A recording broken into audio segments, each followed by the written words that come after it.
Hello,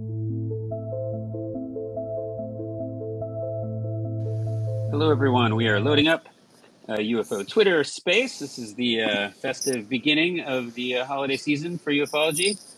First day of UFO Twitter week. We have Chris Bledsoe here. Let's test your microphone, sir. Can you hear me? Yeah, I'm loud and clear. Yes, you are. Sounding good, my friend. Welcome. Okay, so the title of the space is Chris Bledsoe, The Experiencer's Journey. I'm just going to catch up a bit with Chris, and then we'll make it a community gathering where we can, share our thoughts and ask many questions to the man himself, Mr. Bledsoe. Wonderful to have you. And we're going to bring Science Bob up as my brilliant co-host and wizard. I try to keep as many wizards around me at all times. It's just the best way to find out the nature of reality as advertised. But here, hopefully you're going to get up here in a moment, and then we'll start having a conversation, the three of us, with Chris, just to kind of lay it out. I'm sure most people have heard of Chris Bledsoe and his amazing experiencer story. Unlike any experiencer story I have heard of, or perhaps anyone else, it seems, both in terms of the common public, as well as the top people, or at least some of them, involved in the secret projects that have been investigating this long before we even really knew it was a thing. So hold on. Chris is so kind to go on and create an account for the very first time for this event. He has limited public appearances he can do due to some things, some details concerning his book and forthcoming major motion picture, true story about him as the person in it. So, Chris, can you hit the mute button? There's like a microphone on and off button, like a walkie. I think you hit it, right? Okay, cool. So when you're not talking, do that. So you can have more private moments. Is that functioning okay for you, sir? Well, okay. Hello, my brother. Looks like you got it. Yeah, he figured it out super fast. Mr. Science Bob, how's it going? It's great, and I'm so glad to be in here to honor my brother Chris. It's happy to be here. I'm so happy to be here too. I'm very grateful, just generally speaking, for the whole community we have here. As many have known me long enough, it's been a very positive, transformative journey. I've been inspired by so many people. Every single person I can see on my screen right now, I consider a dear friend and a brilliant person, and it's really great to have you here.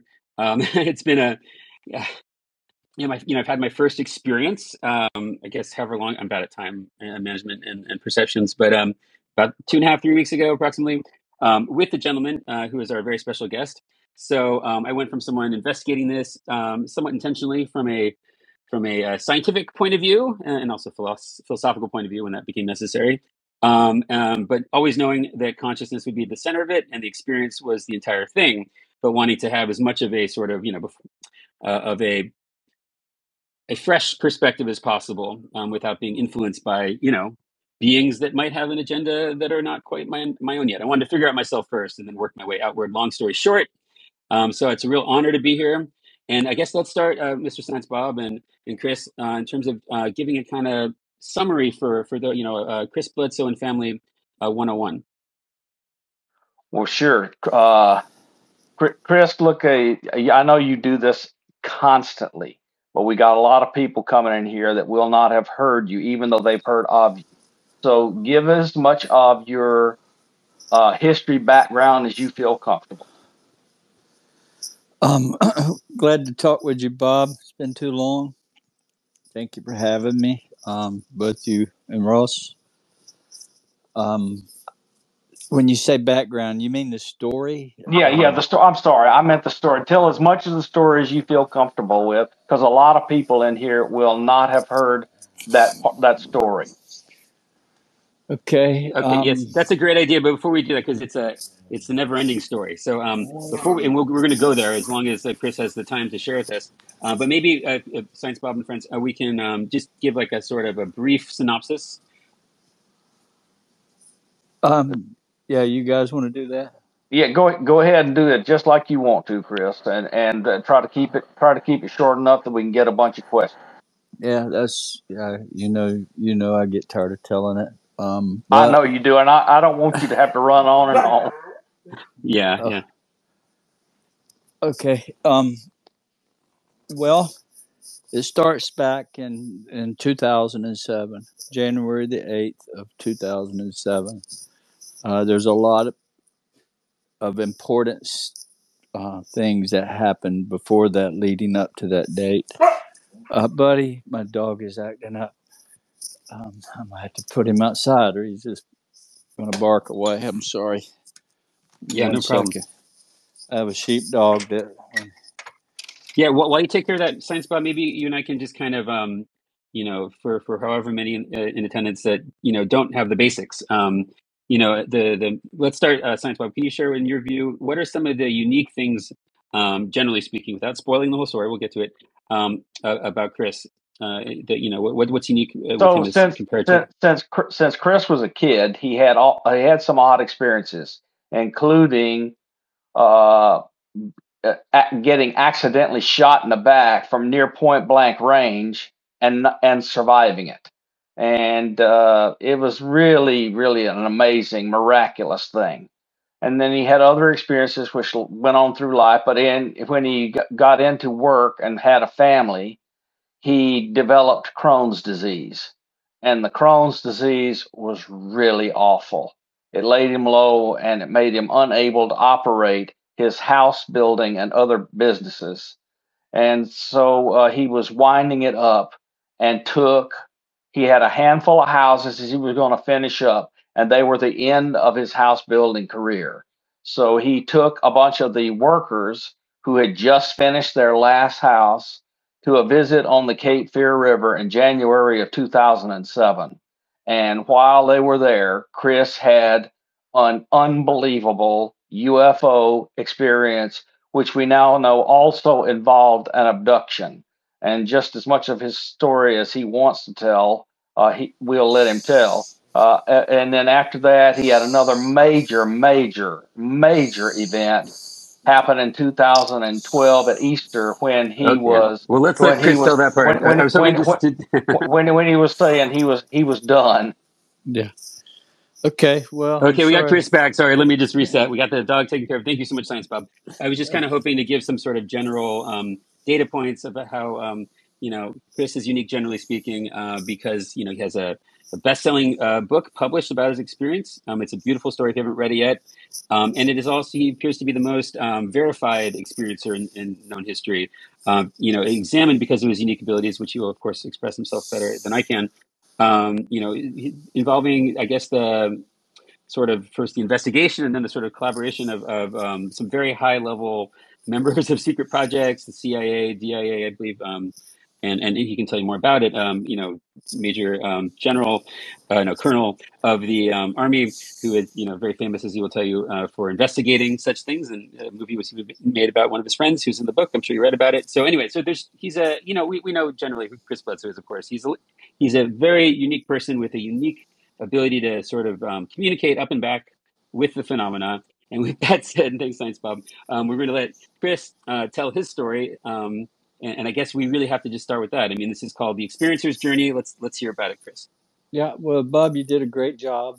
And that kind of shortened my speech quite a bit because of some of the things you told. And so I'll back up just a little bit. I was shot at 10 years old, point blank in the back, and blew a hole in me the size of an orange, right in my left shoulder, square in line with my heart. And I have lead on the front side on my chest. You can see through the skin or feel it. There's about 17 pieces still there. And that started the weirdness within. Things changed after that with me. I wasn't the same person at all. It was a near-death experience. But let's fast forward to 2001, World Trade Center disaster. I had 78 houses for sale, and I just got caught with too much inventory, and interest rates went up to like 8-9%, and I saw a slow-motion train wreck coming, and so I was dealing with Crohn's from my early 20s.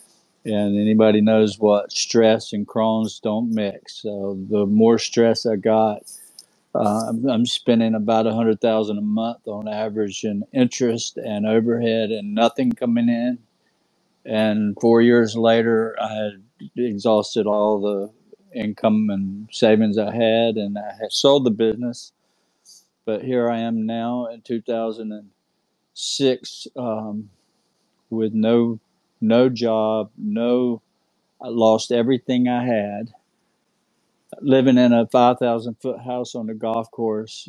Had been in business 20 years, and now I'm having to apply for free lunches for my children, four of them. And so, with that said, my mindset was in an awful place. I was depressed beyond depression. I'd lost $18 million in net worth, apartments, everything. And so my Crohn's was off the charts. And I ended up recovering all of '05 and '06. And then early '07, like Bob said, I finished a job down on the coast, a house that we were constructing. And the guys wanted to have a celebration fishing. So I agreed to take them down to the Cape Fear River, which is just um, a river from Raleigh, Durham to Wilmington.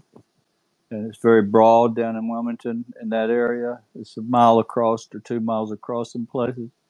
But up where we were, 60 miles inland, it's about 60 yards wide. With that said, we drove down there about 2:30 in the day, after they came in and everybody got all this stuff together. I picked them up. I had the only four-wheel drive truck that could get down in this place. And imagine crossing a cornfield from the paved road about 200 yards across this cornfield. Had to go through a farmer's driveway, like a dirt road, down across the field to the back side where the trees are.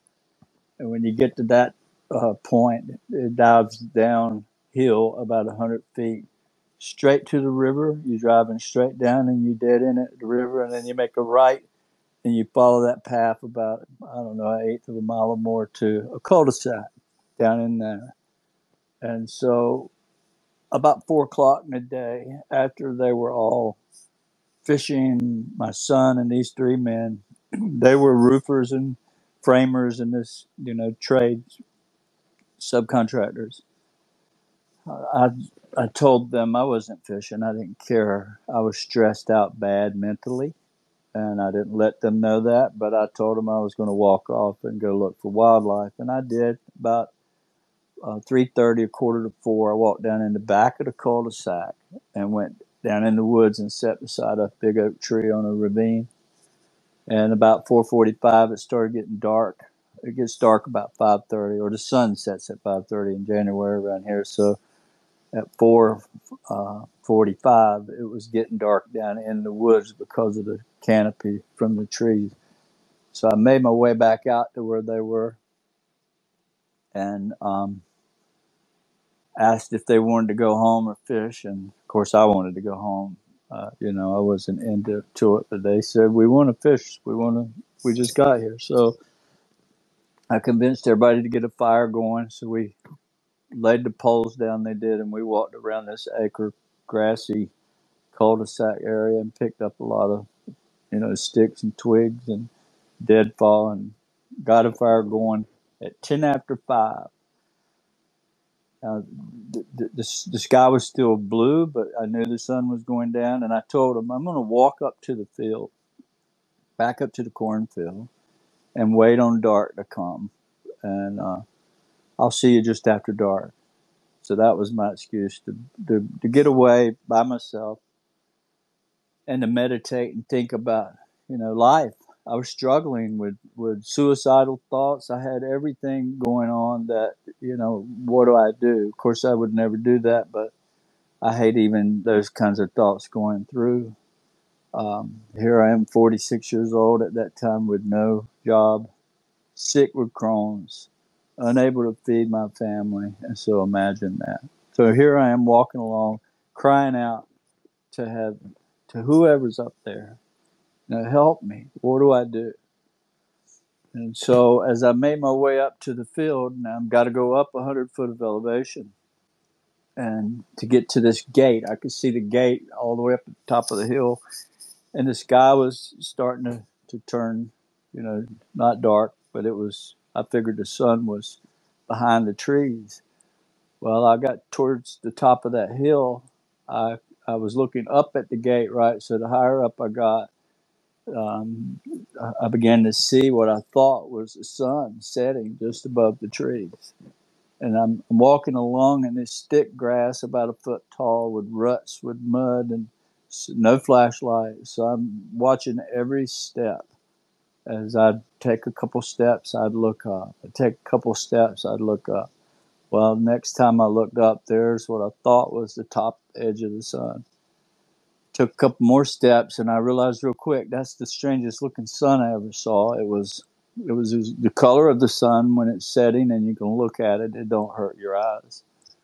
And funny, I reported at the MUFON way back that it looked like the setting sun. Well, that happens to be the same thing that they reported in the Fatima thing, the setting sun. Come down and dried their clothes out. This big ball of fire.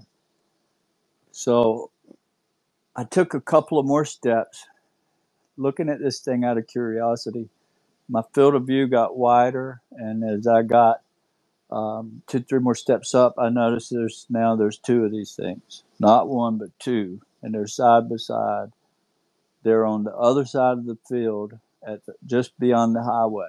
They're about 300 yards away, and they're about 45, 50 feet around, balls of fire, orange, and you could see the flames shooting off of these things as they were spinning. They're going, clockwise, and the tips of these little flame tips are just firing off.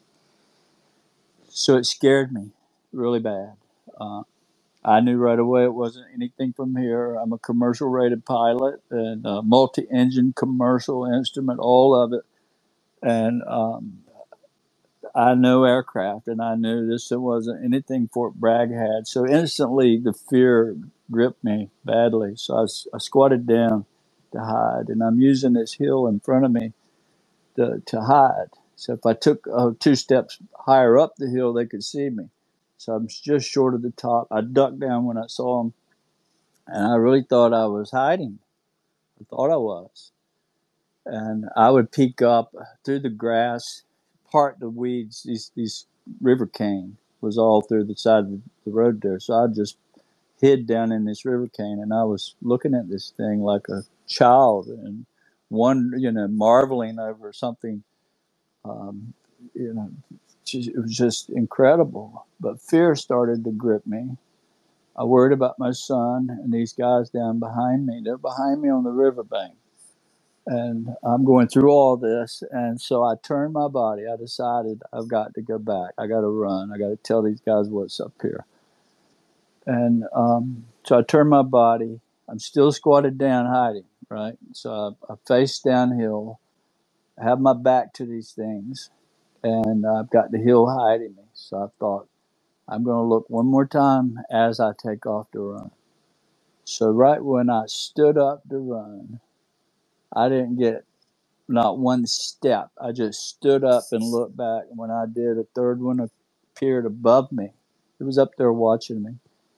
And it shot down beside the other two very, very quickly. And from that point, I thought 20 minutes had passed. So the next thing I remember, I'm walking up to the fire, actually trotting the last 50 yards, I guess. I could see them, these 3 guys standing by the fire. And the fire had burnt way down. It was just a little tiny campfire, and they're not fishing. They're standing up looking down at the ground.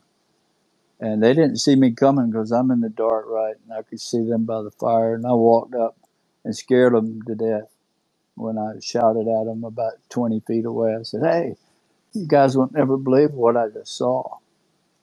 And they're like, they didn't want to hear that. They wanted to know where I was. I said, "What do you mean where I was? I was just up at the hill. I just walked up to the top of the hill I've been gone for 20 minutes. And they said, "Wrong, you've been gone all night. We've been looking you all night." Then I noticed Junior was missing. So I'm like, where's Chris Jr.? I panicked then. They said, well, he's been gone 2 hours. We can't find him either. I said, what do you mean gone? He said, well, he walked in the back of the cul-de-sac with looking for you where you went earlier, while two of us took your truck and drove up and down the road all evening, while one guy stayed at the fire. And so I left running from them. And I hadn't had 2 minutes of conversation with them when I took off to find Junior. I ran to the back of that cul-de-sac, and the woods is very thick around the edges, and it opens up once you get down in there because the canopy blocks the undergrowth. But around the edges, it's like thick, and I didn't have a flashlight. And I'm worried about this. My son, he's lost in a place that 60 miles of woods between there and the coast. And so I'm calling out for him. Nothing. I start my way in, pulling the briars and the bushes back to try to make my way through this stuff. And as I got about 5 feet into the woods, I heard him. He was on the ground, laying on his stomach, hid up under this stuff. And he come up, grabbing me, and he's panicked. He's in shock, and he's like, where you been, Daddy? Why did you leave me? Why did you leave me? I'm like, I didn't leave you, son. I've been gone 20 minutes. He said, no, you've been gone all night. And he starts, he's crying, and he starts talking about these creatures. And I'm like, what kind of creatures? He said, these little creatures, they had red eyes. They were, 3 feet tall or less. And they pinned me down by looking at me. I couldn't scream or shout or yell. And one of them was all looking. So he's telling me this as he's crying. I want to go home. I mean, I usually get very upset when I talk about how I found him. So I led him back to the fire. These three guys are freaked out now because Junior's talking about creatures with red eyes, and one of them had seen the red orbs. Two of them, they thought, you can't tell they're creatures until you get real close to them. They saw these red lights crossing the path, which they thought originally was somebody carrying a military flashlight. But as we walked up to the fire, we hadn't been there a minute. Junior's saying, I want to go home. I want to go home. That's all he's saying. And one of the guys shouts, look, and we all look straight up, and it's at least 8 or 9 what looked like stars, brighter than anything in the sky, just appeared, and they were in a circle. And they went out away from each other, and then they come back together, and then they went out and around and around. It looked like somebody choreographed this thing. And then 3 of them landed, came all the way down, like from way up there, to the ground on the other side of the river, which is only about 60 yards wide at that much. It's not a very wide river. And now there landed 3 of them, glowing white as a welder's bluish white light when they pulsating, like if you see a welder at night. But these were big as a house, 3 of them. And they're on the ground. And everybody panics. We left everything there, poles, fire burning, coolers, jumped in the truck and took off. And when we got to the top of the hill, everybody's screaming. They're carrying on. We're being invaded. I mean, it was panic time. You never heard so many grown men crying and saying, I want to get home to my wife before I can't see her anymore. It was that serious. So when we get back to the top of the hill with my truck, and I'm going fast as I can go up that hill through this mud and all, won't fast enough for them. But I crossed the top of that hill pretty fast. I felt like we almost went airborne. And I jammed on the brakes because these 3 orbs that I walked up to that day at 5:10 is still there. But the third one now is on the ground between us and the highway. I mean, it's only 150 yards away. It's about 200 yards to the road, and it was across the road and looked like the famous Tic Tac. In fact, when I described it, that's what got the U.S. government really involved with me, because my friend that wrote the foreword of my book, Jim Semivan, the director of operations to the CIA, this is bigwig. He told me he knew the day I reported it, he got a copy of it, and he knew that. He said to me, he said, "We knew it. Bingo, there's the tic tac." Because they were following this thing off the coast of North Carolina. And I'm only 60 miles from the beach by air.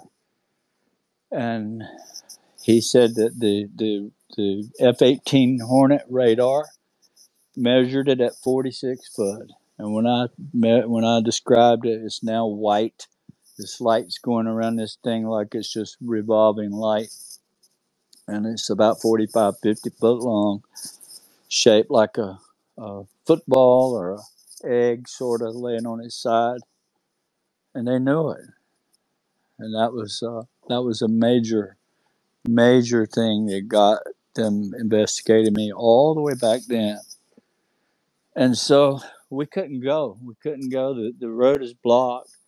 Um, the grown men were crying. Some of them shouting, panicked. I mean, we were all panicked.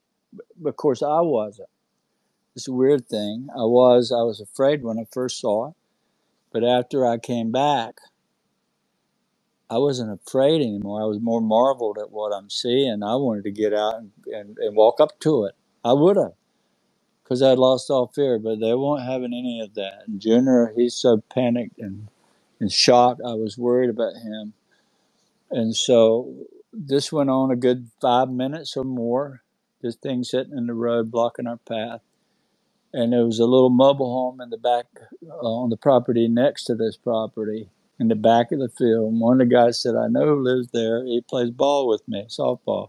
So we didn't have a phone. I was broke. I didn't have a cell phone, couldn't afford one. So we thought we'd drive over to his house and get him to come out the door and look. And so I crossed the ditch with my truck, drove right up in his front yard to the front door, shined my headlights in his front storm door. Was the only thing closed. The door was open. I could see the TV going through the glass, and just a little 10 by 60 foot mobile home, and a little 6x6 wood stoop. And my bumper's right against the steps, and lights shining in. And one of the guys got out, knocked on the door. Nobody came.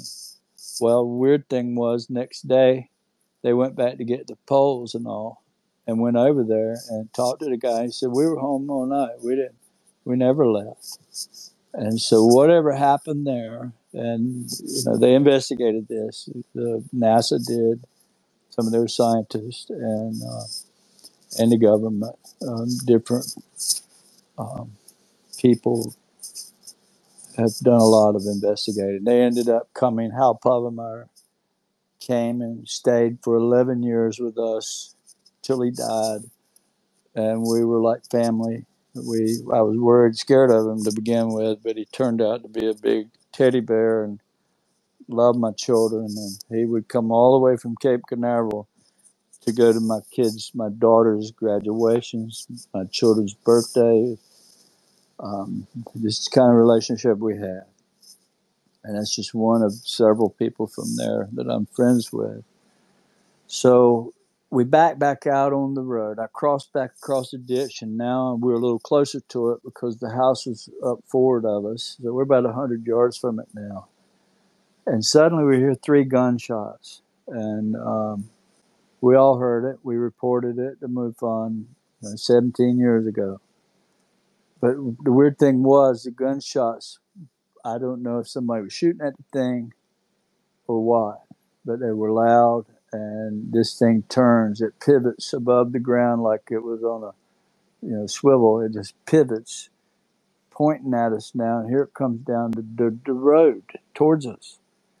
And now the audio went off the charts as far as decibels. I mean, everybody's yelling.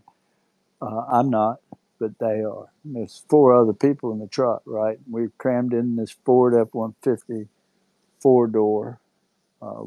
and I opened the sunroof, and this thing started gaining altitude from 5 feet to when it went over the top of my truck. I could have shot it out of the roof with a slingshot. It was that close. No sound at all. Electrified, static in the air. It was the most amazing light show you'd ever seen. Then it gets just above the truck and it does another pivot to the left and shot off to the north like out of a cannon. So I hit the gas and away we went. And I'm going to insert something here that, just if you can understand my mindset, I'd been gone 4 hours. That's how long I was gone, 4 hours. And whatever they did to me, they established a connection with me, um, however you would call it, telepathic, I guess is the word, um, immediately that night. And because my first wife died on 11 months and 28 days. We were 2 days from our wedding anniversary, which had been December the 1st. So it's November 28th. And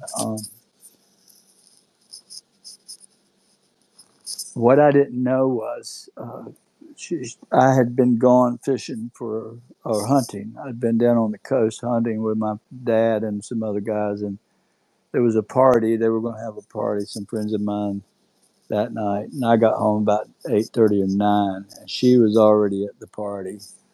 And so I took off. I got cleaned up and dressed and got in the car and took off towards the party. And I saw a car laying on its side in a real sharp dead man's curve. One of them, you can't go 35 is the max. If you go any faster, you feel like you're going to lose control. It's just one of them kind of curves. Well, I saw a car laying on its side and in the dark.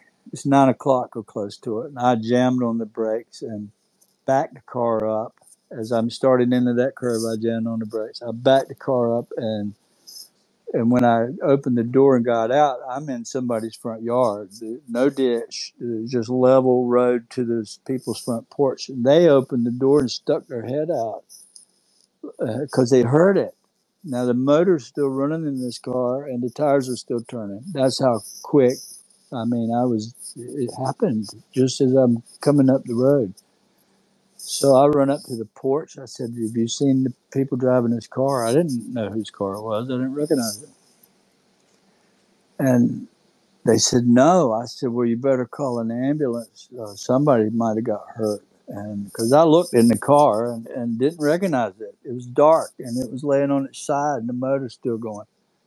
So I started back out to the road, and what had happened is she went through the curve and flipped end over end, ejected her out of the car. It really messed her up bad. And I stumbled across her and found her, and that's where she died about 20 minutes later, waiting on the ambulance to get there with me holding her. Well, I blamed myself for 20 years about that, and I never could get away from it.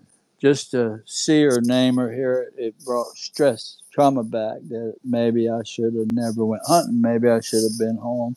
All that, right? And so as I'm taking these guys home from the river, we had to go through that sharp curve. And when we got to the sharp curve, there's one of these orbs. Now it's black, but it has lights across the back. It's humongous, this thing, whatever it was. It's hard to tell what it was, but it was hovering right over where she was killed. I jammed on the brakes. I wanted to get out and stand up under it, right on that spot. And the guys were beating on the seat. They're not having anything to do with it. So I got as slow as 15 miles an hour, I guess. And but they put it in my head as I drove by. I saw her. I relived the whole accident, and they said she's fine. It wasn't your fault. You should never worry again. She's fine, and that you just don't know what it did to me. So now I hit the gas and take these guys on home. And Chris Jr. and I start home. And when we got to the house, I mean, we only lived 3 miles from the river, right? But I had to go out of the way to take them home about 5, 6, 7 miles. So we get to the house about 11:30, and Chris Jr. is running through the house, locking every door, closing the blinds, turning all the lights on, and locking them, including the bathrooms with no windows. He'd lock the door and turn the lights on. Had all the outside lights on. And I'm in my study trying to find on the news about this invasion because, I mean, we saw a lot of orbs, at least 15. It wasn't just one or two. It was a whole lot of them. And so he comes in the room after he battened the house down. And about that time, we heard something come over the house. And it was coming from the direction of Fort Bragg. And it was heading to the direction of the river. So immediately I thought it was a helicopter because it had this kind of pulsating noise, when it went over. But suddenly, my dad's dogs, now he's a deer hunter. He raised dogs all his life. That's how come I was shot when I was 10. I killed my first deer at 5, and I don't hunt anymore. So this whole experience changed my whole life about hurting even a buck. And I go into that very much so. Why? And what they told me that changed my whole life. But long story short, I just thought the way these 15 hound dogs out in the kennels behind Dad's house, and we're on 6 acres out in the country, and half of it's wooded, which was the back half, and that's where the dog kennel was down in the woods, and Dad's garage was in view of the kennel, the big 40-foot double car, triple car garage with separate from the house. So I imagined that the dogs, somebody was breaking in Dad's shop because that's the only thing I could think while they were barking, but they were sounding scared. The dogs were sounding really scared. And so Christopher was freaked out bad now. And I'm like, son, I need to go out there and see who's breaking in Dad's shop. Maybe I can get a license plate. Maybe I can recognize them. We just won't let them know we're there. And he didn't want nothing to do with that. But I said, look, we have our dog, Rosie. It's a 110-pound retriever. She'd bite you if I told her to. And so I told Junior that we'll put her ahead of us and we'll just walk down this path and sneak in the back way and see what we can see. So against his protest, I opened the back door and he grabbed me by the back of his shirt, holding me in the back of the shirt. And I walked real slowly. The dog went on ahead. We walked up to the kennel, and now there's 15 hounds plus Rosie is barking every breath. Now, they make a very loud noise. You could hear them a mile away. That's how loud they were.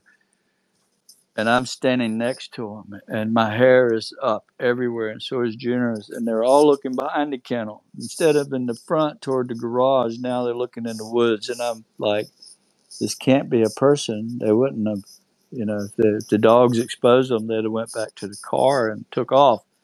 But now there's something, must be a bear in there because a lot of dogs are spooked by bears. And so Christopher and Rosie was right in front of us pointing into the forest, barking, growling. I said real quietly, I said, Christopher, I'm going to send her in this head of woods, and we're going to go back into our yard and try to cut whatever is in there off. We're going to run to the back of the property. We made a plan. There's an oak tree back there. It's all the way at the back. We'll use that tree to hide behind and see, who or what comes out of there. So we made an agreement. I bumped Rosie on the rear. I said, get them. And she took off into these thick bushes. I mean, really thick stuff. And extremely thick because behind a dog kennel where you're washing this manure down all the time, it just grows up so thick you can't even walk through there. So she ran in there. Chris Jr. and I took off to the back of the property, and when we got to the end of the path, I had to make a hard left to run another 100 yards back. Well, there was already ice on the ground, frosting. So I slipped when I turned. Now he's got me by the back still.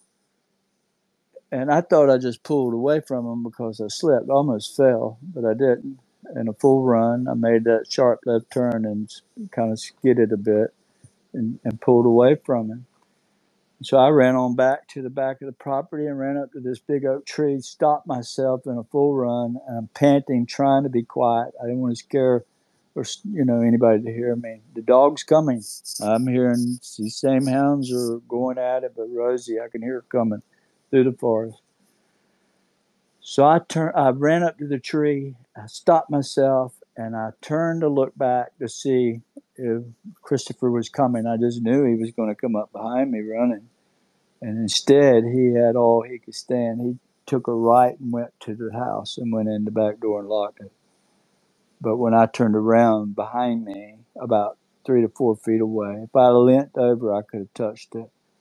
Was this, well, it looked like a 3 or 4-year-old child. Not a big one either, a small 3-year-old toddler, glowing like the color of the moon, a soft white glow. And it was shiny beyond shiny. It's like the outer covering was glistening like glass. That's the way I described it. It was a body like glass, and underneath the chest area was a triangle shape, but it was darker. It was like shaded out, but it was definitely a triangle. And I thought it was going to kill me. I thought it was over. And I'm looking behind me. I got my hands against a tree, so I pulled myself up closer to the tree and used it. So I didn't want to get any closer to it when I turned around and threatened this thing. So I just got as close to the tree as I could and turned around to face it. I dropped my hands to the side and I said, "I'm so sorry. I don't mean you any harm." But I just knew it was going to kill me. And this Rosie's coming. I'm hearing the dog coming and the other dog's barking. And it said, "You don't understand. We're not here to hurt you. We're here to help you." That's what it said to me. And about that time, Rosie comes on out of the forest and it vanished right in front of me. So I walked back up to the house, not wanting to tell Chris Jenner what had happened. He'd had all he wanted. But that was the first night of the incident, January the 8th of 07. And let me tell you, it never stopped. From that day forward, the phenomenon has been connected to me through thought. And to this day, Ross was here. Bob has seen it with me. Senior service members of the DIA, the CIA. I'm talking as high up as it gets, the director of operations, to NASA. National Reconnaissance Office, the NASA. NRO, they call it, to many more, the DOD. They've all been here. A lot of them, and most all of them have seen it with me. So it's still here, and it's stronger than it ever has been.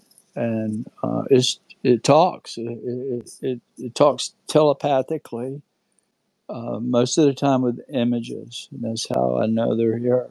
I start seeing images pop up in my brain, and I can tell you they're here. And we'll go outside, and they'll be hovering over the house or something.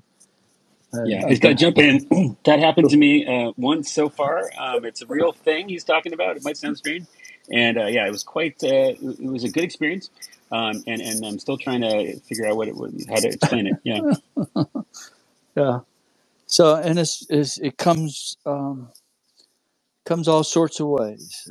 I mean, as these orbs, I can tell you they're beings, and sometimes there's more than one inside of these orbs. It could be several, but often they'll be they're intelligent beings that glow like made of like plasma, but they look almost human-like.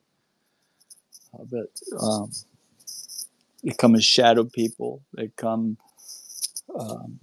It's just plain orbs. In the house we have them, size of your fist, sizzling and making all kind of electric noises, and then they'll pop, like explode. They flash the room with green or white or red or blue, whatever color they are. They're all colors. Some people say, "Oh, what does the color mean?" Well, it don't mean anything. They change all kinds of colors. I filmed blue ones, blue as a huckleberry. Did last night, several. To red, to white, to purple, to green, to yellow, orange, every color. So Chris, your story is infinite. But thank you. You did such a wonderful job of giving us the first of many like mind expanding chapters. Would you like to continue describing other parts of your experiences, or would it be okay to also maybe integrate some people to sort of, as you tell these stories, get a chance to integrate with their thoughts? it's however you want. The next step would be, 5 years fast forward would be the lady, and that's when everything changed. That point, and Yeah, we should probably give the chapter on the lady before we go to. Thank you for your patience. We're gonna get to the lady. We're gonna I agree. We should do the lady. yeah, let's but not forget okay, about the ingenue. But in the meantime, yes, thank you. We'll bring you guys up just as soon after. Thank you for your patience. Please continue, Mr. Bledsoe. yeah, I won't take very long for this, but I can tell you, for after I came home and reported this. I was a deacon in the Pentecostal Holiness Church at one point. My wife's Pentecostal, her whole family, very religious people, right? And so I come home talking about this. Well, automatically it's the devil. And here hell started setting in for me. I got accused of being crazy and everything else in the book by everyone in the community. Couldn't believe it. And once, you know, people from the government started poking around, then they started believing it, but it was the devil. So they brought holy water out, and it got so bad they tried to take my children. They called social services, somebody did on me, and tried to get me removed from the house out of my children. And so my kids, because I saw it and I reported it and I allowed Discovery and MUFON to do a little show, and they did a hit piece on me, made me look like I was a liar. Um, it caused hell for my family, because now the school kids were making fun of my kids, and then my three boys were at the 13, 15, and 17 trying to date girls. Now they're withdrawn. So I started blaming me. But if you had to understand, I was like Richard Dreyfuss on Close Encounters. I was obsessed with telling it. They put this in my head from the very first day they took me. You got to tell what you know. You got. So I didn't care if people didn't believe me or not. I was telling it anyhow. Well, 5 years of seeing my kids coming home, some days crying. My little girl was 10 years old, and they made fun of her in school. I walked out on Easter, Saturday night before Easter of 2012. This is 9:30 Saturday night. Um, and I yelled at the heavens. I'd give it all I had to do what I thought my duty was, but I yelled at the heavens. I said, "Why did you do this to me? Why did you come? Thank you for healing me, by the way. I didn't tell you that, but when I got home on the next morning, on the 8th, I was completely cured of Crohn's. I had no more symptoms, and still to this day I don't.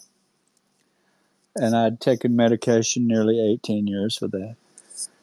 So I'm yelling at the heavens, thank you for helping me, but you've ruined my life and my kids now. If they wasn't involved, I wouldn't. I would continue forward. But as of today, I quit. I'll never talk about this ever again. Um, Thank you, but no thank you. And see, I'm seeing these beings and these orbs all the time. Even my family and my children are now. And the more they saw them, the more the church is like, oh, those are demons. And so I went to bed at 3 o'clock in the morning.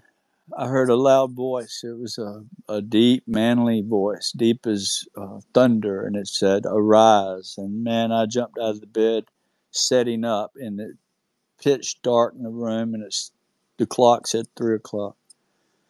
And so in them days, we still had alarm clocks, right, to set beside the bed. And next thing I know, I'm being there's this movement in my room, these shadowy figures.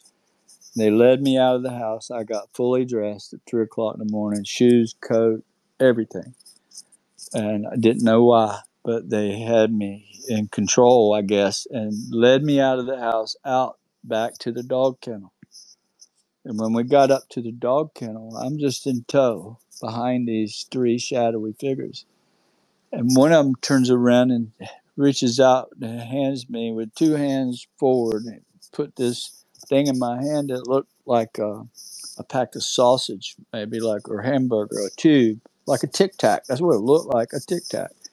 But it was furry feeling and like a living animal, but it had no head or legs or tail or anything. And it was prickly. So it scared me. When he put it in my hand, I dropped it immediately. And his voice said, "No, pick that up. You must keep it."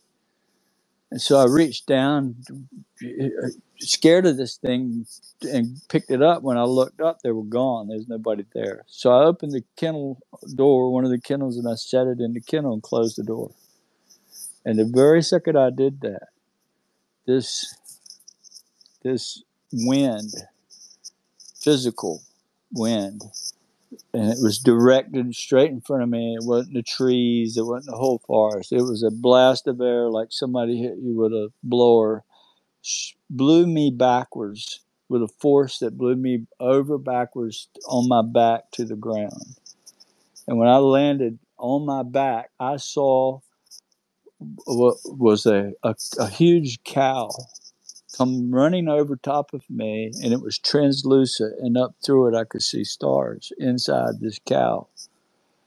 So I hit on my back, as this all happens in a second. I hit my back, I roll to my stomach, and I'm getting up to my knees to run, all in a second. And when I got to my knees, that's as far as I got, because behind me now, about 6 or 8 feet from me, is this woman that's glowing, this most beautiful bluish white color. And the circle on the ground was like 15, 20 feet circle of light. And I'm inside that circle. And the force of that wind and that cow really scared the daylights out of me. And now I went from that extreme fear to this woman. And you can imagine the difference in that, from extreme fear to now this. And she leans over towards me and she says, "You know why I'm here." And I knew why. I knew it because I just quit that night at 9:00, 9:30. I said, I quit. She came and said, "You know why I'm here." She said, "This is your burden. You must bear. You got to tell the people, and I'm going to help you do it. If you will just accept this, I'll always be with you. And I will even allow you to share our presence um, with people and with camera." And of course, I wouldn't tell her no. And next thing I know,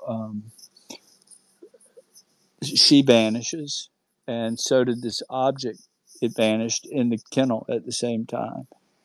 And I asked her what it was. What was this thing? And sometimes a lot of people ask me about it, and I forget to tell it. But she said it was symbolic of humans. Humanity has lost its direction. It has no head or no tail, and without their help, we're gone. There's no hope for humanity the way we're going, and the earth and all the nature and our planet. It's just what she said.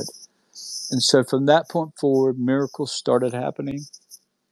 Um, People started getting that were sick, or would all of a sudden miracles started happening. And I don't like to talk about that a whole lot, but it's in my book.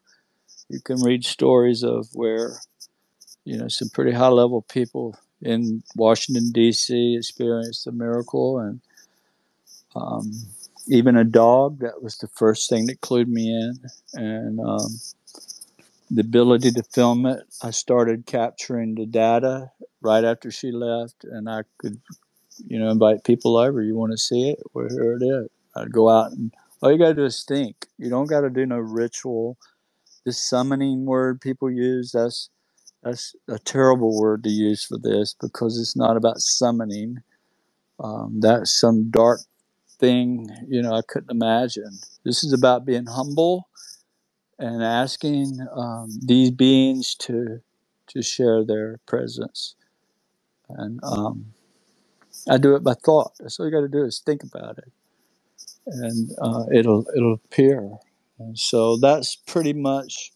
There's so much more about this. How the Vatican got involved, to every part of the government. They all wanted to know about her. What does she say? I had to put it in writing to 2 generals at the Pentagon, Air Force generals, what she told me. And everything she told me is happening right now in our country and in the world. I want to add my testimonial. When I went to Chris, I had 3 heart attacks.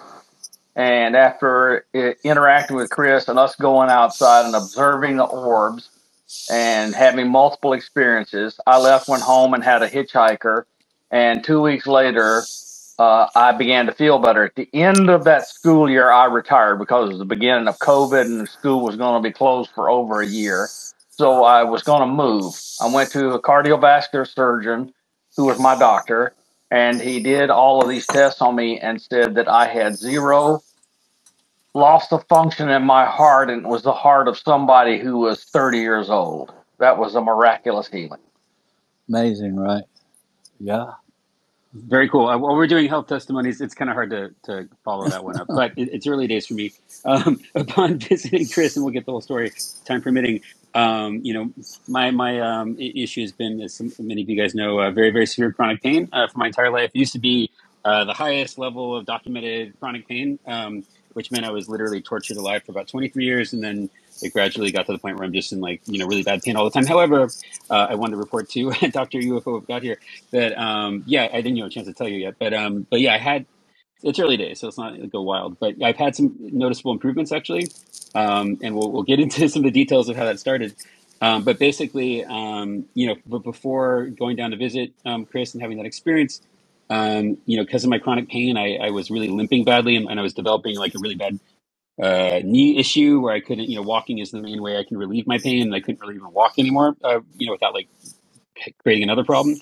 So anyway, I won't go on about my health too much, but that has so far for the last few weeks just kind of gone away. My knee is acting normal again. I don't know if it could just be a quinky, but that's great. And also the pain level still, it has gone down noticeably. I was actually talking about it in one of my recent spaces. I've shared probably bits and pieces of my experiences I've been having in real time since I've seen you, Chris, including I guess my first solo orb experience in public, mind you. We'll get to that. But onto the health testimonial. Yes. So there's been a major knee improvement, and like I would say my chronic pain level since then has gone down by like 20%. So probably just coincidence, but maybe not. Maybe not. No, I purposely, put my hand on you. Remember, and I do. Yeah, we'll have to talk. I have to because I have to. Yeah. Okay. Sorry. That was quite a moment. It's fine. But I did that, and I found right where you're. Well, I just say that these beings are doing the magic. It's not me. I just introduce them to my friends, and that's what I do.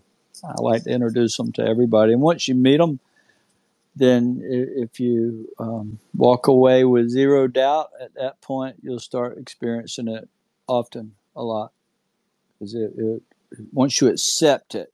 The whole reason they're not here wide open is because they worry about our free will. We all have free will. If you're afraid, they know it. If you're a skeptic, they know it, and you don't have a chance of seeing it. You got to be humble. Oh my! Hush, Biscuit. Hush, hush. I'm sorry about that. Okay, well, I'm starting to bring up some people so we can continue hearing the story, but guided by their thoughts and questions. Astral, thanks for organizing this. It's always such a wonderful time to bring the community together and try to kind of up our game in terms of the kind of people we can be talking with and learning from.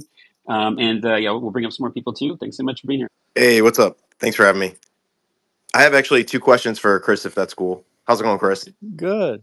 Who am I speaking with? This is Astral, also known as Tyler. I've met you last year at event locally here in North Carolina. Oh, cool. But I wanted to ask about the lady, and there's been a lot of talk of future events. Specifically, I think you've mentioned 2026, the year. Is there any more information that you can provide or that you've received from the lady about any future events that are taking place that might have to do with non-human intelligence or UFOs?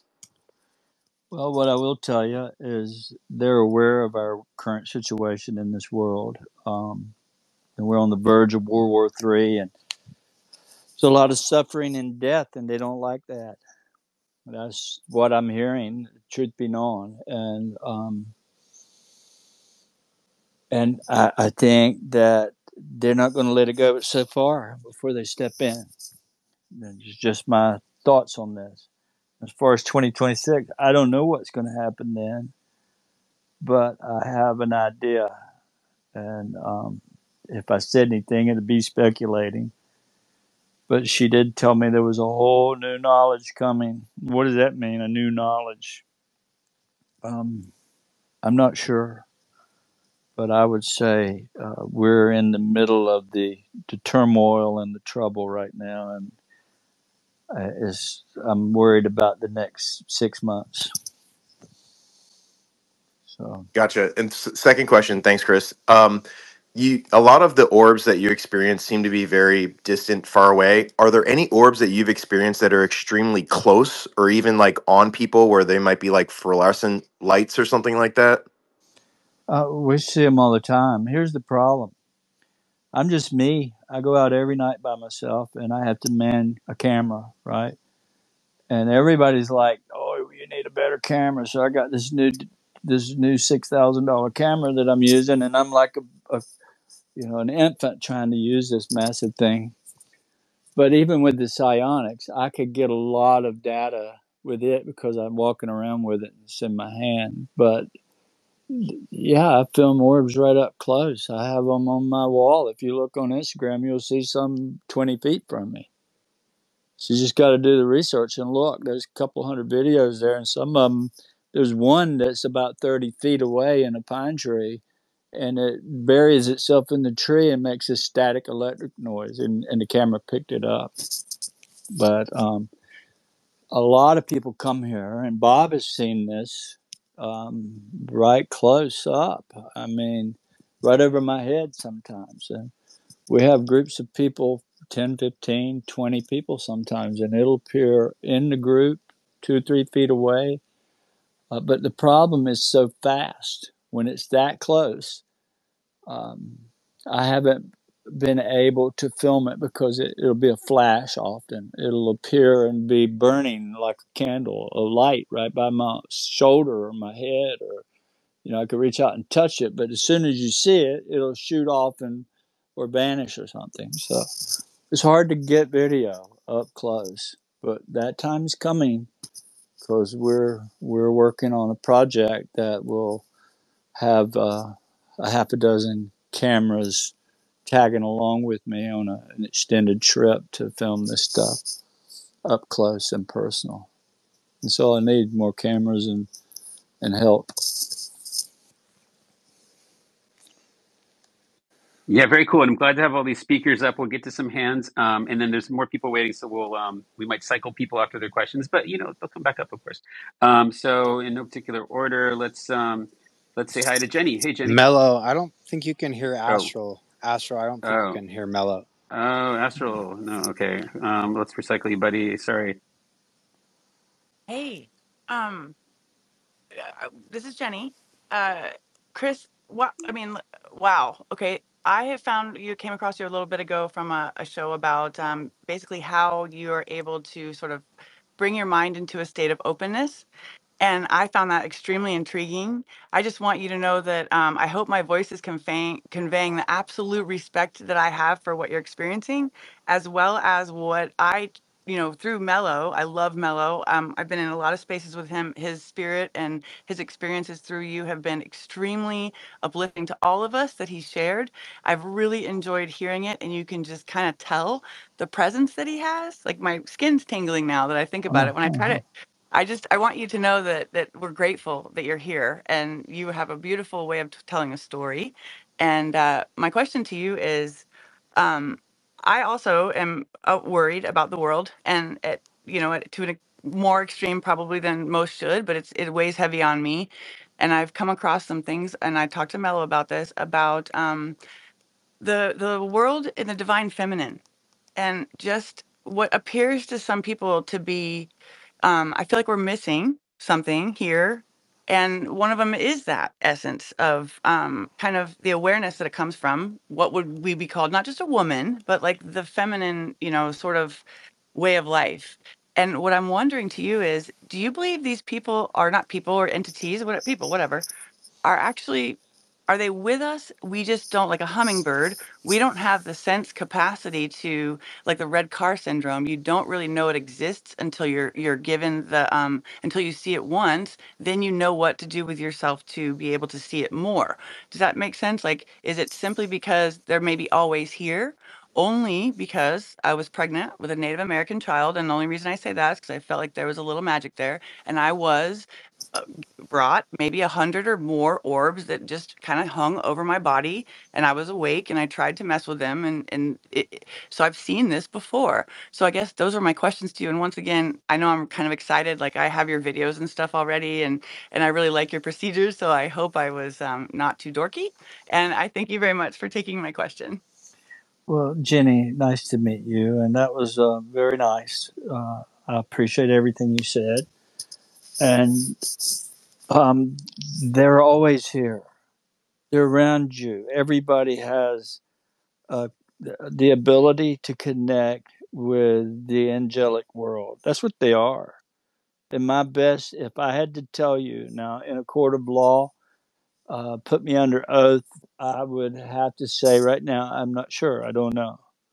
But in the depth of my core, it's like I just know that's what they are. They're spiritual beings. They're not riding around in starships. Not saying that don't exist. There's a good chance they do. Some people report seeing them, but I still see, discs and stuff. I have a lot of photos of those, and all sorts of things. Triangles. I filmed 3 triangles in the last month, um, or last 6 weeks. 3 of them, and I've seen many more. So, but they're always there, and I think everybody has a guardian angel or 2 or 3 or 4, and they're listening to your thoughts. They know everything you think. They know where you're going to look, what direction you're going to look before you do. They have complete control over our thought process, and they can manifest things in your life if you are positive and you stay that way, and you can manifest things in the light, not in the darkness like the other side does. But I hope that helps. It did, and I just want you to know that I have a very warm, compelling to almost it's a crying thing, but it's not out of sadness. It's out of Joy. just what you believe. Yes, what you believed your whole life, and you knew that just for I it to be knew. true. Yeah, thank you. You're welcome, Jenny. Thanks. Let's get to another hand. Let's say hi to Mr. UFO Intros. What's up, buddy? Hey, Mellow. Thanks for doing this space. Chris, I met you at Contact just under 4 months ago. I know you've met a whole bunch of people. I'm not sure what happened between you and Mellow. You did pat me on the chest and told me I was still a Mormon, so that was cool. But I really, like so many other people, the conversation I had with you was just felt so genuine and sincere. And I just want to tell you I appreciate that. But I had a different question, but based on that last question that I thought was really good, and your response to it. You were saying, if you can respond to the phenomena positively and with light, that's probably the way to go. And I guess I'm just going to change my question last minute. From everything I've read, a lot of the people, including myself, I think, who've encountered the phenomena, there's a lot of trauma behind it. People who've gone through a lot of things, and you went through a lot of things, right? When you encountered Yeah, all this stuff. Granted, yeah, you had a physical healing that happened. yeah. I just, what advice or guidance would you have for people who encounter these things after or during periods of trauma, and maybe don't receive the same Well, degree of positive healing or you know well, there's a definite pattern, and I've been the proponent for telling this. You won't never hear it nowhere else, but I can tell you, I've been doing this for nearly 18 years now, and nobody's put more time in this than I have. I can promise you, I work 5 days a week at least, uh, recording this stuff and researching it and studying with top scientists and studying with top academics in religion and everywhere else. But the darkness has no power over you. All you got to do is stay positive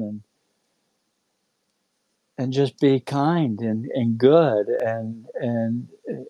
remember, they know your thoughts, so you can't fake anything. You've got to have that care in your heart and love for our our country, our world, our the animals, the nature, your neighbors, your friends. And I didn't used to be that way, but now I see somebody struggling. I want to cry, and so.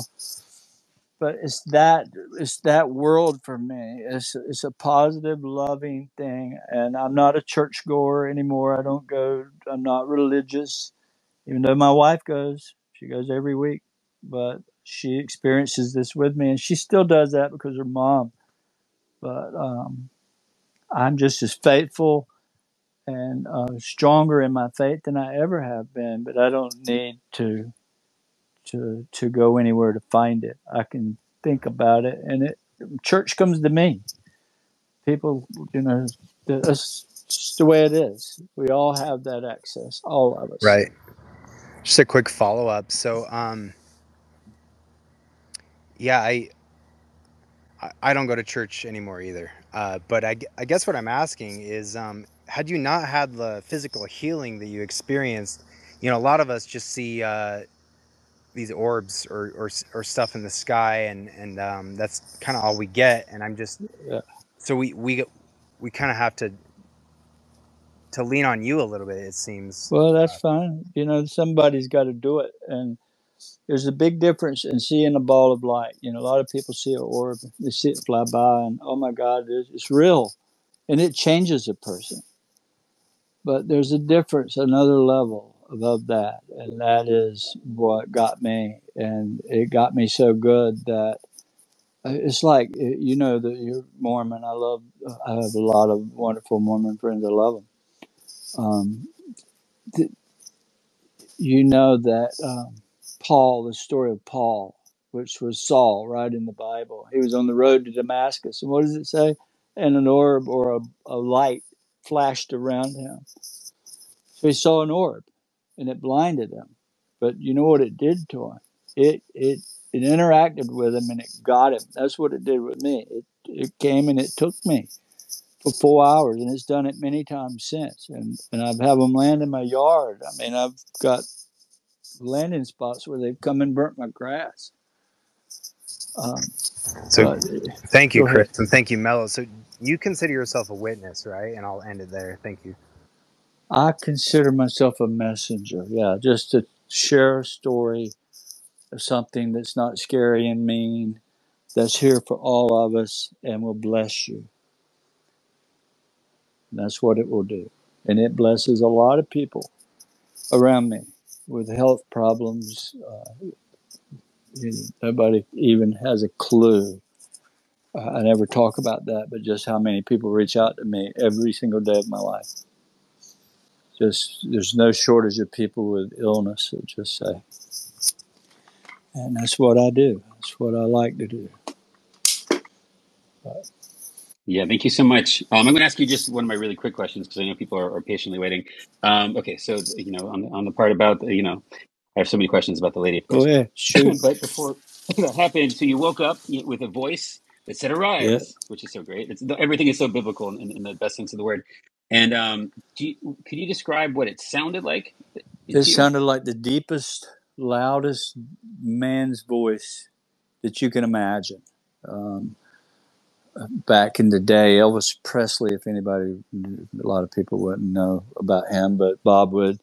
He had a guy named J.D. Summers that sang bass for him, and he was known to be the lowest bass singer in the world. And it was that loud and on that, um, that I level. met him. I met him. I've heard that. Wow. Yeah, that's what it sounded like. Cool. Okay, so did it sound like it was coming externally from I, the 3D world towards I you, heard it. or within your No, consciousness it was directly? audible in my room. It was loud enough that I'm laying asleep, and it scared me. It startled me. I jumped up in my sleep, in the middle, of a dead sleep at 3 a.m, and to a sitting up, like freaked out. Who's in my room? I heard that. Who's in here? That's what I was saying. Well, that's excellent for capturing this potentially if it's an external audio thing. Wonderful. Okay, I want to get more to the patient hands. Thanks for waiting, everyone. I don't know. Everyone kind of came up at the same time, but we're going to jump to UFO Sarah. What's going on? Yeah, hi Mellow. Thank you so much for having this space. Chris, it is a pleasure to meet you, to be in this space with you. I have to tell you, I've had a really rough day, and just sitting here and listening to you has been very calming and soothing, and I really appreciate that. I've been recently following you, so recently watching all of your interviews. And my question to you is, when you were a child, if you wouldn't mind, did you ever experience that you've lived this life before, or that um, just a feeling that this was, that you were different in a way, that you were more aware, or I'm just curious about that. Thank you. Um, yes, on that. I've always had strange things happening, and I write about this in the book. My book is more of an autobiography. It starts when I was 2 years old, and I describe being obsessed with the moon and the circles. And when I was 5 years old, six, everybody's we lived in the country on a dirt road, and everybody, my sisters and cousins, they're playing hopscotch and all that. I'm drawing circles on the ground and sitting in them, pretending I'm flying into space. And I never put that together until later in life. I was always obsessed with this thing, with outer space. And back then, we didn't have TV. I mean, the only TV we had 3 channels, and you had to turn the antenna to get it. So I didn't know anything about space and all that, but I was obsessed from a little age. And by the time I was 10, I got shot. I had that near death experience. Everything changed from that point. And I thought that something was out to kill me, to keep me from doing whatever it is I have to do in life. And I've said that all my life because of all the strange accidents that kept happening to me. And I detail this in the book, really weird accidents. But there was always something there to, to protect me. Seems to be. Can I ask one more question, if that's okay? Sure. Quick, Yes, access granted, Miss thank Sarah. you. So I know that there's lots of talk about benevolent and malevolent NHI, and your experiences are very positive compared to some that are not. And I'm just curious that as we are reaching this somewhat cataclysmic event, whether it be human or nature or outwardly. Is there Human. something that we, as just sitting here, like, are we ants that we can't do anything to help or move things along, or are we able to, help manifest, work in some way, research, enlighten? Is there any advice you can give to all of us, or even just Yes. me? I'm curious. Thank Well, you. I'll tell you what the lady told me. She told me a lot that will be in my next book because I'm already getting started on the second book. But one of the things she explained to me was that there was a shift. She said there's been a shift in the powers above, that she had been forced, the feminine energy, that the women had been forced out of all faith, all religion, and so was her time. But now that power had shifted to her time and to the divine feminine. So she's coming back. She's coming back. That energy, whether it's in person and or not, I'm not sure. But she's going to bring about peace. And one thing she said, and I'll make this short, is they're going to wake the people up. They're going to start appearing around the world in big numbers. I put that in writing. I've been saying that for 5 years, since 2019. And the more the people wake up, and know that this is here for us. We got a little bit of heaven coming to earth because of all the fear and the trauma happening around the world. And you got these people trying to say, "Oh, it's demonic, it's the devil, it's this, it's that. Stay away from it. These orbs will hurt you or kill you." Poppycock on all of it.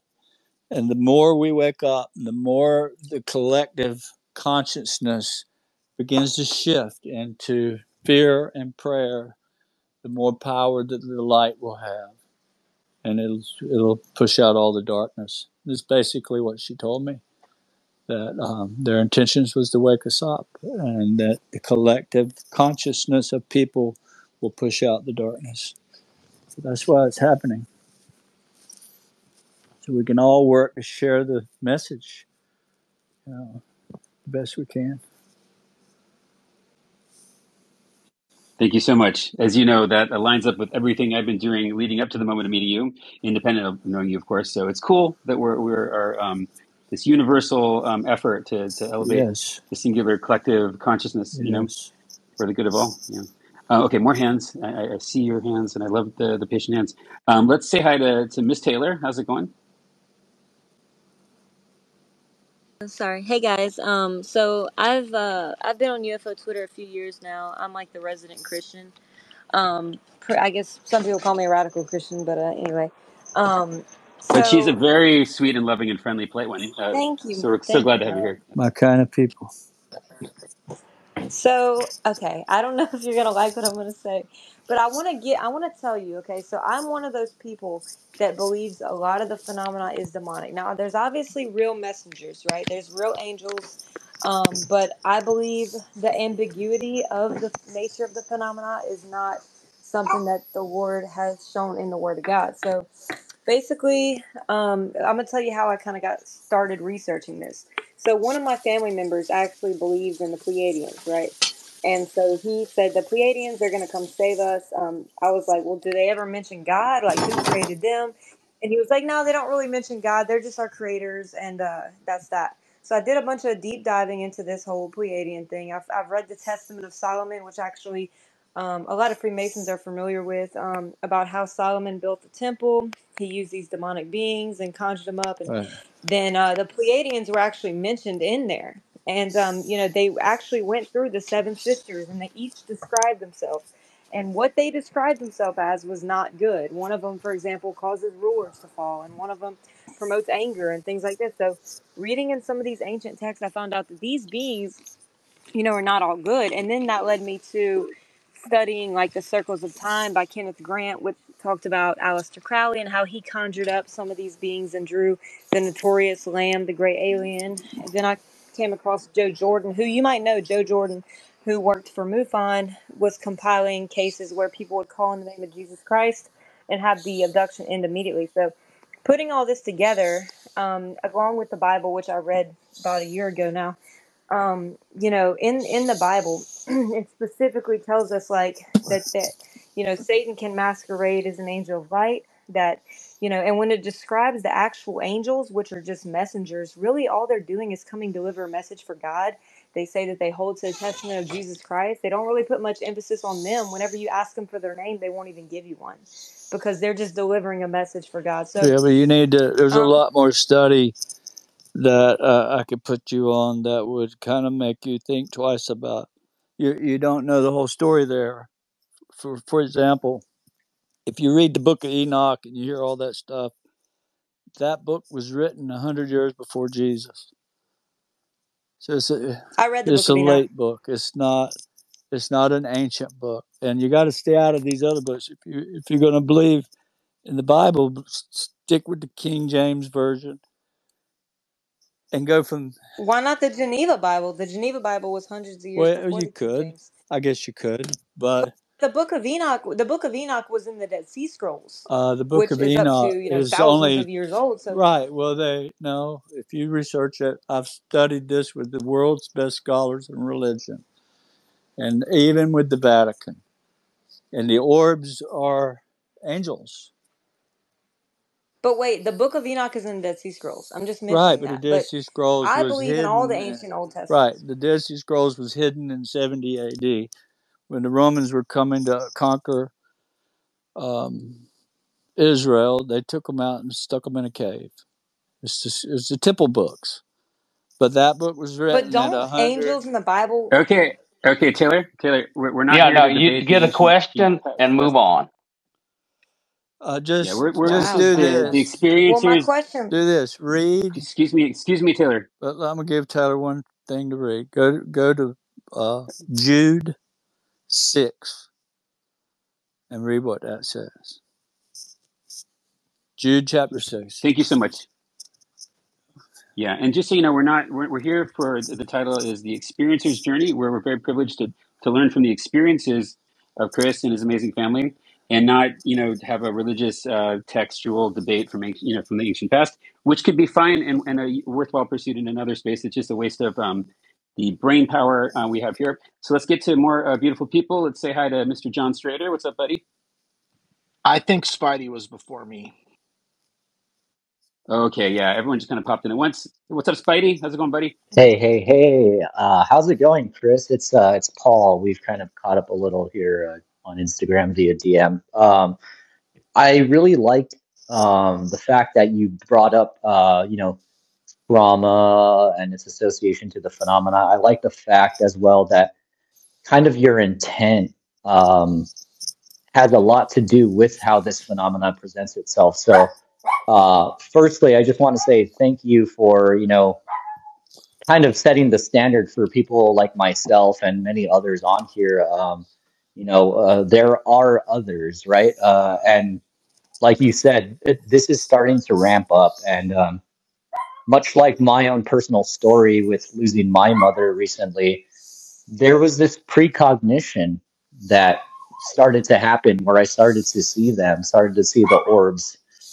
And you are right, there is a sense of hope there. So, my question is, how does the phenomenon present itself to you, Chris, during stressful times? Is it consistent, or is there anything that maybe varies, like within those experiences, right? Because we're talking about how this is a reactive phenomenon with our intention and our emotion and our spirit. So I just wanted to know how that affects you during stressful times, or what Well, experiences, you have. they saved me when I was at my lowest point. They came physically, took me away, took the Crohn's away, and left me with the ability to see it and share it.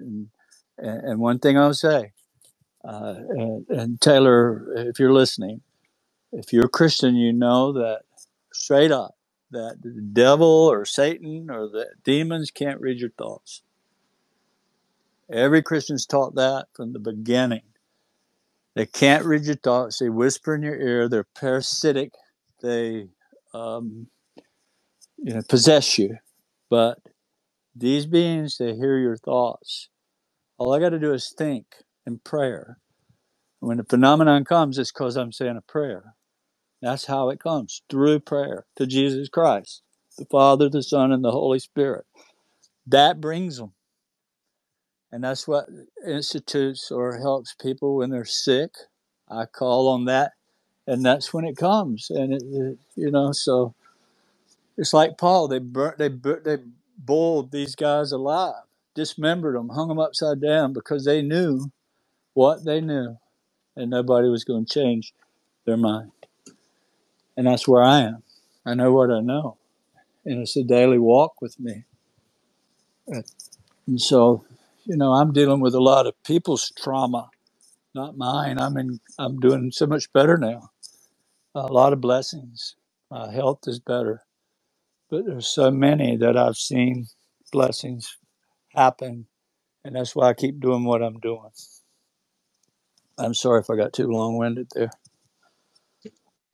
Oh, not at all. Take all the time you need. This is a forum for hearing your thoughts. I think, okay, Science Bob, who do we have next, do you think? Let's go with Tiff.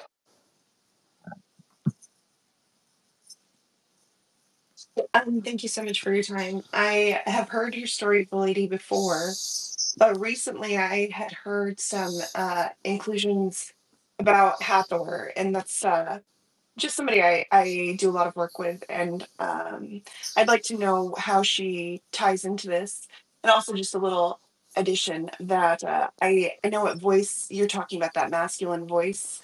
I've heard it before. It came in from like right above my head, and I knew it was like a masculine energy, but it wasn't actually. I couldn't hear the voice. I just knew how deep it was. Like I felt it in my bones, how deep it was. And I've only gotten good advice from that voice, so I know like how special that was. Well, the lady told me that got around this Hathor thing. I think my son did a podcast and said one time that that was one of the names that she used, and so everybody thinks it's Hathor, but that was one name. She goes by many names. The lady, she's been here forever from the beginning of time, and you can read that in Proverbs 8 and Proverbs 9. Talks about how she was made before the foundations of the world was made. And so, yeah, it's. I'm sorry I got sidetracked there. All good. Let's continue on then. Let's get to John. What's up, John? Hey, Mellow, great space. Thank you so much for hosting this. And Mr. Bledsoe, thank you for coming and making yourself available to all of us here on Twitter Spaces, X Spaces for UFO Twitter Week.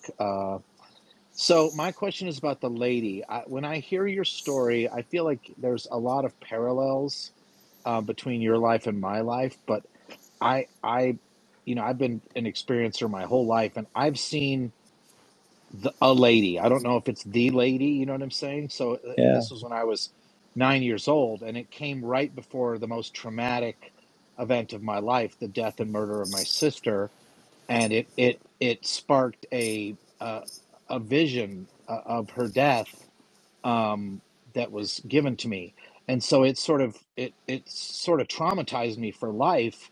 But it felt like she was there to watch over me, but to sort of see how I react through this process. And then I've Uh, experienced many things my whole life. So my question is, do you believe that we're all seeing the same lady, or that it's just maybe the same race no. entities? The Like I don't, lady. The lady's the because lady. so there's no other lady, is what you're saying. Like, Yeah, and when we start talking about races, who knows that kind of stuff? Come on, whoever's saying these names about all these galactic federation, all that's all make believe. If somebody has proof of that, show us the proof. But if I've not had an experience with aliens, so to say. My experience, I've reported this 18 years ago to MUFON, and I told them there were angels. They responded to me at my lowest point. And I've since discovered in 18 years that I have 8,000 emails right now I haven't even opened. That's how swamped I am. And the thousands that I have in talking like yourself, everybody all the time says they had trauma. Their mom died, their husband died, their daughter died, they had a near death. It always goes back to what force and what why would an alien care about you and your mama or your daughter or your sister? I'm sorry. Why would an alien care about me? Why would it hear me praying and come and help me? Says none of that makes sense.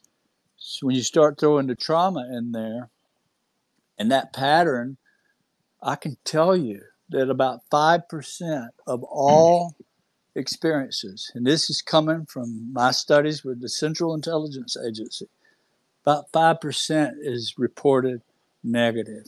95% is reported as angelic, life-changing, completely. And I've seen the data. You only hear about the negative stuff. They don't never talk about the positive.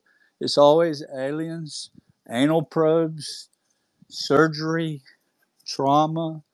You never hear the 95%, like Bob is saying, or Ross is saying, or the person that is 22 now was going to die at 13.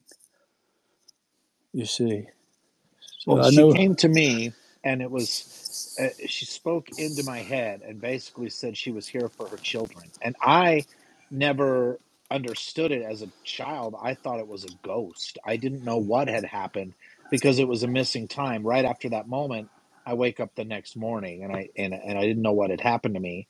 And it wasn't till 20 years later, after another traumatic event and a massive sighting with my wife of a huge triangle going overhead being chased by Air Force jets, that I remember this experience and the lady being surrounded by light and standing in a beam of light like she was coming down from something. And that was the first time I ever connected it to anything beyond just like a ghost story to me. And I had never heard your story or anyone else's stories about a lady, except for Lady of Guadalupe, the sort of Marian apparitions, things like that. Same lady. And yeah, and so then it was like I remember clearly in a space probably almost 3 years ago, another host here, Tupacabra, I think he's in the room, started talking about a lady and was talking about you seeing the lady, and I didn't had never heard your story, and it immediately hit me, and it was the first time I ever came into a space and actually told the story of my visitation with this lady.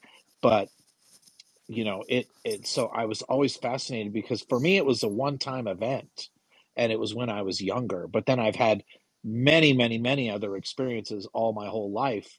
I'm not like you. I can't just go outside and see the orbs every day, but they seem to always be paying attention, always watching. Like They are. I feel that all the time, and I have many, many experiences like that. And I did meet you at Contact. I didn't get a chance to really talk to you because you were surrounded most of the time. But Yeah. then on the way back, my daughter and I have a sighting, and so it's like, I just wanted. So that was my main question was, is it all the same entity? And you answered that, so I appreciate your time. Yeah. Thank you. It's the same lady as Fatima, the same lady as Guadalupe, the same lady as Hathor, Demeter, Diana, Hera, um, Met in ancient Egypt, Hathor, which is Met in the second dynasty. It's the creation. It's Gaia. It's Mother Earth. It's like the Holy Spirit, the lady. She cares about us and always comes to warn the people. The Indians knew her as the White Buffalo Calf Lady. She would come to warn them, go hide because there's a band of killers coming your way. So she was always there to warn people. Of Yes, And Chris, she came Thank to you, just John. me. briefly Thank you, before we John. Sorry, go I ahead. think God Sauce is next. go ahead. Yes, sir. How's it going, Mr. Bledsoe? Good. It's nice to meet you. Yeah, my brother is Philip Daniel Newman, and he's put out a few books on the secrets of Freemasonry and and some other things. Yeah, so your stories kind of shocked me a little bit because, well, obviously I met this person when I was younger and later. But what's concerning is that my daughter came to me a few months ago, and she said that there was a Sasquatch outside, and she didn't think it was a dream, but she was back in bed, so it must have been a dream, right? And she saw a Sasquatch out of the window, and then there was a lady, and it was a very nice white lady Sasquatch, very pretty, and she was in the living room. And you know, my daughter vividly tells me about how she was made to come back and put in the mind of a child, and she hugged her, and they embraced, and she said she just remembers how soft the fur was and how nice she was. And wow, Beautiful. this is fascinating, Beautiful. so fascinating. I am happy to meet you, sir, and I hope we can man, we need to talk a lot more than Yeah. just this. So Well, absolutely. yeah, And this is great. I think it's a beautiful experience for her. But keep in mind, and everybody needs to hear this. In the 1600s, people in England were reporting, and in Switzerland and all around the world were reporting sky ships flying about. So there were the Mayflower with glowing sails. There was even a report of one throwing out an anchor and tearing the top of a chimney off in downtown London. A boat flying around, sky ship. And so they mimic everything. There wasn't a flying saucer until Kenneth Arnold reported it, and the news made fun of him and said he saw, these flying saucers, and all he said it moved like if you skipped the saucer on the water. So for the next 50 years, everybody sees flying saucers. Then that went away, and it had triangles there for about in the 90s, I think. There were some triangles going about. Some of them probably ours, like the ones you saw being chased by planes. No planes can chase these things that I'm dealing with or seeing the real thing. It can vanish and appear and disappear at will. Have you ever But been out there with them in your light body? Which I've had. Like I've had a few experiences. I'm not here for me. You know what I mean? I'm not trying to have a personal story thing. Um, but I am wondering if you've been out there, and I'll end it on that. well, as Cormore, you're saying, we're out there. The astral underground that is above us. Well, yeah, I'm pretty big into the Monroe Institute. In fact, I write about it in my book. They study me. They study my brain there. And in fact, there are 2 new episodes I did with Beyond Skinwalker this year that got canceled because of the Trump shooting, the assassination. So they canceled half the season, which will play next year. And you'll get to see inside the Monroe Institute and what we did. And I think it'll blow everybody away. The other show was shot in the swamps down in this Everglades, and we had orbs fly between the cameramen, big as your fist, went right between them, and they were everywhere. Orbs in the trees, orbs above us, making U-turns, and not only that, they discovered a special frequency that somehow my body was communicating on that same frequency they talk about on Skinwalker Ranch, communicating straight up. And they could turn the antenna at me, and the signal would spike. They could turn it away, and it would drop off. Do you think of anything to make this happen, Chris? I just, Hey, really quick, I have your Last one. video. Yeah, I actually have Chris's video for everybody really quick down in the bubble. So if you want to go watch him, they hook him up to a machine and then they kind of watch that as the orbs come and he can predict right before. So anybody in the audience who's go ahead and Thank check you. the bubble, Sienna, you'll see Bledsoe's name. And you, yeah. thank you, Jenny. Sienna, it's your turn. Sienna. I'm so sorry. I was in a different screen. I'm on my phone, so I was trying to thumb my way back. It's just I'm just honored to meet you, Chris. I also had the honor of meeting Mellow in person. He recommended your book, which I just started reading. About 100 pages into it.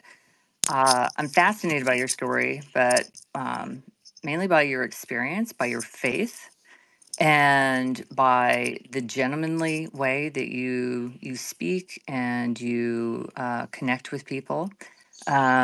My grandfather was a chaplain in the army, so that level of civility, I don't know. It just really speaks to my heart and lets me know how genuine a person you are, which is why I think your message is so unbelievably profound to me. I'm also an experiencer, but my experience is more in the etheric realm. But I did have one orb experience, and I actually told Mello about it. It's actually a funny story. It was July 3rd, 2017, and it was right north of Virginia Beach. And my family has a house on the Chesapeake Bay. It's right on the water, so it has this big screened-in porch. And there were several of us sitting out on the screened-in porch. It was my husband, my best friend of 33 years. She died. It's actually kind of connected to the story. She died a couple of years after that, but we had been best friends for 33 years. And she had grown some mushrooms, and like when I don't know the whole thing that she did. She ordered this sack of magic mushrooms, and so my husband, she and I were sitting out on the screened in porch, and I start seeing things, and I'm like, okay, I'm obviously like hallucinating because I was just, I'm at that point in my life, I hadn't really done a lot of, I don't know, I'm not even a big drinker, but I'm sitting there and I'm just like, I must be imagining this. And so I kind of snicker. I was just like, Elizabeth, can you see that? And she said, oh, honey. She's a Southern Belle. She said, oh, honey, I see that. I see that. She's like, there's not one, there's not two, there's three of those things. And Always I'm like, three. and Three. so I look over at my Pete, and he's and my husband, and he's like the biggest skeptic in the world. I said, "Are you seeing that too?" And we're all kind of laughing. We're like, "What on earth is happening?" And right then, this is the funny part of the story. My son, who is now 13, so back then, I don't know, he's like 8 or so, he comes out and he sees them and he says, hello from the other side. I mean, like without skipping a beat. It was right after that Adele song came out, Hello from the Other Side. And we all just start busting out laughing. But I've seen lots of crazy things down at that beach house since then, which I'll tell that in a different space because I don't mean to take up too much of this. But Okay. um, the thing that came with that after that, I started having a series of profound spiritual experiences. The biggest of which was like a Kundalini awakening. Is the term I know for it, where I felt like a shock of electricity through my spine, almost like somebody had like kind of stabbed my spine with a lightsaber.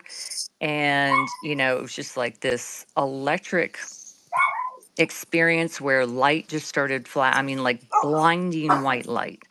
My body went into like a contorted position and I started receiving like just tons of downloads. I mean, tons and tons. It was this glorious, like beautiful experience. I mean, if anybody could, I'm not a religious person, and even though I come from religious background, I've come from a long line of ministers. Uh, my mom, she was the black sheep. She didn't want to enforce that on my sister and I. So it just kind of skipped a generation, and then this happened to me, and overnight I went from being what I would call agnostic to understanding the connection of all things, asking questions and understanding the answers so quickly that, I mean, I was just astounded. I mean, I'm a pretty, you know, I'm, it's not that I'm not a smart person, Hey, but I'm Sienna, not. Sienna, can we bring Oh, it to, yeah, oh, oh, sorry, yeah, so I'm much, sorry. can we just bring it to I'm a In sorry. question just in because of the Yeah. 15 resonance? seconds, I please. do love your story. Yeah. Yeah. So my question goes back to when I mentioned your faith. So I want very specifically, hold on, I had actually written it down. So I wanted to ask your advice. If I were to ask these benevolent beings to visit me in person, or because right now I feel like I have that connection telepathically. Is it fair to ask that question just out loud? I mean, would I be outside and just ask out loud? Is that what you would recommend? And I will land my plane there. Sorry, sorry to ramble. I'm not used to talking to people who actually care about the things I want to talk about. Yeah, no, it's cool. We'll get to the questions, but I do love your story. Thank you so much. Oh, hey, do we lose our friend here? No, Chris, Chris he's is here. gone. Oh, Chris, Oh, to okay. Is he repeat the talking? question, it was, you know, I can feel these benevolent beings. They speak to me telepathically. If I were to ask for them to show themselves, because I know they're all around me. I mean, I can feel it. I feel like I channel direct messages from them. I also feel like I'm a messenger, so I really appreciate that. That's what you identify with in this realm, in this dimension, whatever. I know I'm meant to be a messenger. I've known for many years now. So, but I do need a little bit more guidance right now, and I'm just trying to figure out how to ask, the benevolent beings who have led to all these miraculous things that have happened with me to appear. Like if I went outside right now, I mean, what would that sound like, if that makes sense?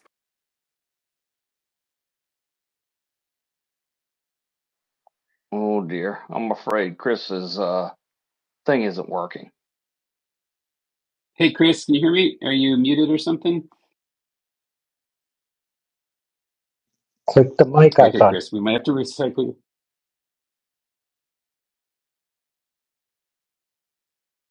He disappeared. you. Okay, we're gonna get him back up. Don't you worry. Just got to find him in the crowd here, hopefully. And people, please keep it short. And Grant is next. Yeah, we'll try to focus on questions. Oh, cool. We got two here. We're focusing on questions for Chris Bledsoe, who hopefully will be surfacing anytime now. Somebody will have to drop down. I'm going to drop Sienna down so Oh, Chris can get in because it's all stacked. yeah, we'll be cycling you guys through. So hang out, and if you have another question.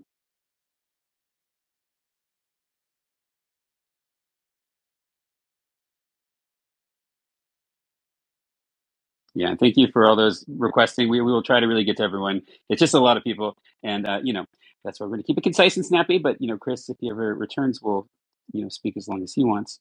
Do you see him, Mr. Science Bob? Nope. Okay, maybe I'll give him a call.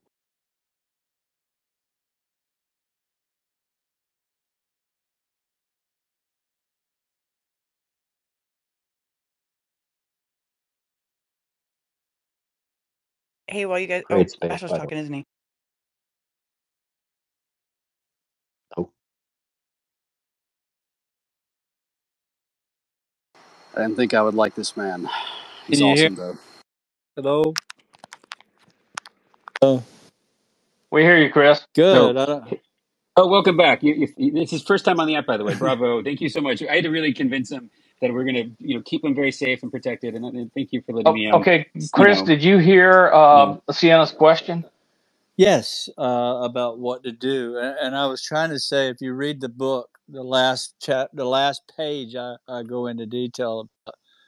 Just go out and look up at the heavens and open your heart, and with love and kindness and caring, and I do a prayer. I just say a prayer to the Father, the Son, and the Holy Spirit. If you would share your presence with me or my friends, that's a simple thing I do. Just that. There's no. Grant, you're up. Th- Okay, let's let it resonate a bit, Science Bob. But thank you for you're doing a great job. Thank you, Science Bob, and thank you, Mr. Bledsoe, for taking my question, and I really appreciate it. I'm, as an Australian, I'm fascinated to learn of your engagement with the Australian Department of Defence, and I'm just curious to Right. learn, how did that engagement come about? How was it that they initially got in contact with you? Did someone tell them about you and your experience? How did they get in touch with you?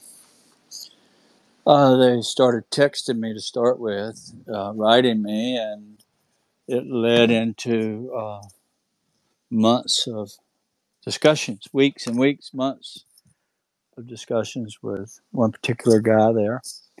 But they all listen.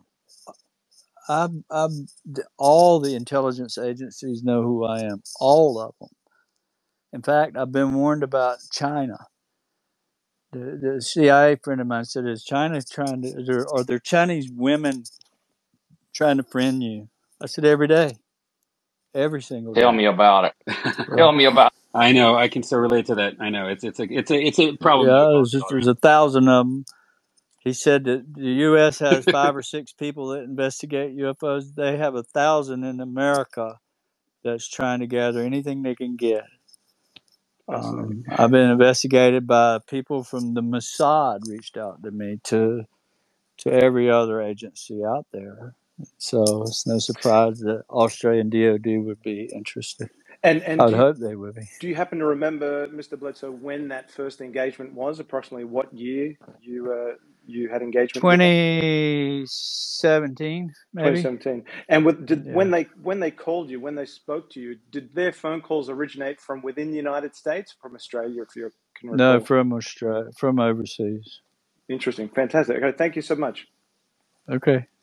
All right, so here's the order of people who have not asked questions, and then everybody else is a recycle. Jordan, Paul, and Tupacabra.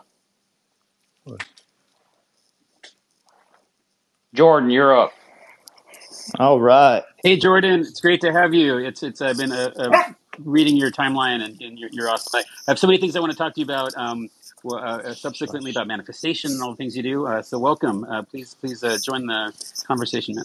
Yeah, great to meet you, Mellow, and thanks for doing this, and Bob also. And Chris, I met you in Palm Springs a few months ago. I met your daughter down in Tampa, had lunch with her and the family, and actually spent a week with Ryan at the Monroe Institute just a couple months ago. And so I feel really connected to your family, and been following your story for years. And anyways, I'll just get right to my question. I have like a page of questions here, so I'm just going to grab one. So my question is about the future. So obviously the lady is out of our, what I would call our time stream, and she can see future events. That's kind of how it seems like she helped you save the Pope, and also how she kind of gave a warning about what's happening in Israel and Syria and those kinds of things. Yep. So my question is, do you think she's attempting, or do you think that they are attempting to change the future in any way by making this contact and by Yeah, guiding us and helping us open our hearts? 100%. That's what it's about. By Okay. waking us up, we have the power to overcome all this darkness and there's a lot of bad things happening to humanity all over the world, and there's a push to rid everybody of their fate so they can control you better. Right? That's what the whole plan is, to get rid of our fate, and we become powerless, mindless humans. But the lady's not going to let that happen. She don't like the suffering. That's why they came when everybody has, these people that have these experiences all say trauma. And so there's a major trauma happening, and the heavens are paying attention. And so Yeah. I think that a little bit of heaven is reaching out to change the hearts and minds of the people. That's exactly what's happening. And the more that we wake up, the less power the other side holds. So it's kind of a one part, two part question, because you mentioned trauma, and I had an awakening. It's crazy, and all this stuff has happened since then. It seems like that seems to be a repeating pattern with people: is trauma first. It seems to unlock or activate things Yep. within us Yep. that leads to the ability, I guess, to be able to perceive this and interact with this phenomenon. Yep. So I didn't know if maybe we were supposed to experience some sort of worldwide trauma that would have some sort of a worldwide awakening, or if there's a way to have a worldwide awakening without the trauma. Well, So is trauma necessary, or is it just a tool that can be used? well, Great question. I think that there's going to be worldwide trauma.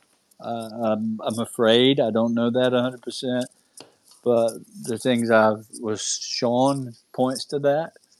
In fact, I put in writing in 2012 about Israel bombing Iran and Syria, and at that time they had never bombed Syria nor Iran, and look what just happened.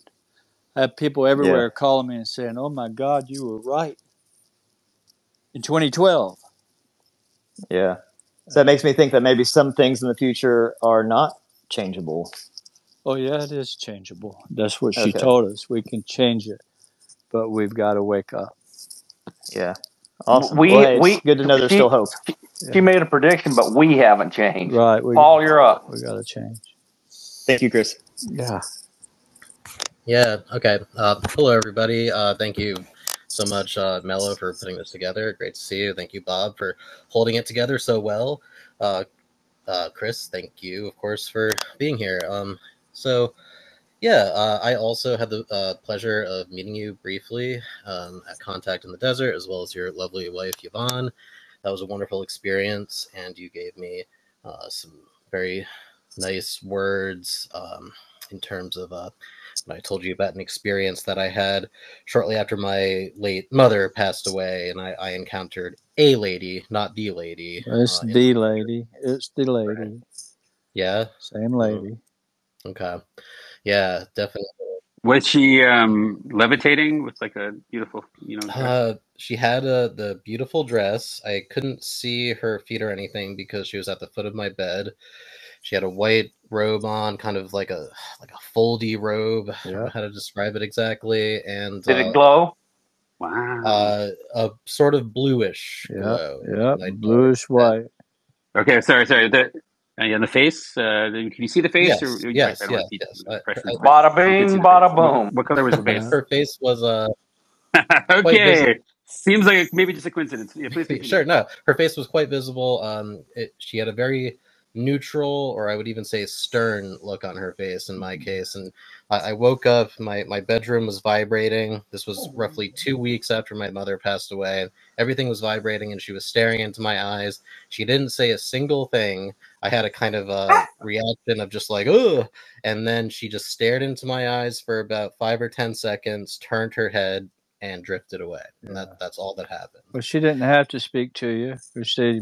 They put it right in your head, the information. And sometimes you won't retrieve it for a long time, and then it'll come.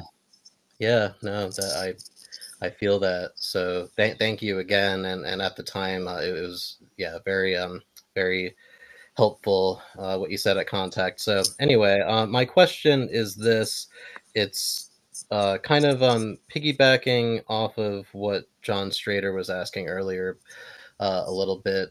Well, so I'm just curious if there's anybody that you're aware of, either within the Intel community or in general, who's also encountered this lady, or if you have an idea of why these Intel folks are so interested in the lady. Thank you. Well, all I can tell you is everybody's interested in the lady in the Intel world. They know it's true. The way I described her and everything about it is what got the attention of them and the Vatican. That's when they sent their people basically to research this thing. But the Intel world, they know, and they also told me that they knew that this Fatima thing that was much different than the official version of what really happened there. It wasn't the sun that moved out of its place. It was a huge glowing ball of fire, a setting sun, exactly like I described, a setting sun. And it came down out of the sky, and the heat from it dried everybody's clothes out. 80,000 people watched it. 80,000. And out comes a woman wearing a short skirt, a short dress. And she was tiny, 3 or 4 feet tall. And there were orbs. This ball of fire turned into a disc that had lights going around and around it. And orbs were everywhere, flying about it, around her. And so this is some of the stuff I've learned from Intel that they know. And so they wanted to know exactly what she wanted to say.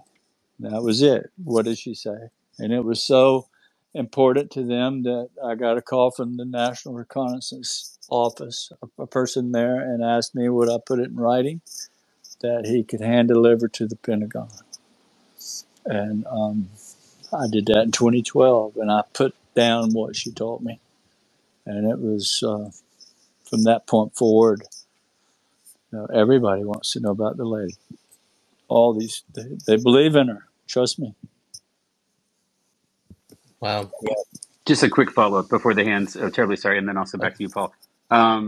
Did you get a sense that they all shared the same hopeful attitude towards what she could provide to yourself and the rest of humanity, or did others have other kind of theories or takes on it? No, they, basically, the whole reason was to know what she was saying. But certain people there that I've dealt with are, yes, they see that as a positive thing for what's going on here. If she actually comes and if they actually help us, and the answer is that's what's going to happen. Yes, they're going to come back Yeah. in our lifetime. Yeah, I wonder I wonder to what extent, it's one of the many mysteries and things that are so unique about you is that the extent, you were able to make this book. It came out, you had all these, high-ranking experts in these secret projects, listed by name, and writing the preface and things like that. And I wondered, if that's possibly because, and you have multiple different agencies around the world investigating you and the whole phenomena that surrounds you. And what I would hope is it's the reason that it has been so peaceful and sort of collaborative compared to other sort of secrets, right? Government secrets and technologies is because perhaps it only has a beneficial potential to it, right? It's not something that can be hopefully weaponized, for example. And maybe that's why no one has tried. None of these beautiful Chinese women have managed to Yeah. abduct you yet. Well, they were at contact in the desert. One particular one. I bet I they know. were. Oh Lord Jesus, they were stalking me the whole time. Everywhere I was, she was right there beside me, or one table over, monitoring everything. So Yeah. Yes, Paul, you had some great questions. Let's go to Tupacabra. Thank okay. you. Well, if I could just say thank you again. Yes, there are a lot of interesting people at Contact, and I just wanted to give a shout out again to your lovely wife, Yvonne. I think your whole family, has something very special going on these days. I'm a big fan of Ryan and Chris Jr. and Emily and all the rest. And I just think that the unsung hero there is very much Yvonne. I think she had a very unique perspective that I'm grateful I got to catch a glimpse of. So thanks again, guys. Everybody loves her, and I want to say this before we get off. Um, Last April, we had the Azalea Festival in Wilmington, and had 75 people show up. Some came from Germany and everywhere just to go to the festival because I was there. Well, we're going to do it again next month in 2 weeks, October 5th and 6th. There's called the River Fest, and so if anybody wants to come and meet the family, they're all going to be there. Emily, she's coming up from Florida. Jeremy, which many people don't know him, he's a scientist at East Carolina University. He's coming, and then Junior and Ryan, of course. So Yvonne will And be there. they might even meet a fat, bald-headed, bearded science Bob. Well, I hope you come because we may go You out. know I am, bro. We may go out 1 or 2 nights in Skywatch, and just for everybody to know, last time there were 75 people there, and I told everybody at 8:30 it will appear on the ocean at 8:30. And I told him that at 8:15. And as soon as on the spot, dead on 8:30, we had a light show like nothing else out over the ocean. These things were jumping, miles in distance, and then shoot right back offshore and then come up in the air. So I think we're going to do it again, weather permitting. We're going to try to go out and do another Skywatch. So come join us if you're interested. Tupa. Hey, great space, Mellow. Thanks for co-hosting, Bob. This is pretty cool. I'm not on that side of the country, but if I was, I would definitely go to that. That sounds like a lot of fun, dude. Yeah, it will be. Thanks. Chris, it's good to talk to you, man. I followed your story for a while. Seems like a couple of years now, and I like it a lot. And I listened to your story on Danny Jones' podcast. I thought that was really, really good. Wow. And one of my favorite parts of it is the part where you say that the orb or the angel spoke to you in images. And I find that a lot in other cases, like a lot of cases with children in the schoolyard and whatnot.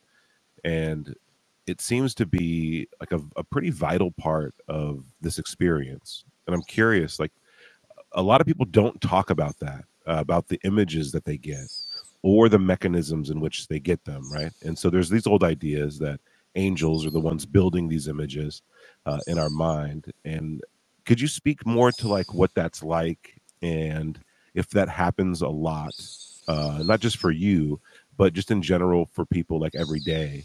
And if it's an important aspect of it, is there anything that can be done to kind of, I guess, maximize that effect or try to pay attention to these images that could come through this way? Yeah, well, it works a lot like,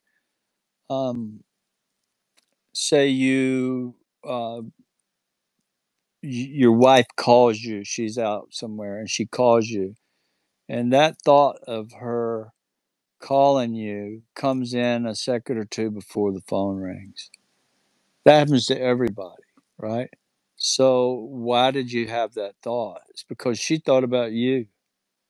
When she thought about you, you thought about her. You connected in the Ethernet. There's an Ethernet above us that all the information's there, and our brain is just like a biological computer that processes data.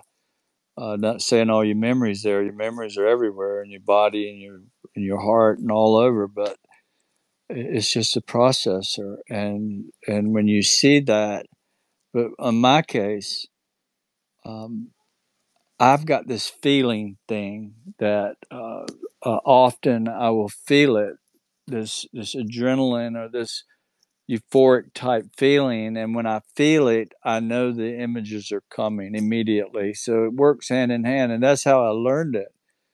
And but if the feeling wasn't there, it would have been harder to learn it.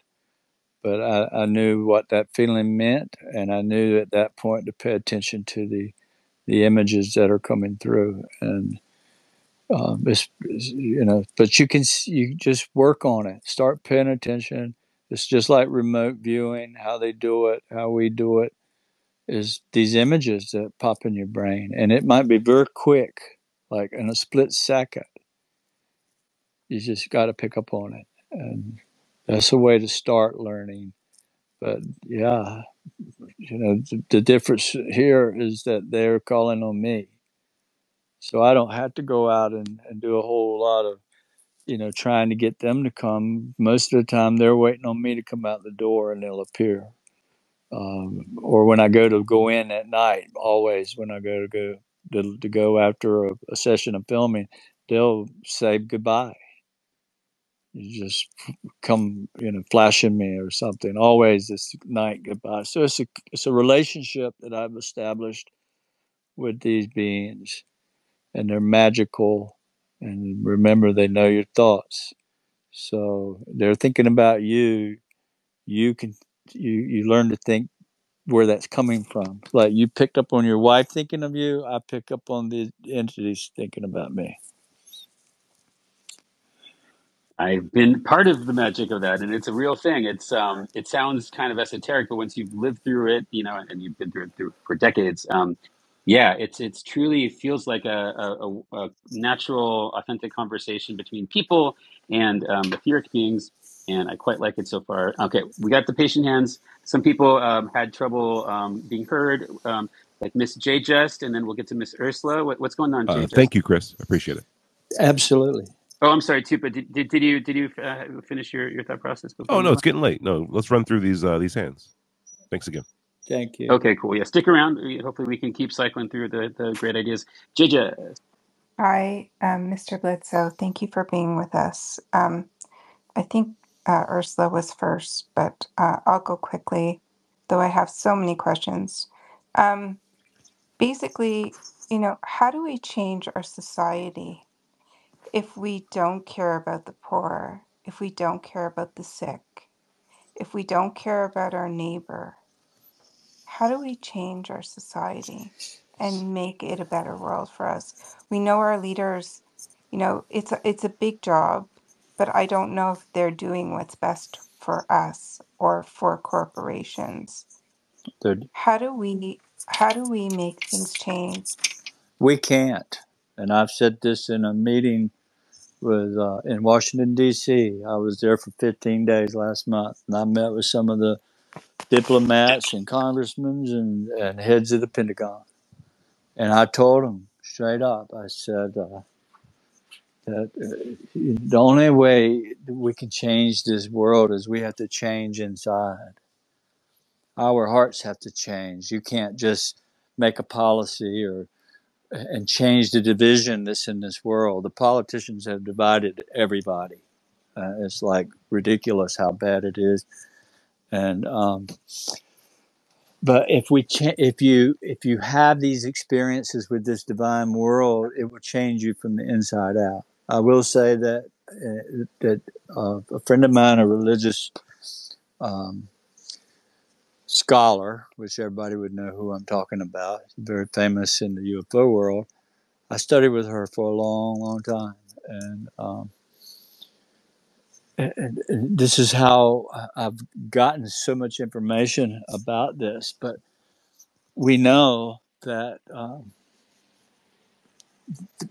she was giving over 2,000 reports in 2012, I think, or 13, by MUFON to study. And the reason they reached out to her to study these, because these 2,000 experienced people had an experience, reported seeing angels. It was an angelic experience. And so the phenomenon is changing people. That was in 2012. And now it's happening, and people never talk about it. They don't even report it. They see it. People are seeing it all around the world now. And it's working on us on an individual, and it's known. Even some friends in the government told me, we know that people always turn out more caring for the planet, more green, more caring for their neighbor, more loving and calm. And this happens with everybody that's having these experiences, all of them, except some that, they had some kind of negative experience. But that's very rare. I'm telling you, very rare. They make it out to be everything, but it's rare, the negative. It's always positive. Thanks a lot. Let's get to Ursula now.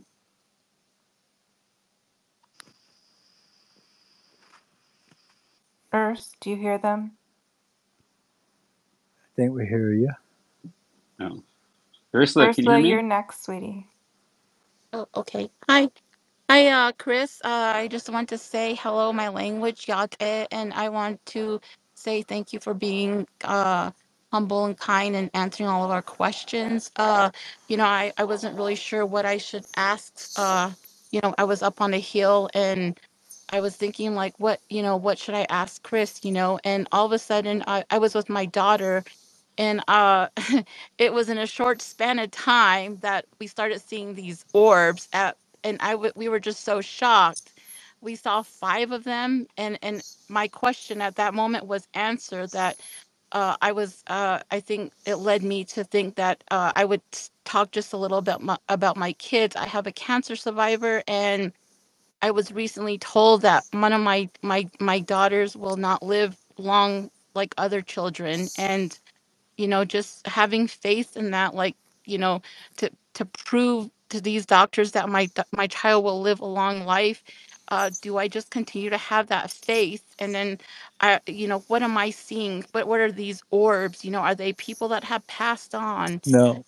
And there's just like it. So I knew that something it led me to ask those questions, that maybe my faith is taking me to be a mom. Maybe I was meant to be a mom of my special needs child, and see these orbs, or, whatever else is out there. Or maybe, a lot of things are happening in my head right now. And it kind of made me emotional that I saw all these orbs in one night, and so thank you. Thank you for being here. And do you think that I should just continue to, have faith in myself and whatever these things are out there?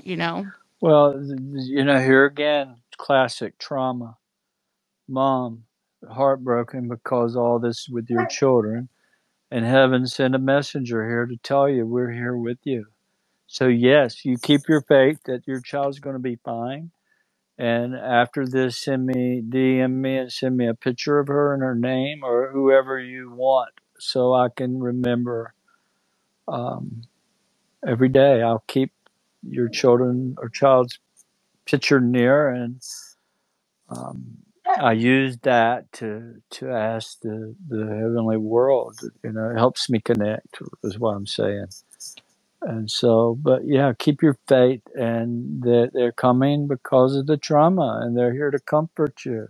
It's not like some alien from the Pleiades who's come here because you're suffering, and it's not a negative force. The Christian church gives the devil way too much power. If you read the scripture, it says that you have nothing to fear about the dark force. If your heart is aligned with the love and the light, whether you're a Christian or not, you don't got to worry about that. It has no power over you.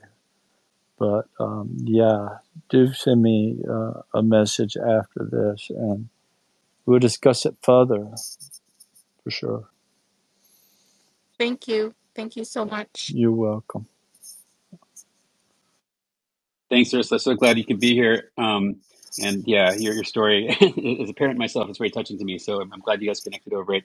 Hopefully, got the order right. Science Bob, who's next? Okay, so look, I know we have a lot of people I want to get to. We got Jason Sands here. Wonderful to see you, yeah, my so friend. so you got three people who have not asked a question. Those are Screen, Jason, and Parsi. Screen, go ahead. Great. Let's go, Screen. Hey, Screen. What's going on, y'all? It's been a great space so far. I really appreciate it. And my question for Chris is, you kind of touched on it earlier a little bit when Taylor was speaking about like the good and evil aspect of it. And I'm of the mind that everything's kind of energy based, and good and evil are just semantics or perspective, right? So when I was young, one of the few times I had sleep paralysis, I experienced what they call like Santa Muerta, which is essentially a dark version of the lady, like in a cloak, and she's usually either got a lantern or like a plasma orb that she's holding.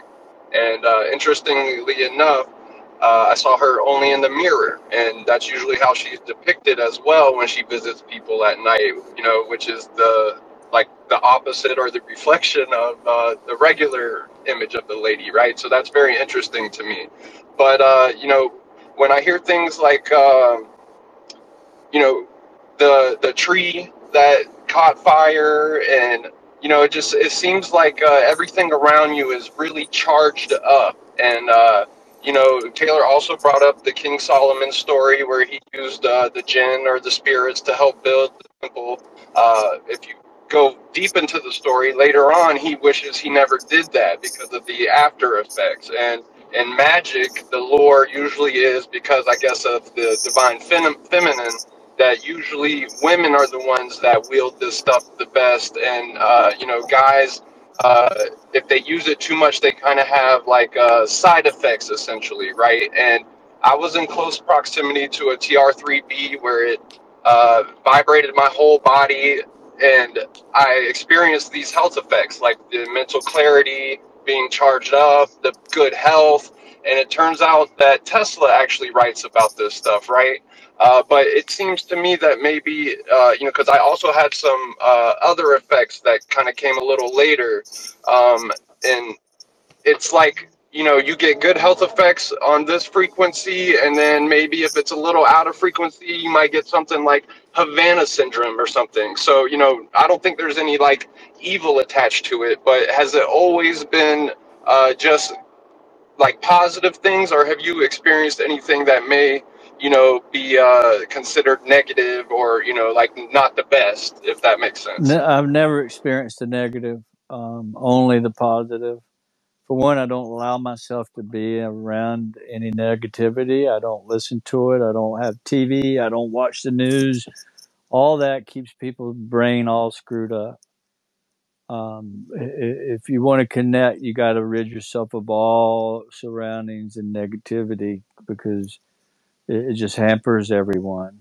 And but I've never experienced anything negative, and I don't know anybody that has, other than people that have had demonic possession. So there's a difference there, and that demons, they are non-physical. They don't come into our world physically. They're non-physical. They possess your thoughts. It's the angels that come in physically in the light. In fact, I have 3 pictures that was sent to me via Pope Francis from the Vatican, because they were investigating me and they had a ceremony there in my honor. They opened the Vatican archives to let 2 of my friends in there, and they placed my picture between the books of Copernicus and Galileo to be there forever. It's there. And so Pope Francis was given the tour, and he sent word to me, sent these 3 pictures, and they're all of orbs, and they're interacting with St. Francis of Assisi. And he sent word to me because I was really eat up with rheumatoid arthritis at that time. And I've since been free of that. I've still got it, there's no cure for it, but I'm in remission now. At that time, I was really sick. But he said, they told me that they knew by reading the doctor's reports on St. Francis. He died 2 years after he had the stigmata. But the stigmata was nothing more than rheumatoid arthritis, that he had gotten too close to the orb. He let it get too close, and the energy from it caused him to. So he died 2 years later. He had no treatment from it. But Yeah, see, that's basically what I'm talking about. Like, so you're not worried about radiation, or you don't take any precautions when dealing with them, so something like that doesn't happen? yeah, I take precaution.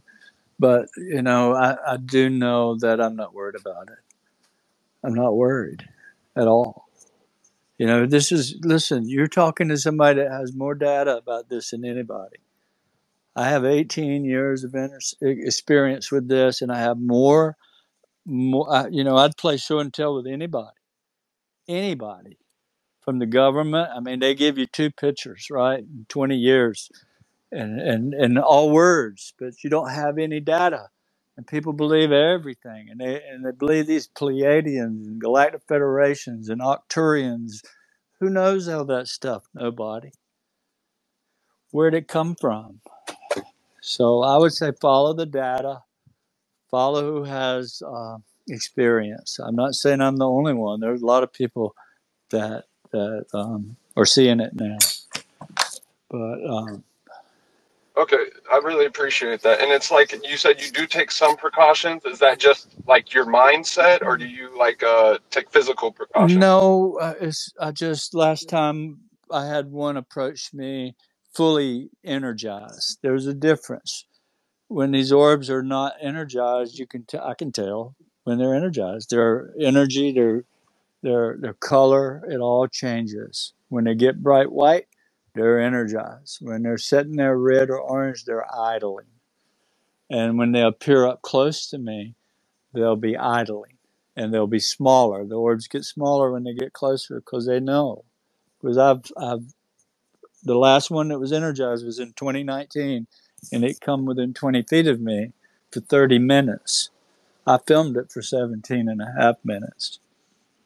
And that's when they gave me, it's in my book, you have to read it, where I come out for the first time in 8 years warning about trouble ahead, which was COVID. And but I said a prayer when it started coming at me.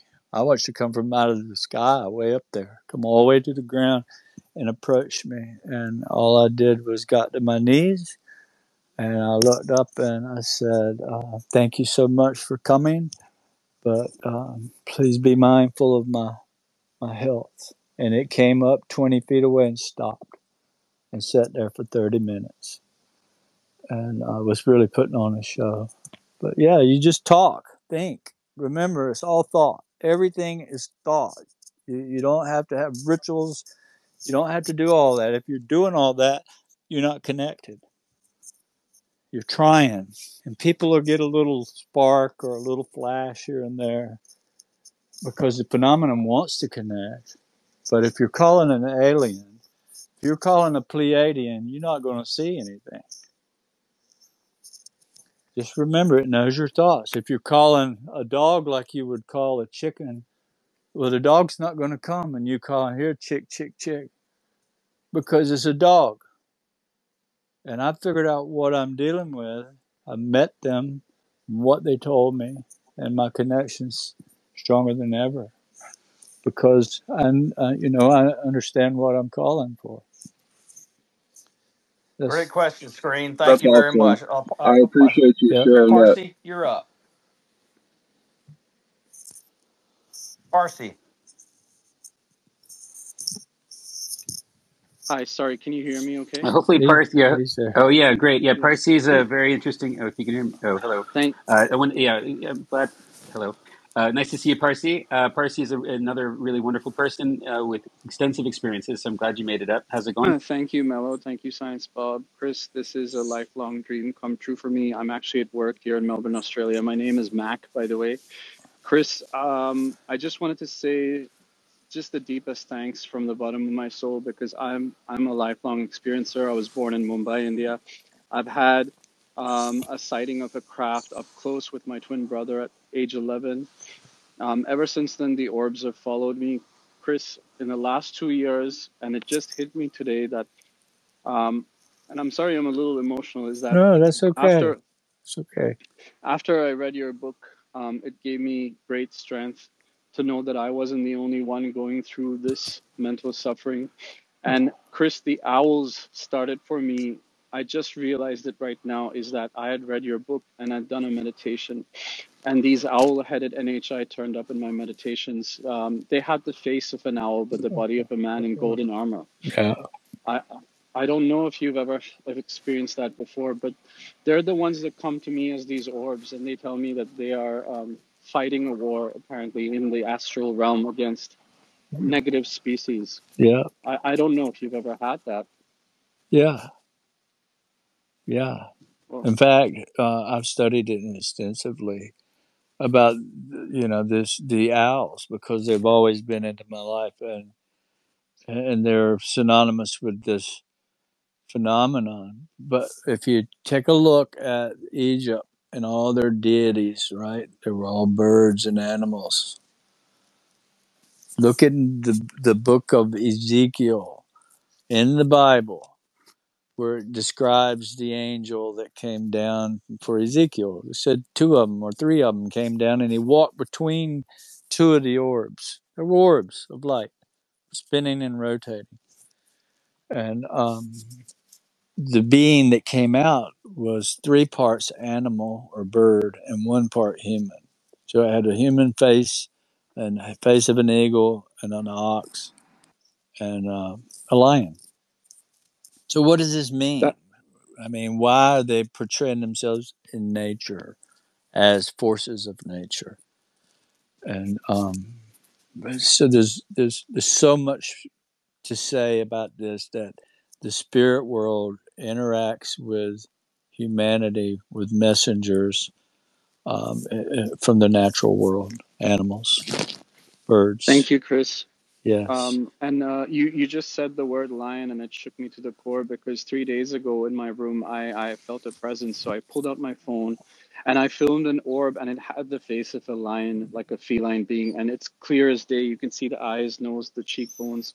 And it's really shocked me to the core. But I just want to say, like, from the bottom of my heart, for all experiencers that are suffering this trauma of not being able to speak, when I went public, certain people said I was demonically possessed, but Yeah. it's nothing like that. Yeah. Um, I've made peace with everyone on this platform, and I'm kind of speechless at the moment that I'm actually speaking to you. But I just wanted to say thank you from the bottom of my heart, because you give me that strength to go ahead every day. So I really appreciate it. God bless you, Chris. Thank you so much. I appreciate you, my friend, and keep your eyes on the heavens, and keep that love in your heart, and it'll never leave you. It's always there, always. I've been looking forward to this for a while. Jason. Hey everybody, how's it going, Chris? I've had a lot of folks want me to speak with you, I guess, but I've had my own experiences. I met the lady when I was probably about 6 years old in Massachusetts, um, but it was kind of,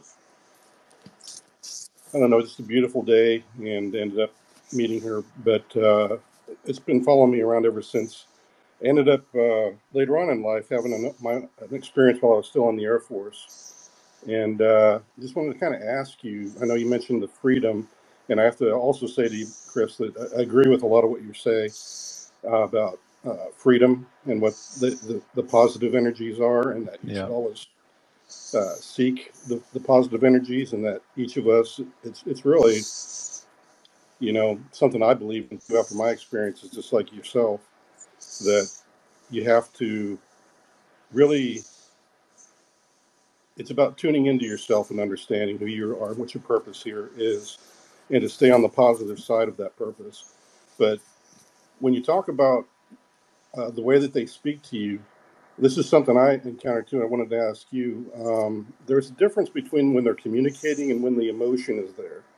Because when you mentioned that you kind of have the emotion of, I guess, peacefulness wash over you, is that kind of different from when they're talking to you? It's all That's what I'm. part of it. It's an indicator for me that I may have the feeling of euphoria or like adrenaline. You know how you get excited from adrenaline? That's kind of what it feels like. And I'll feel Mhm. that. And when that happens, I know to pay attention to the images. So often Mhm. it comes as an adrenaline high that leads me to say, okay, what are you saying? And then I get these images. But sometimes it's all according. Sometimes they Mhm. just show up and I don't never sense it. I mean, they're always there, always.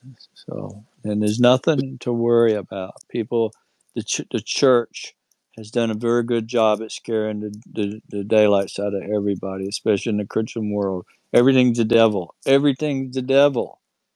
Come on, people. We don't even know. Yeah, You know what I'm saying? We've got more I do. power than the church sees. And I'm not beating on the church. I'm talking the institution. I love the church.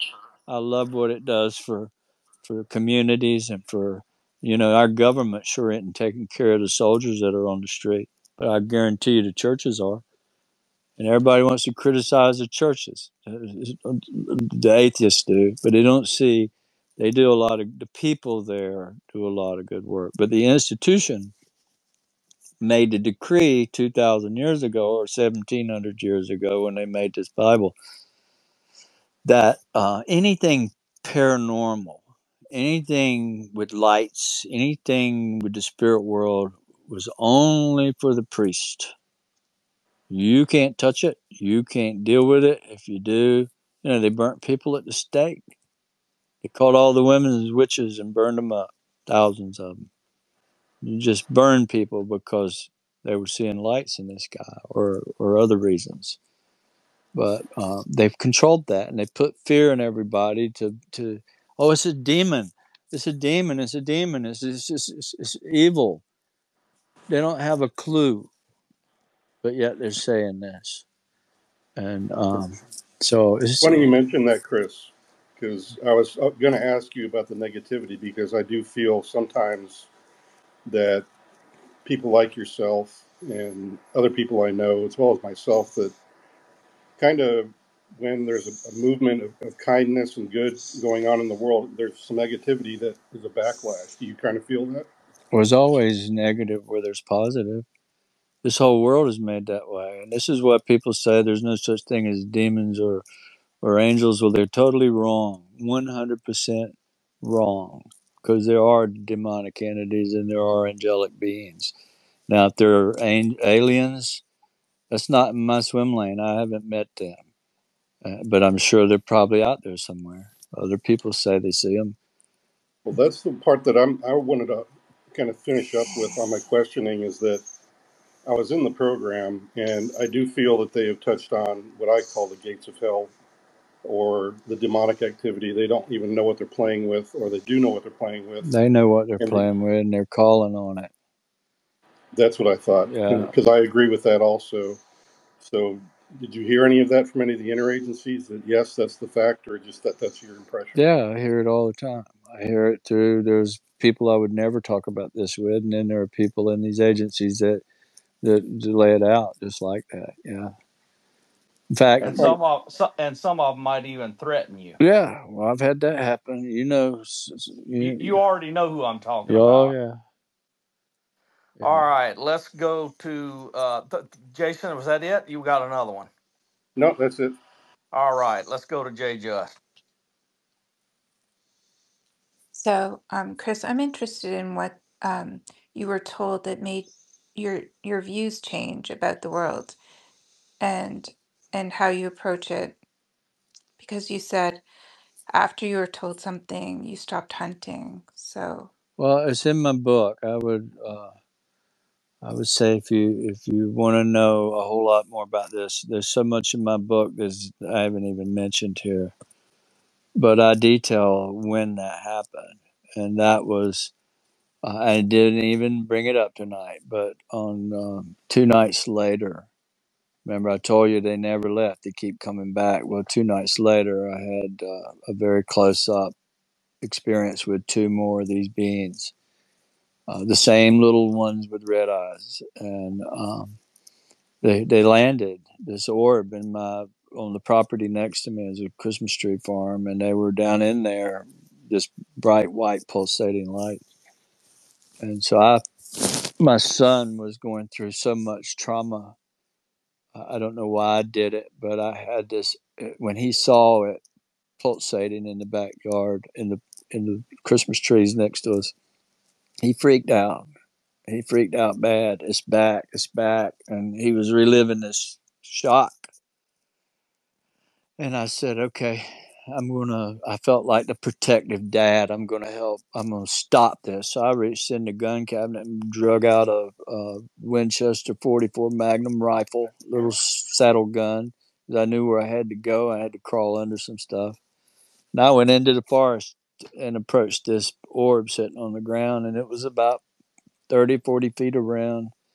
I got within, I'd say, 20 or 30 feet of it, and I was so electrified I couldn't go another inch. In fact, I backed myself back out of there. I'm on my hands and knees under the canopy because the trees were overgrown, 40 feet tall. They never cropped these on the farm, and they just let them grow wild. So I could get up under it, and there was a 3 or 4 foot area underneath I could see forever. Not a weed anywhere because the sun blocked it out. But I could crawl under that. And I did. And when I became electrified, I backed myself back out of there, and I had about 40 yards to get back to the backyard because I just walked across my fence onto this farm. And when I stepped over the fence to go back onto my property, these two beings appeared in front of me. They were on either side of me, 3 feet away, and I had this rifle in my hand. And suddenly, when I saw them, this extreme shame came over me. They projected this, I guess, in my head, and I became so shameful that I tried to hide the rifle behind me. Um,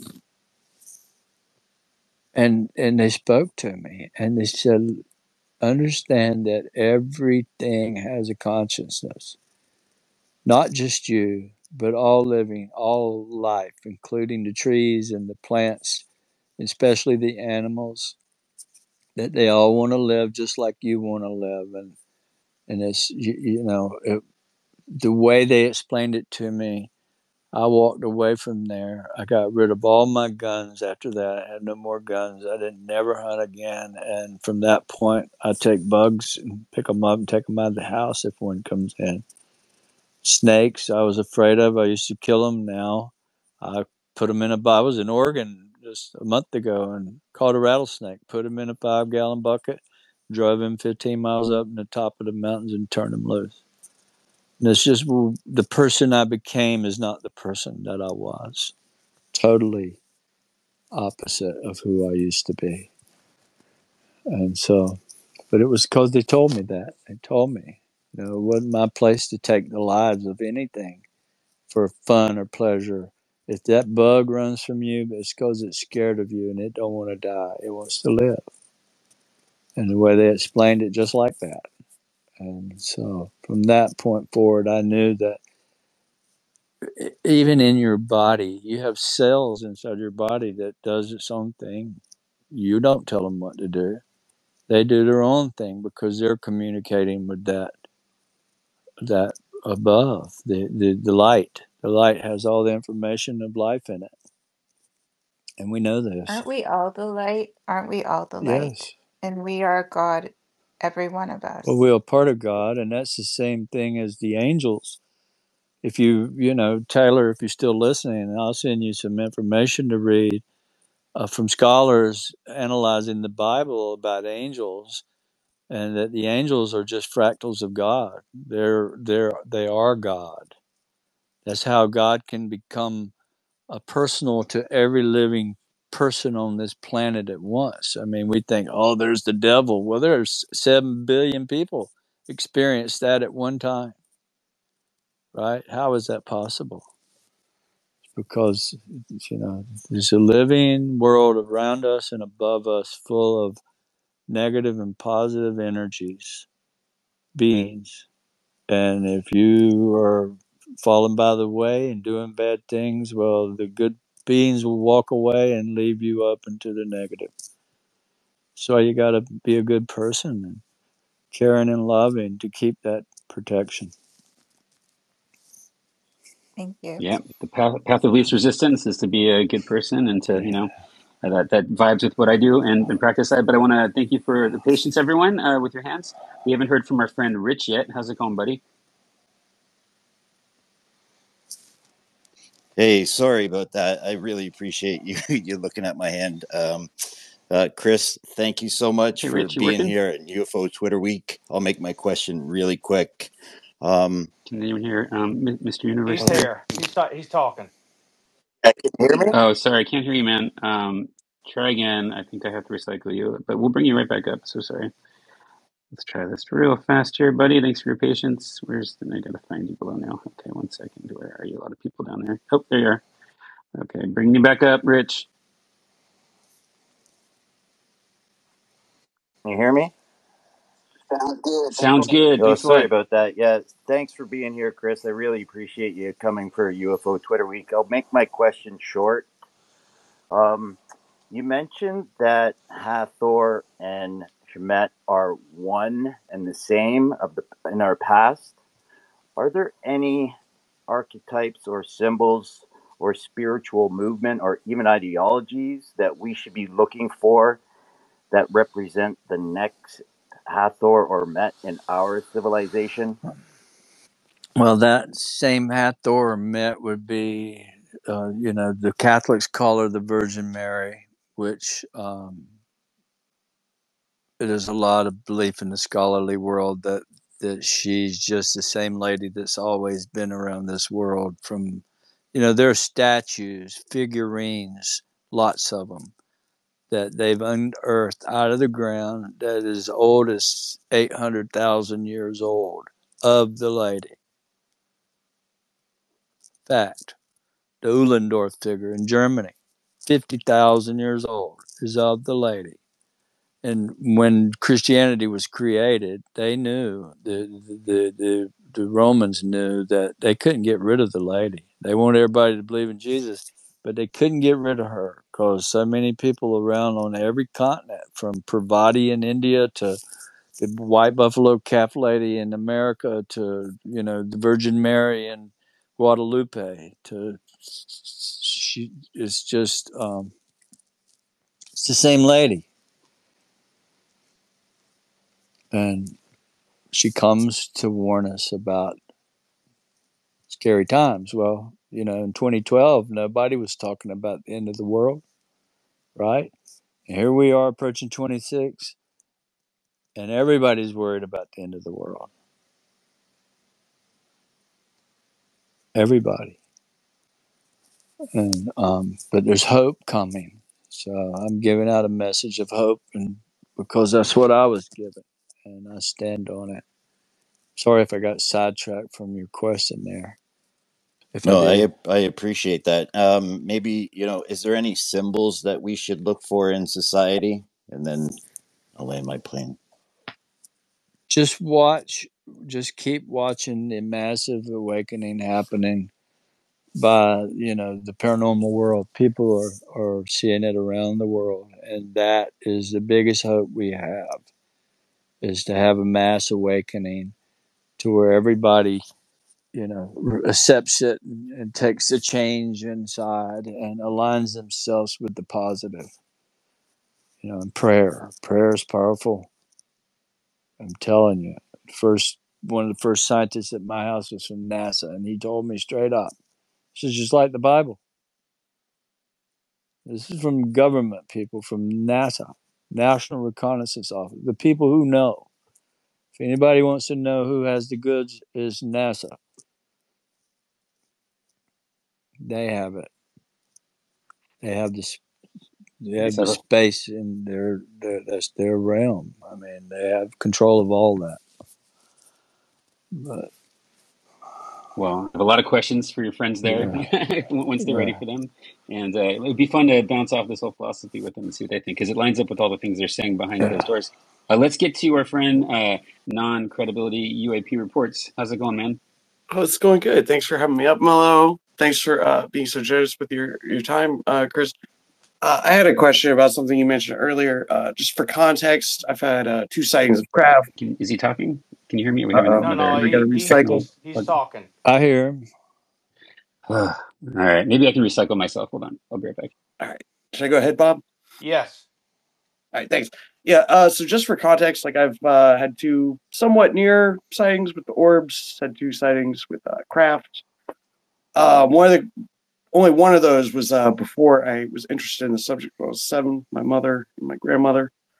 And I didn't really get into the subject until I met just a random old crew member off the Nimitz, and he told me about Commander Fravor.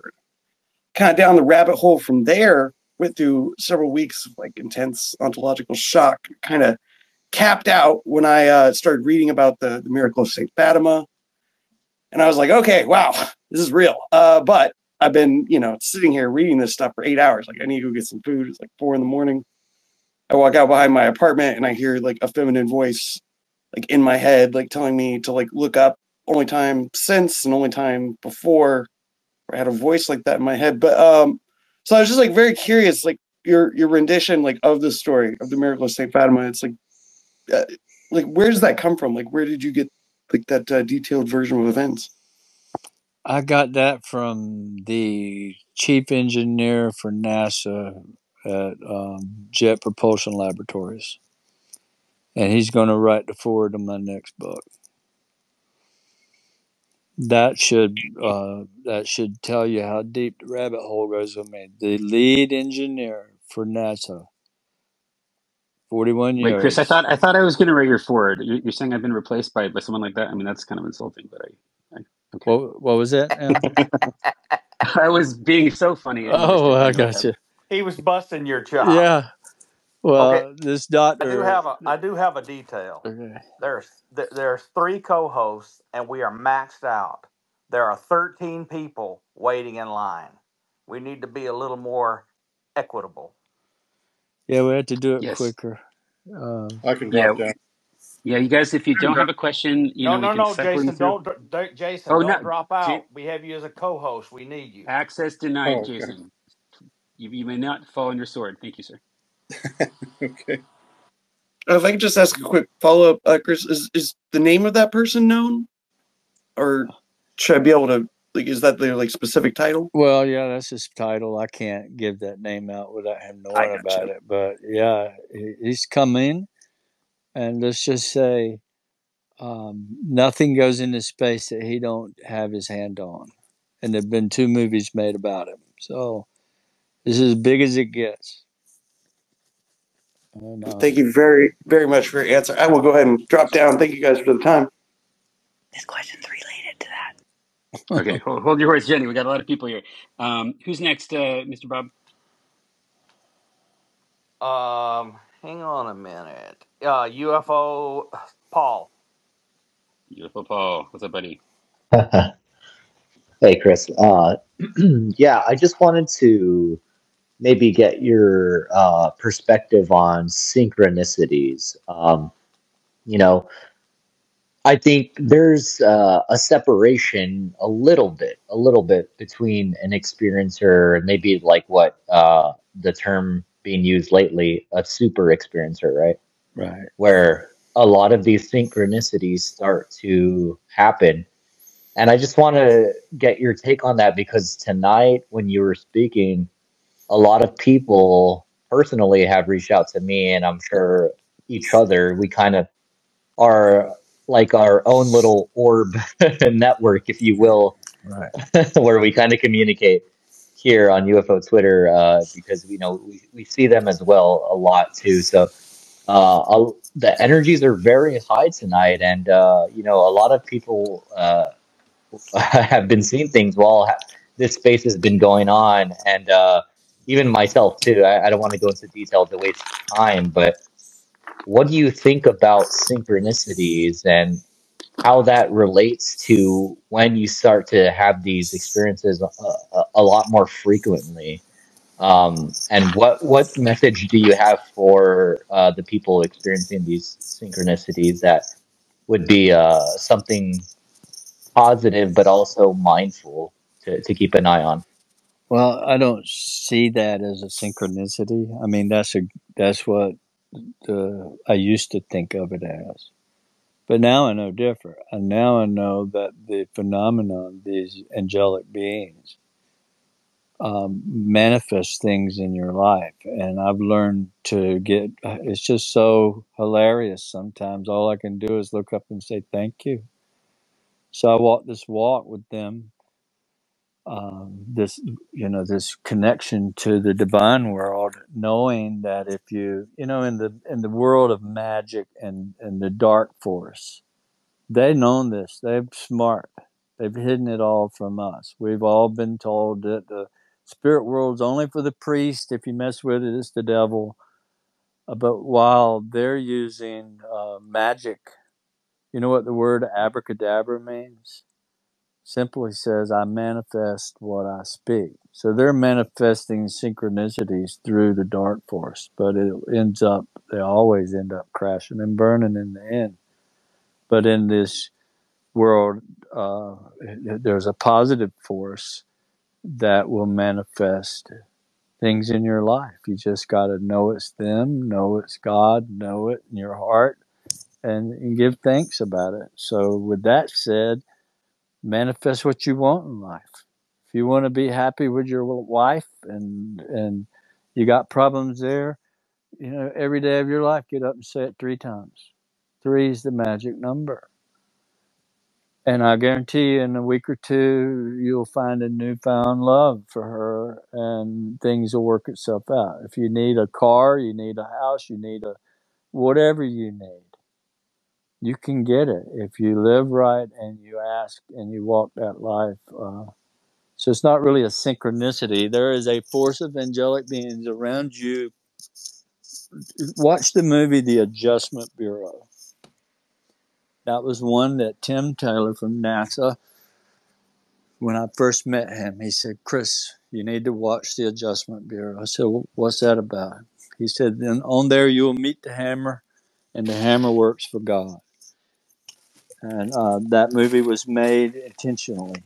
And it's just like that. He said, it's the way it is, and we know it.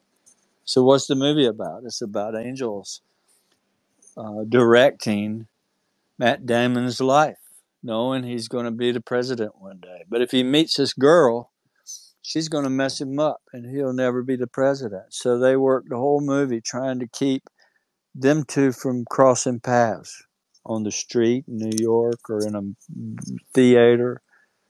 And they'll make little accidents happen, so she'll have to walk across the street in a different direction when he's coming. So the whole movie is about directing our lives, and we don't even know it's happening.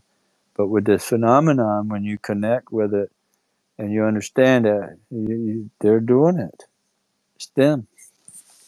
And they'll bring blessings to you.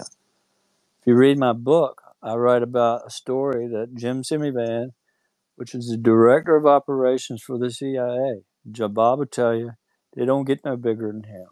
He wrote the foreword to my book. But he told me when I was really sick with rheumatoid, on chemotherapy for 8 years. Now I've been basically in remission now since 2020. Right after the orb came out of the sky in 2019 and hovered for 30 minutes over my pond, I went into remission after that. And I'd been on high dollar drugs for 8 years before that. You see, but he told me 2016, he said, Chris, when is 12 years up? I said 2019. January the 8th of 2019. He said, well, I can tell you that we've done a study, and we've been studying this for years. And government personnel, people who have had experiences similar to yours or, trauma, and then they start seeing orbs and they report it to the agency. Well, they do private studies. He said, we know one thing for sure, and we don't know why. But not one, but all 150. After 12 years, it's like something magic happens and they all become blessed beyond measure. All of them, not one, but all. And all these people are now running the departments. They're the head of, an agency and blessed with children and happiness. But 12 years came 2019, Easter, orb comes out of the sky, hovers 30 minutes over my pond, tells me to warn about trouble ahead. And I jumped on the internet, hadn't spoken 8 years. I did 4 interviews with Richard Dolan in a row. I did 2 or 3 with Jimmy Church and a whole lot of others, about 10 interviews that year. And I'm warning about trouble ahead because it's what they told me, that it was coming. But Yeah, the light and love people, as well as the doomers, have the same message.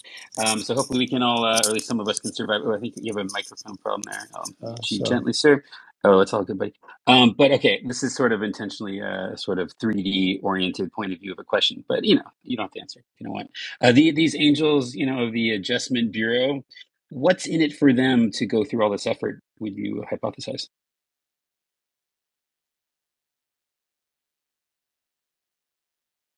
Oh, do I we lose think him? he muted. Yeah, he muted down Mellow. Is he Might have listener been. mode?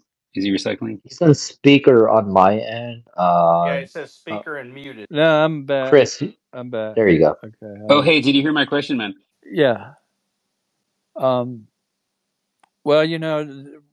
when this first happened, MUFON, they came and did their investigation and it scared us to death. My little kids, if the government shows up, don't let them in. They'll kill you. The government, they'll kill you. I heard that over and over and over. And so when the first scientist at my door was from NASA, knocked on my door, my son called me and said, "Dad, there's some big giant guy here. He's 6'4". He's from NASA and he wants to talk to you."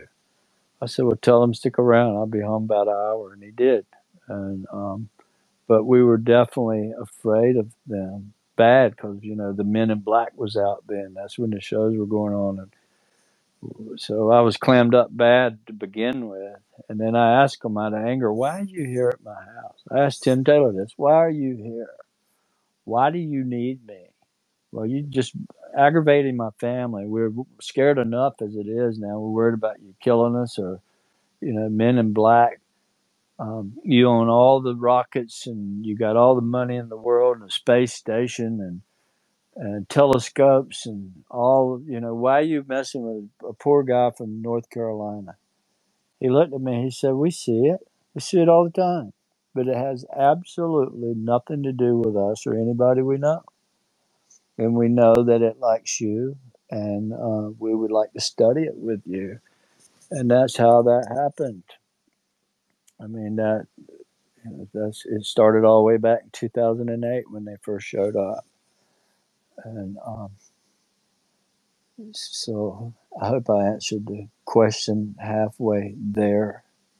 Yeah, no, it's great. I didn't mean the government. I meant the Adjustment Bureau you're describing to be the angels. Well, just look at it, and what it comes down to is the synchronicities. There's not really synchronicities. There's a force above us and around us that's just driving you, making you look Yeah, I a mean, certain way when they want you to, or communicating with you. mhm. Well, that's I made some something. art about this based on a theory. Sorry, just one sec. Simply put, working theory, just an idea. That the phenomena is simply the universe uh, course correcting or correcting itself to achieve some sort of balance. But why don't you jump on in, Jason? Well, I just was going to say to Chris, when you're talking about the synchronicities, I'm also agreeing with you. I don't worry about, um, I guess, what I'm going to say or what I'm going to do. It just happens, Yeah, as you say. Is that kind of how you feel it too? I mean, I don't really worry about each day like, oh, I've got to plan it out, and it just happens. it happens in such a crazy way. Let me tell you a little story, and I'll make it quick as I can. I was in Bill Maher's studio in Van Nuys, California, meeting with, with probably shouldn't say, but we were in Howie Mandel's studio and Bill Maher's network, and well, I probably shouldn't go too far there, but let's just say this. I got a bunch of new camera gear, a whole lot of camera gear. I mean, from drones right on up. Some uh, generous people just blessed me with all new camera gear. And I needed a camera case to carry all that. They brought me a case, a big, $200 case, but it's still not enough to put all this gear in. So I started telling my wife, I need a new camera case. I need a new camera case. And so I'm researching them. They're a couple $100, and we're with Howie Mandel's studio doing an interview with Fred Durst from Limp Bizkit. Fred's a good friend of mine. And I'm looking at Howie's set, Deal or No Deal. He's got all these sets in there, his office and all, but he's got one set up called Deal or No Deal. It's a show, right? So did the interview with them. I've been looking for a case for 2 days. I get a fan, a lady named Vicky from Kansas, wrote me right after I walked out of Howie's studio that said Deal or No Deal. She said, "Hey, Chris," She said, "You'll never believe, but I do couponing. I do couponing, and I enter sweepstakes. That's my hobby." And she said, "I just won this camera case, and I'm thought about you. Do you have any need for it?" I said, "Absolutely.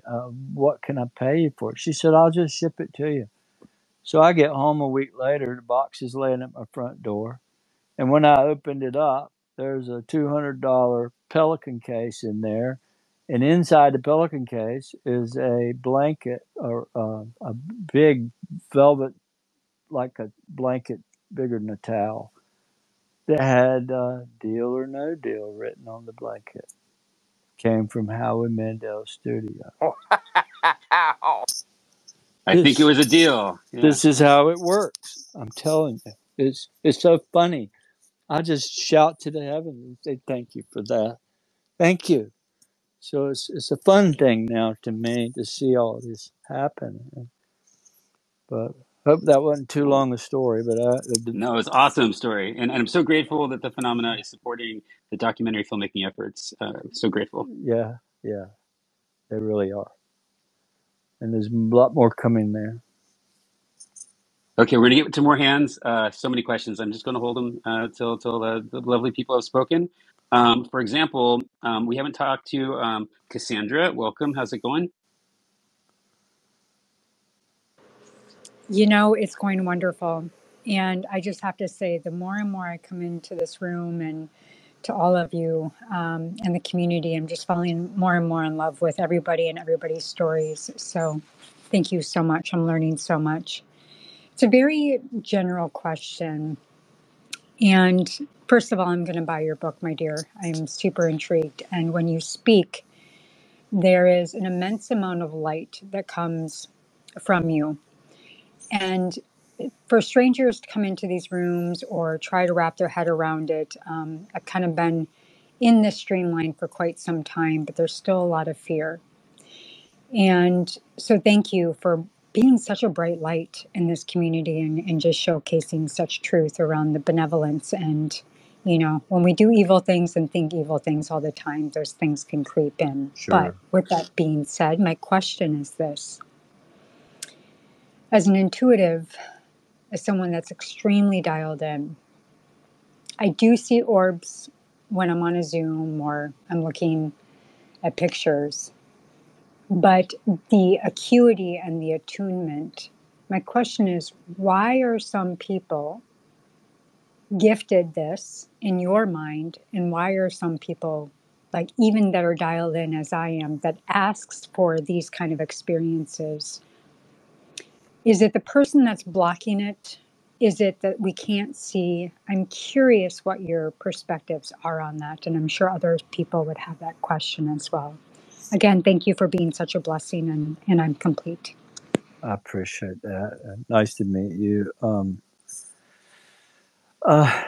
I don't even really know how to ask me that question one more time direct so I can get it in my head the best way to answer that. Yeah, absolutely. I'm extremely intuitive to psychic capabilities. Right. And when I hear a lot of you individuals speak, I'm always very curious and I'm asking my guides and I'm looking around. I can feel them, I sense them, but I do not have the visual acuity Right. or the attunement that you do. So my question is it because I have to sit in 16,000 hours of remote viewing? Or what is the acuity that some people have to see these realms, even though some people are extremely still tapped in? Well, I wished I knew. That's a $1 million question. Um, I don't know why me, and why others, but I do believe that it happened because of trauma, and it does with nearly everyone. So once you see it and you interact with it, there's no going back. You can't erase that knowing that you have. And once you start knowing, 100% know it. It's like, let me say my book, and we were wondering about this. Some people in the intelligence world was wondering, when people read my book, would they start seeing orbs? And the answer is overwhelming yes. I mean, people are writing me all the time. And why is that? I ask, some folks from NASA, why is that? Why is it people, um, you know, all of a sudden start seeing orbs because they came to my house or they met me or whatever? And they said it's basically a truth switch that lives within our brain. And once that switch is flipped to being no more doubt, no more I wonder was that a satellite, no more will I wonder was that a car headlight that went through the woods, or people come try to debunk their own experiences. And when you do that, you're just killing yourself as far as ever evolving. You just have to open your heart and let it flow, and it'll manifest in the visual for you. But it's all about knowing. It's a bit like the biblical saying, prayer is the key to heaven, but that won't open the door. It takes faith. You got to have that knowing along with the prayer to open that door. And I teach that. And the door is open and has never closed. And it comes from Yeah, I just that. want to tag in, jump in briefly. I don't know, to have you continue if you like, but yeah, we haven't talked enough about since I had my first experience with you, and then the subsequent solo encounter I had 2 days ago. So and it's one of my favorite things about you is how everything you say is like doesn't just sound authentic. It like becomes like proven, like tangibly, visibly with videos and scopes and also just my personal experience. So I know this is a bit nonlinear for those who have not heard of my first experience with Chris and this amazing family. But anyway, subsequently, I had my first solo thing. I'm just going to mute the mic. Terribly sorry. And so basically, I was out in public in a courtyard with like lots of people watching an outdoor movie, Coco, which is an awesome movie, Pixar.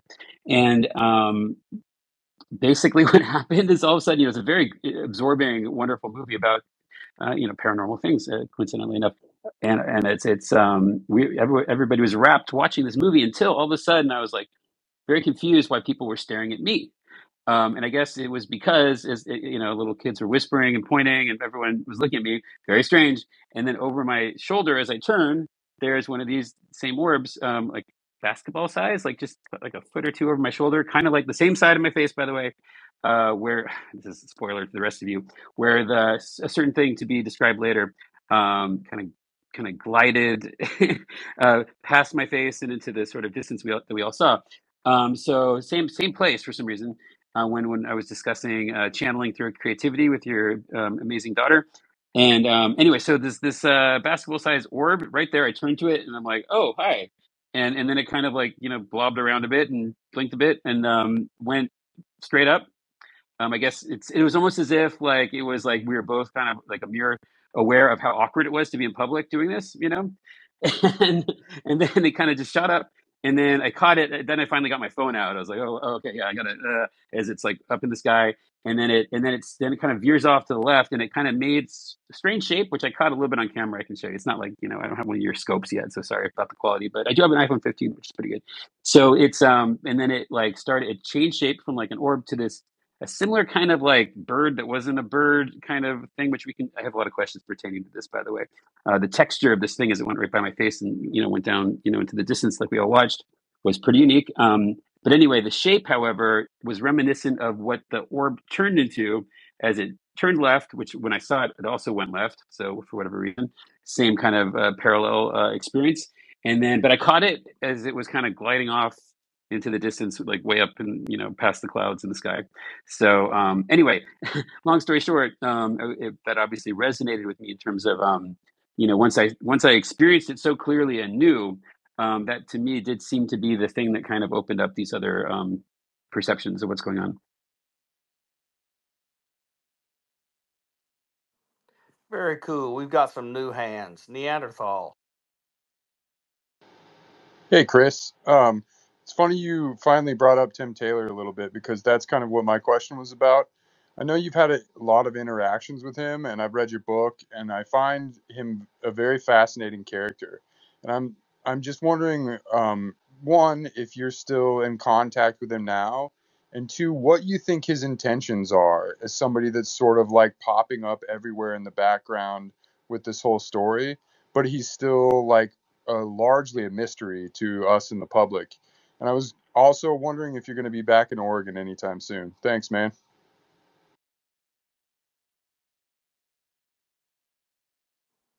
Unmute your mic, Chris.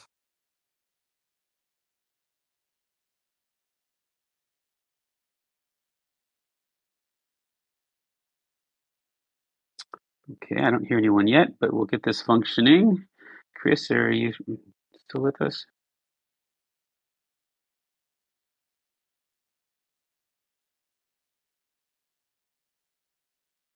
No, he appears to have dropped off. Okay, well, he's recycling, I assume. I think he's figured out how that works. I don't know All how that right. happened. It keeps throwing me out every now and then. I will be back in Oregon for sure. I have a lot of plans going on out in that area in the West. And I have a friend that has a big old house in Oregon that we may use kind of as a home base to go south from there to Utah and Arizona and the Four Corners area. But what was that question again? When I lost my phone, I had to quit. I lost my thought. So I Tim was just Taylor. wondering in Tim general Taylor, about yeah, Tim Taylor and okay, like what you think sort of his intentions are and if you're still in contact with him. And yeah. yeah, just to, Well, let's just say I haven't spoken with Tim. He did send word to me recently. From some friends that saw him. Um, Tim is a mystery guy because he works with the National Reconnaissance Office, which, if anybody knows what that is one of the most secretive groups there is. And basically, they run all the satellites, the spies, satellites. And there's not that many of those guys. But Tim's very big into medical research, and he spent his life doing, cures for different diseases and how to use the phenomena and the technology there to create medical devices, which I write about that as a part of one of those stem cell research things. But whatever part I played a very little part, but at least I was there. And but he's a good guy. You're never going to see much out of him. He's in his 70s now. He's probably 75 or 6, and he still runs all the launches because basically he deals with the general. The general wants him on all the launches, so he's the guy with the eyes. Was when that rocket takes off, whichever one it is, he's there, and he has the satellites and all watching it, and nobody else can be in the room, just him. And the crews that are overhead, you got crews of starfighters and WB-57 flying overhead chasing the rocket. Those are all NRO guys. So basically, they have eyes on the rocket from the time it leaves to where whatever once it gets to orbit. And there's always company. Always. When they send these things up, something swims up to it and takes a peek. And so he's the guy that handles that. But I haven't talked to him myself in quite some time. All right, let's get to DLC. Oh, hey. Uh, Firstly, Chris, back in back in 2021, I sent you a DM on Instagram, which you responded to. So thank you very, very much. I was someone who didn't have experiences until later in life. I was in my late 40s when I first started seeing something. But what I saw the first few times were orbs, big orbs in the afternoon. Yeah. Now, something I wanted to share with you and with everybody was the manifestation of these orbs began to show me things or lead me in certain directions. Now, when I read your book, there was the quote from Ezekiel, which mentions the lion, the bull, the angel, and the eagle. Now, I was walking past, I live in Sydney, Australia. Now, I was walking past Notre Dame Catholic University.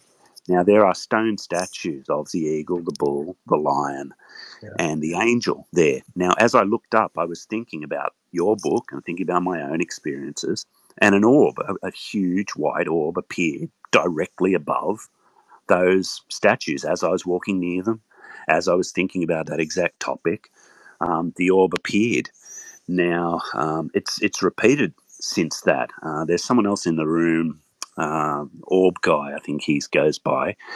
We've been in contact too. Now, he and I have been having the same sort of daytime encounters with these orbs. It's happened hundreds and hundreds and hundreds of times now. We're not talking about once or twice.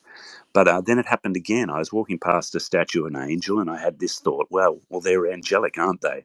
My wife was with me. I'm looking at the statue of the angel, and as I looked up at it, and I get this inkling: look around, turn around. I turn around, 180, and there's an orb in the sky just as I'm looking at the angel. Now, I actually posted it in the thread, the image of the angel and the orb behind it. But yeah, this angelic connection, and also what you're saying about trauma. I've noticed that if I'm distressed, that is the most likely time they'll show up. If there's something wrong, they will show up. But also when I'm elated, when I'm very happy. So it seems to me to be, and thank you so much, Chris, too, because I buried all my own experiences. I didn't share them. I kept them to myself. I was debunking myself. Even when they'd still show up, I would still get golden orbs. And that's the other thing. These orbs, I've got video of them. They're the same color as they describe in Ezekiel. It's burnished bronze. It's this bronze burning copper shape. And now they come to my daughter. They come to my son. I have friends who, if my friends are interested and they really want to see them, they will see them. The people who are like, oh, yeah, I'm not sure, they don't see anything. But anyway, I just wanted to say thank you, a big thank you to you for getting back to me. It was only you and back in 21, I was quite desperate. And it was only you and Ross Coulthart out of all the people I messaged who got back to me. So a big thank you to you. And I just wanted to share that with you about the orbs, them manifesting above the cherubim in Ezekiel, and I think they're the same entities. The Hashmal, they're called in, I think, Jewish mythology, and the cherubs in Christian. But yeah, I'm relatively convinced they're describing the phenomena that you and I are. So thanks, Chris, and I just wanted to share that. You're more than welcome, and I appreciate you sharing. And you said a couple key things there. You thought about it, and it appeared. That tells you they hear your thoughts. They knew before you made that thought that they were going to appear. It's almost like they live in a world faster than ours, where they can stop and speed up, like rewind, and they can figure it out ahead of time. But yeah, that's what it's about. It's about, to me, angelic beings. Nothing close to an alien, but something much greater, much more complex, that cares enough that it comes to people suffering, and all I say to all these people with all these stories about the Pleiadians, please show us how you know that. Give us the data. Let me see your videos and where you learned this from. It's just behooves me that people have whole stories about this with no data whatsoever. So follow the data. All right, let's get to the red suede Wally Don. Hey, Chris.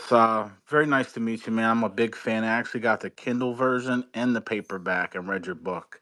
Wow. Yes. Um, and I want to tell you that not only do I appreciate you sharing your story, but I want to tell you I appreciate they actually do something about it. You know, you're out there helping people every day, and that's a really big thing. But also, real quick, Science Bob, thanks for getting people through this, man. It's been real sticky, and slowed up, and you're doing a good job of that too, Science Bob. So thank you. My question to you, real quick, Chris. In your book, you talk about missing time with Tim Taylor in the woods and how these beings can read your mind and to kind of sing a song, right? Yeah. And then later in the book, you talk about going to Cape Canaveral and seeing that black glass Right. and Tim telling you to sing a song. Right. And I'm wondering, what is that black glass? Do you believe that there's beings behind there? Well, I thought about that and the way he said it. Sometimes I don't listen. I I think it's technology. I don't believe they have any beings there. I think that's a way to throw me off cue. You know, they do that. Bob will tell you, these intelligence guys are smart, and they think they can throw you a curve, and you just don't know the pressure I've had from government or people within uh, connected to it that have tried their darndest to make me change my story to something other than angelic.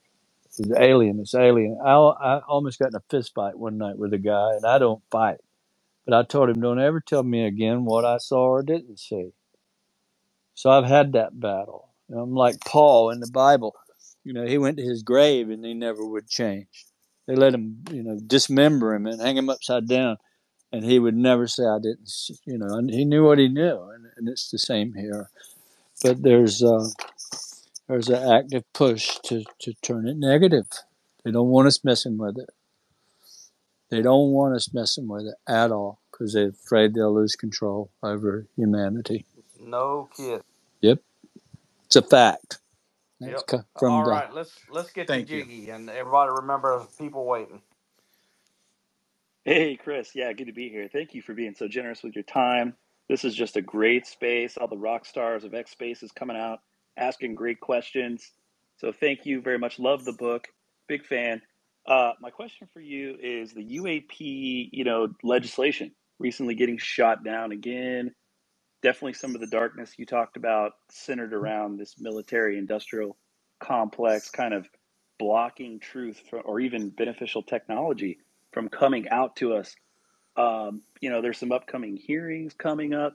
So I was just curious on your thoughts on disclosure, how you see that playing out, and what role does disclosure have in this coming awakening? Well, for one, there'll never be that what everybody's looking for, disclosure. They don't have anything to disclose, and they're never going to. I can promise you the U.S. government will never admit to having machines or any of that. Because if they do, nobody's going to trust them anymore. Surely with everything else, you've lied to us that long. So they know this, right?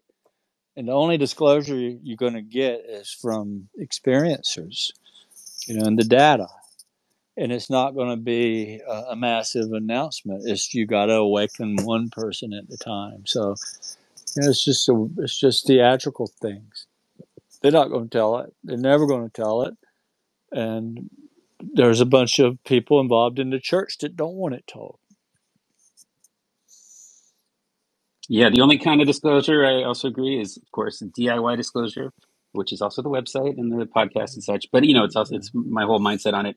I cannot agree more. I think the political disclosure stuff can be useful marketing to help us, broaden UFO Twitter potentially, get a Okay. bigger coalition of people interested and who take this project seriously, so that we can do DIY disclosure. Yeah, that's what it's going Okay, to be. Ree, you're a first time speaker. Go ahead. Thank you, Bob. Hi, Chris. I think I've spoken to you before very briefly when you were on once before. Look, I was brought up in the Catholic Church, and I feel as though you're bringing a lot of the Catholic beliefs into it with Francis of Assisi, etc. Now, you're talking about Our Lady of Fatima. There's also another story in the Catholic Church about Our Lady of Lourdes. And I was Same. wondering, when you pray, do you ever pray to the Hail Mary prayer? No, in my mind, the Holy Spirit is the lady. The mother is that a spirit. She's definitely a spirit. She came at me as a spirit, not in a machine, although she could have come that way. And by, but yeah, she's a spirit. And to me, it's the same lady as the Catholic Virgin Mary. And, Catholics and Protestants are the same. I mean, we're all Christians. There's slight differences in the administration part of it. But listen, you got 7 billion people on Earth, and not even the Pope knows all the truth. I mean, these guys don't know. They have no freaking clue. You know, they got the books, the ancient books, and they study it, and they pray, and they read, and they listen to everybody's confessions, but they can't tell you anything. They don't know. They don't know if Jesus is real or God is real, other than what the book says. So it's all faith-based. Faith. Now Right. this Yep. divine world is coming home to us, and there's an effort to turn it into the devil, so everybody will leave it alone, and then you still. I hate to say it, but the church is going to lose a lot of its power because people can go right straight to the source. It's just a fact. That's what Jesus said. When he come along, they killed him because he told the people, you don't need to pay them money. And he turned all their money tables over. He said, you can go straight to the Father. You don't need the intercessor. That's what he said. So they Yep. killed him because of that. And he even said, if you had the faith of a mustard seed, you can do greater things than even I can. So what do you mean by that? And then another clue, he was on the mountain of transfiguration, and he transfigured in front of everybody to a glowing, like Moses and Elijah that showed up. So who were they? They're still around. So he was showing us we can lead this world by transfiguring if we have enough faith. So it's time to get away from the start seeking and experiencing this ourselves. And I'm sure they ain't gonna like me saying this, but we all have a connection to a higher power that we can all make with a thought. It's all it is, a thought. They're one thought away. And when you figure it out, you'll see they're always around you, and that protection. Uh, Bob knows I had a guy come here, a couple of them, sent by somebody in the DIA to threaten my family, my wife. with a gun. Yeah, threatened to kill my wife right here in front of me. We'll just shoot her in the back of the head. If you tell anything, you know. And this is serious. But when he said that, he got up and got out of there. He was in my yard because orbs started appearing behind him, around him, above him. They were one set 10 minutes right over my house until the guy left. And he has not been back. No. So they got the message really quick about, that they will protect us. I just feel as though there's too many people in the world now that belittle religion, and I think Christianity, if we all have it in our hearts, it really leaves you with a lovely, peaceful, calm feeling Yes. of love. Yes. It's the That's only that's faith that that's can do that. yeah, that's all I needed to say, and it was really lovely to talk to you again, Chris. It's great listening to you, and thanks, guys, for holding the space. Thank Thank you, Ree. Bridget, your turn. Hello, thank you. Hi, Mellow. Hi, Science Bob, Jason. Chris, I am so grateful to connect with you tonight. And thank you for your messaging and how empowering and uplifting it is. I feel like that is hugely important in this community right now. And I have a deep connection with angelics. I always joke that I was raised by them as a little child all the way up. And I find something so interesting. You were telling a story earlier about the experience you had with the rifle and the craft. Am I correct in understanding it was a craft that landed and there were beings with red eyes? Is that what you said? Noah says yes. Oh Okay. yeah, can you hear So us, Chris? You might have to hit your mic button to respond, but yeah, just want to make sure you're still functioning. Okay, now I'm on. Okay, great. Yeah, I just muted you because you had an open mic, and so you have to just turn it back on. Thanks so much. Okay. my question I think is what what did they look like to you? My experience with angelics, they can take any form really, Yeah. but my experience is that they are the way they appear to me is like beings of Yeah. light, and they have this huge light that comes out like kind of like farfal pasta, like a bow tie, up and out from what would be like a heart space. This is just how I perceive them. They can appear all different ways and have to me, but that's the way I perceive them the most. I experience them as some of the first expressions of source. That's what they've told me over my lifetime. Um, and they value free will above Yep. all, with the human experience and love, of Yep. course. But my curiosity is these beings that you connected with that gave you the loving message. What type of beings do you think they were? Do you think they were angelic in that form, They were or do you think they no, were? they were the Yeah. cherubs, the babies. Okay. Read Daniel chapter 10. Daniel describes an angel that appeared before him. Daniel does. And he says basically it was glowing like shiny, glistening like topaz. And it had red glowing eyes like torches. This is in the Bible. Anybody can find it. It's right there. The description of a being glowing with red eyes, glowing so bright it looked shiny. This is the exact same thing I described in 2007, and I'd never heard that scripture until I met Diana Pasulka.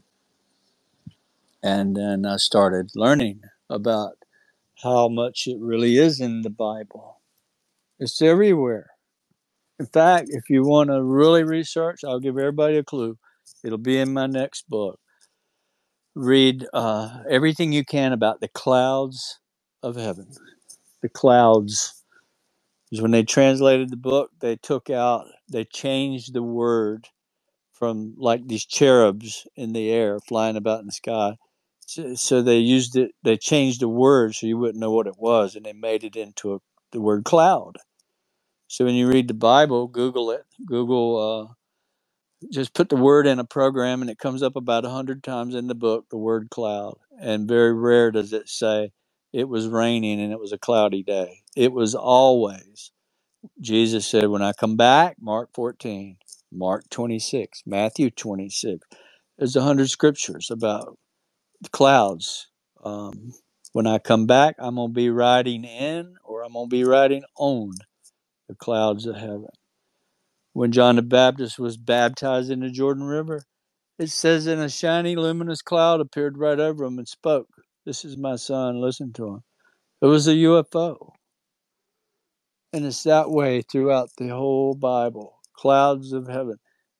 Exodus, when Moses rescued the children in Egypt, when he come back across the desert, it said a pillar of a cloud, or a pillar shape, which is a cigar.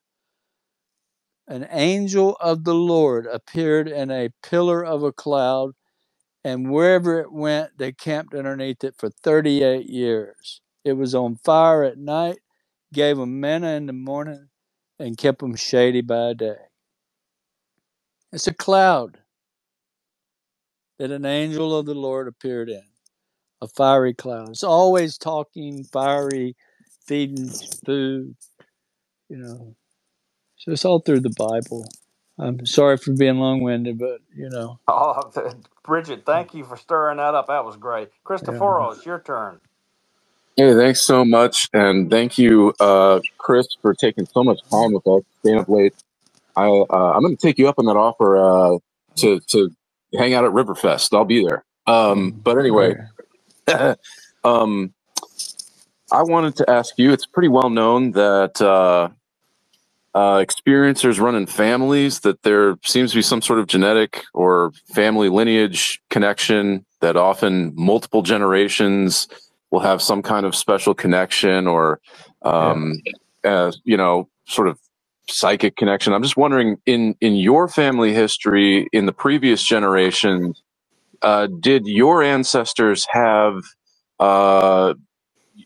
spiritual experiences or a special connection in any way that you can trace? Yeah. My great grandpa was he was a healer, and he was very much into this. And Two, they've done a big study on my history. You know, people in the academic world, along with NASA, they're the ones encouraged me to find out my history. And lo and behold, we traced. There's not many Bledsoes in America, and we're all kin. We all came over from one person, which was came from England in the 1600s. His family was granted 1,000 acres in Northumberland, Virginia. Well, his name is George Lewis Bledsoe. He came from Bledsoe Castle in England, and his the connection there is that Lady Margaret Beauchamp, the first Tudor, the most powerful lady in all of the UK back in those days. Her son was the king, King Henry VII. We're directly related to her. Well, King Henry VII had a prophecy called the Prophecy of Merlin. I didn't know any of this. This came to me through Diana Pasulka, Tim Taylor, and then figuring my history. But according to King Henry VII, he had a prophecy that someone in his lineage would reveal the prophecy of Merlin. So I didn't study this. It was all done for me. And the sword and the stone is a real thing. It is really real. The Lady of the Lake is the lady that we learned. But that sword is in the stone in Tuscany, Italy. And it was Saint Galgano Dugatti. That was a Knights Crusader that had an experience with an angel.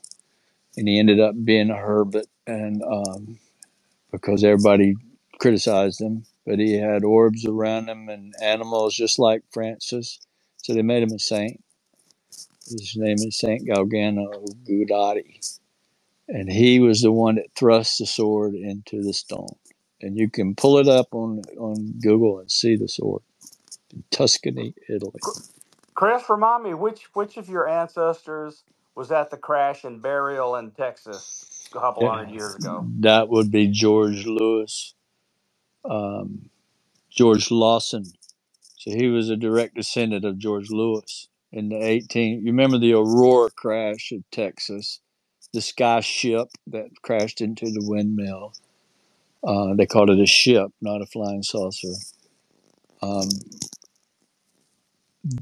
Supposedly there was a little alien buried there in the graveyard in the Bledsoe Cemetery plot, which is George Lewis Lawson Bledsoe. So one of the first sightings in America was by one of my ancestors. This is all by NASA people from, my friend Tim has really spearheaded all this research. That is amazing. Wow. But can you remind us what is the prophecy of Merlin? I'm not familiar with that. I really, you can Google it, and was this just long-winded? But basically, the truth about this, phenomena is going to come exposed by somebody in that legacy. All right, let's get to Jenny. Hey. Okay, there we go. Thanks, guys. Good questions. By the way, every single question has been phenomenal and enjoying. I wanted to ask really quick. You had mentioned JPL a little bit ago. Somebody came to you from there, and I was kind of ask you about. I find it interesting. Way back into like the Vril Society, Alice Bailey, United Nations, Church of Scientology, JPL, Jack Parsons. All these people have been kind of very in NASA, very big. So going into meditative states to find information and technology from other dimensions through people Yeah. speaking through other dimensions. And one of the things I'm interested in is the Freemasons. From my understanding, and this is my theory, and if you don't mind, Chris, tell me because I think about it a lot. It'd be great if you could just solve it for me now. But is that after the last cataclysmic event, the religion that was kind of pushed towards this mankind today actually removed the divine feminine from it, and that's the Abrahamic religions now are missing something. That's sort of what I feel either over the past cataclysms, but she was forced out, on purpose and in order to control, and maybe that's why she's coming back. I'm kind of asking, Do you believe all of those things are sort of related? The channeling, like in the Monroe. I also did put a lot of the information I have in the bubble. If anybody wants to hear some of the Monroe sort of meditation and talking they do, I got a whole archive down there that you could check out. Since you had talked about remote viewing and the Monroe Institute, is all of this sort of related? And what we have is a one part going towards bad guys, sort of, or like using it for power and control, and the other just the natural law. Well, there again, you got to look at it as not alien, but angelic and demonic. Don't let nobody tell you that it's not real, because in fact, 100% real. And I've seen enough to know for sure. I have friends that were exorcists and priests that I've studied with, and they've showed me real exorcisms that they never show. In fact, they were hesitant to share it with me. But I've seen some things where people were growling like a man and come levitating up off the bed, and inverted crosses rise up 3 inches out of their stomach and stuff. So for anybody to think it's not real, you need to really go back and think again, because it in fact is, and that's the way this world is made up: light and dark, negative and positive, yin and yang, good and bad.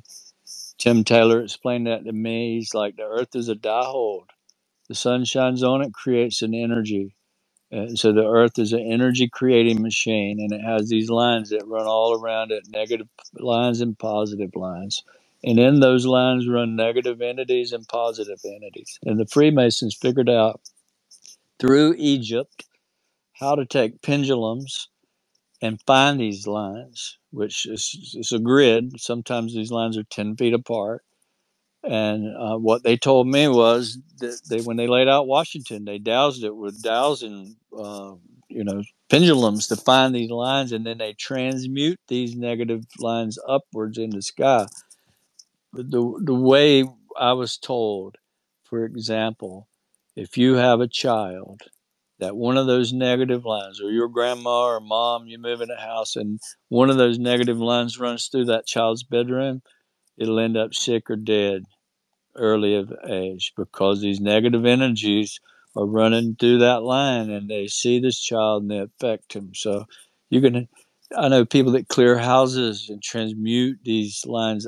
They find them going through houses, so it's Do more. we call them ley lines? Is that what we would call them now, or what Well, I would recognize them as?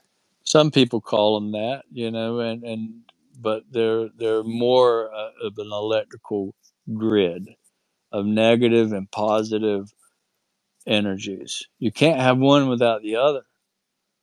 A battery for a car is a negative and a positive pole. It will not work without both, and that's the difference. And there's millions of negative entities that you can be exposed to if you don't have God in your heart and you're grumpy and hateful to others and self-centered. Well, you're open to a whole lot of negativity, and you'll end up being miserable. Things will fall apart. But if you just have a faith a little bit and have joy in your heart, you don't got to worry about them negative lines. So, You don't Chris, have to. so you were saying that they're not, to you. You're quite confident they're not quote unquote aliens, but they're angels and demons. Yep. What is the difference? I mean, is it possible for them to be both? That they could be, alien is a pretty flexible word. It just means the other, I guess, right? And we are not angels and demons, so by that loose definition, they could be alien. But like, how do you define the differences between aliens and angels/demons? Well, no, aliens, there again, I haven't had that experience to where I'm dealing with an alien. Um, I have friends in NASA's told me that the archons are the little grays, and that they're very bad. You don't want to be nowhere near them. So they're like a demonic type entity, but they're more probably an alien. With real demons, demonic beings are non-physical. They possess your thoughts, make you do crazy things. They make you sad. They feed off the negative energy. And the ultimate thing is they feed off your soul.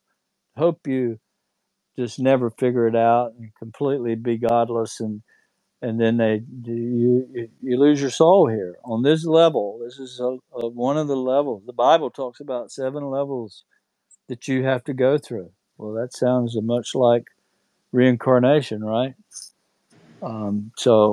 But anyhow, the demons are non-physical shapeshifters. And so the angels are physical at least some of the time, and They can be whatever. so, like, okay, I don't know if we have time to describe the whole experience I had, but I have a lot to say about it. But part of it, sorry for the spoilers, was when that thing came when I was talking to your daughter about channeling through creativity, because she's also an artist like myself who does music, and that's kind of my initial connection to these type of things. And she said it was for her in many ways as well. And when that happened, also in addition to the other thing that was going on with my spine, which is a whole other simultaneous subplot, there was that thing, that manifestation, that creative manifestation that's described by you and your family, flying over my shoulder, right? So that Yeah. looked physical to me. I didn't touch it yet, but it seemed like okay. I have a lot of questions, but let me just kind of touch on a few of them. So like the going back to the hedgehog, right? Uh, um, the creature without, I guess, a headless hedgehog without prickly things. Yeah. So the Right. the thing that kind of sailed over my shoulder. At first, I thought maybe it was a bat because it was nighttime, but it wasn't flapping wings, and it was kind of like a little spaceship. But it was also seemed very organic, and it seemed very real and tangible, right? Whereas the orbs in the distance seemed like, oh, maybe they're lights or etheric beings, but this one seemed like an organism, right? Which reminded me of when you describe in your beautiful book the hedgehog, right? And then also you're Yeah. talking about the your epic first hang sesh with the lady and the cow charging at you or bull. So honing in on the texture of these beings, seemingly tangible beings. Was it all this? Were there similarities with the hedgehog and the cow, and also the thing hanging out and sailing over my shoulder? Because what it looked like, because I had a pretty close glance at it, it looked like it had like feathers, but they weren't really feathers. It was like a feather like pattern, but made out of like almost like dark alien skin. Did you see that the same way? Well, remember I told you when you were here, I see those a lot. They look like birds. Sometimes they can look like a real big bird, but they'll appear in front of me and fly off and disappear, all in 10-foot streaks, or the. But and I've even seen what looks like a book, actually Harry Potter book. You see him on his show flying about. Well, I've seen that as well. But it's all the same phenomenon. The same orbs that are up there in the sky shining the lights on you are the same ones down ground level interacting with you, and they can show up however they want. They can look like a bug, they can look like a Sasquatch. They can look like a full blown person.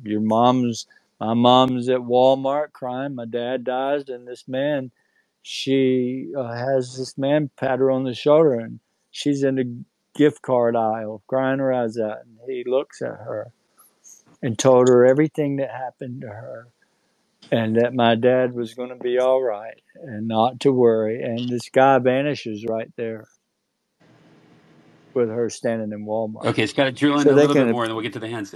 Really appreciate this. So, okay, you're saying demons are non-physical. Can you see them, yeah, however?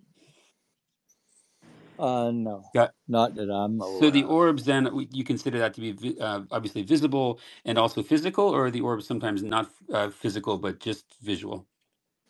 They can be either or.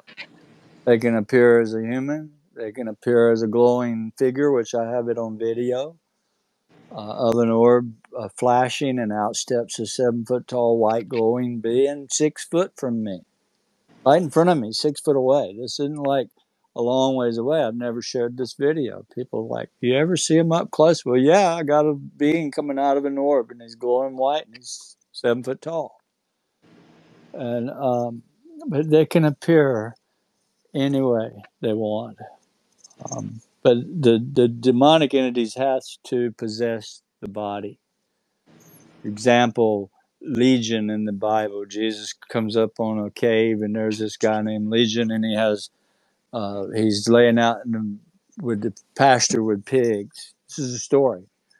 And when he walked up, the demonic entities recognized him and said, "Why are you here to persecute me?" And they knew he was going to cast them out, and they begged him, "Please don't cast us. We can't survive an arid places. This is in the Bible. Anybody can read it.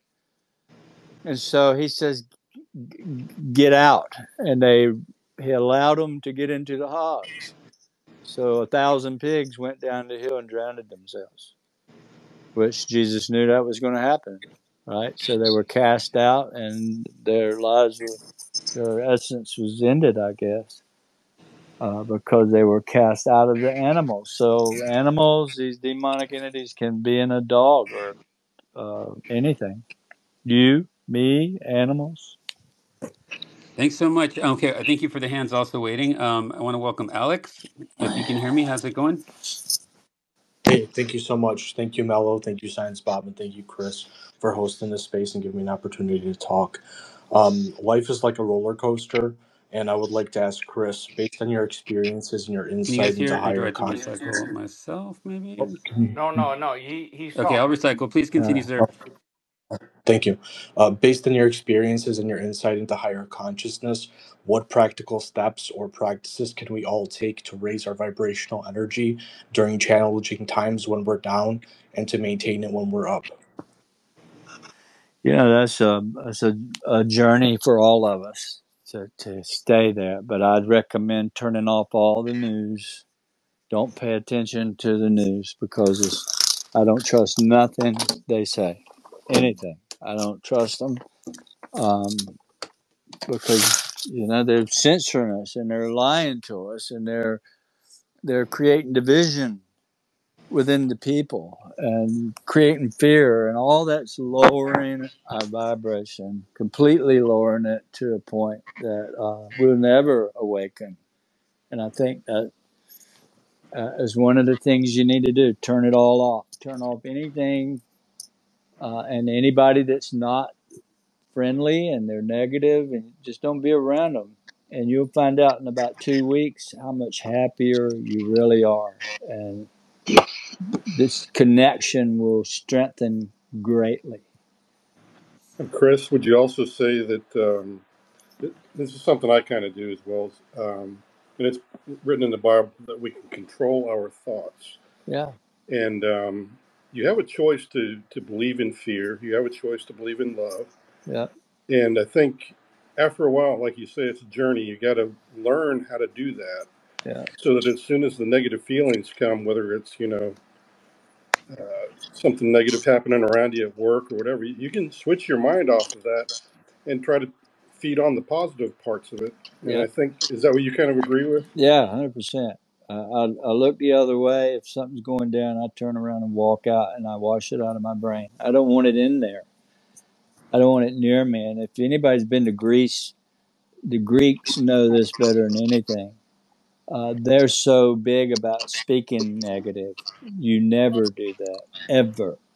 That would curse your own self. They're so weird about it. They would not say that my left hand is better than my right, because to compare one hand to the other in a negative way, you just cast a negative spell on yourself. This is how important it is to stay positive. I couldn't agree more with you, Chris. My name is Andy Tominaga. I'm from Utah, and I've been experiencing these orbs. And I know you've We been do talking. have a hand process, Andy.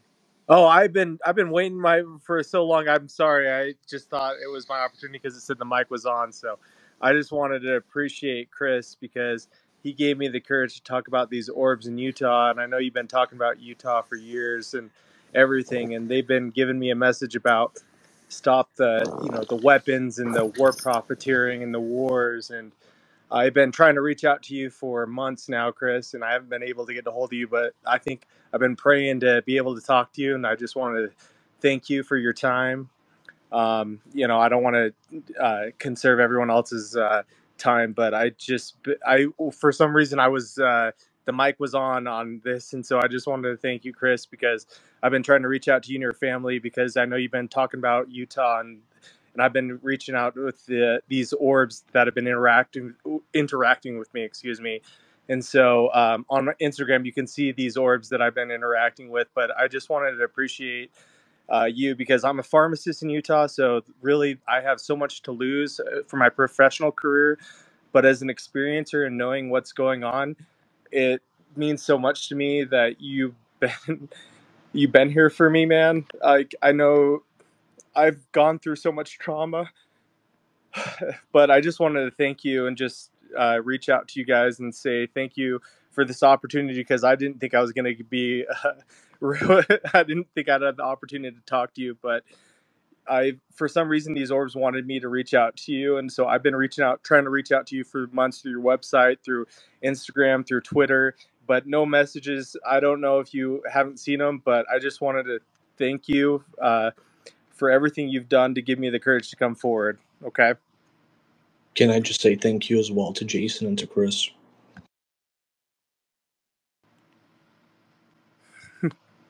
Thank you. Chris, your mic is muted. You're welcome. Okay. Send me a message. I've been, a lot of people's been trying to get me, but when I wrote this book, I went on a tour basically, and I've been gone. I was on the road one. Hey, Andrew, mute your mic. You're echoing. So I've been on the road. My wife and I took off on a span for 26 weeks. We were on the road from DC twice to Oregon to California and everywhere in between. I was just in Nashville last week talking to Sean Ryan from the Sean Ryan Show. I did an interview with him. It'll come out next month. But yeah, it's been crazy. So, like I said, I'm 8,000 emails behind on one of my website for sure, and I have people that help screen some of this stuff so I can concentrate. Right, just I get so far behind. So I apologize if I hadn't answered you, but just hit me up because I'd like to mention something about Utah. I'm coming out there. No, seriously, I appreciate you. I've been experiencing orbs and getting these telepathic messages that I've never experienced before, and so they've been trying to get me to get a hold of you for months. So I've been trying to reach out to your family too. I love your son's show. Bledsoe said so, and it's like gotten me this whole like new vision about the Bible and everything. So I just want to thank you for everything. Okay. Thank you, Jason, and maybe we'll see you in Utah for too long. BC, you're up. Good evening. Thank you for bringing me up. I'm very curious about just some other questions. Mr. Bledsoe, were you heard in your podcast or your son's where you have a nice flying history with aircraft, where you did a lot of flying, pretty advanced aircraft maybe? Yeah. And I just was curious if you could tell something about that, just your history with that. And then I'm also very, very curious about your interaction with MUFON, when all that maybe started, or the paranormal, or things like that. I saw a picture of you with Chase Koletsky. I'm not sure how to pronounce her last Yeah. name, but Right. but so that goes way back. So maybe you were interacting with that group, sometime before, maybe. Anyway, just your history of that with MUFON. And then I've just got one follow-up thing about the simulation, but I'll let you just talk about that, and then I want to just follow up. Thank you. Well, the MUFON thing is just too complex. I write it in detail in my book, so you can find out anything you want about that and Chase Klotsky, how she got involved, an experience she and I had together of missing time. Yeah, so that's a whole nother animal on that. I could take up 20, 30 minutes telling that part. It's all in the book there. I hate to kind of get out on you, but what was the second question? Well, I was just wondering if you could tell about the aircraft and stuff, your flight history, and instead of going into detail about MUFON and Koletsky, can you just give a date range when you got involved with MUFON? I mean, when you first started there, and then yeah. I reported it in October of 2007, and they called me the very next day and wanted to come, and I wouldn't let them until February of 2008. And they came with 6 investigators from Colorado to Maryland, and they stayed somebody on me for months. They begged me to do a UFO show with the Discovery Channel, promising the family we're going to vindicate you, and instead they did a hit piece on me. Even Jim told me when he saw it, he was so angry with them because he knew that they did a hit piece on me. And So Campion was the jerk behind it. yeah, Carry On, James. I meant Carrie. Yeah. And so I don't, like bringing that up. As far as the airplane, I started flying in 1984, 83, late 83, early 84. I was licensed as a private pilot in 84. So I had started in 83. And then I went on to school for 12 years. I got my multi-engine commercial instrument ratings where I flew.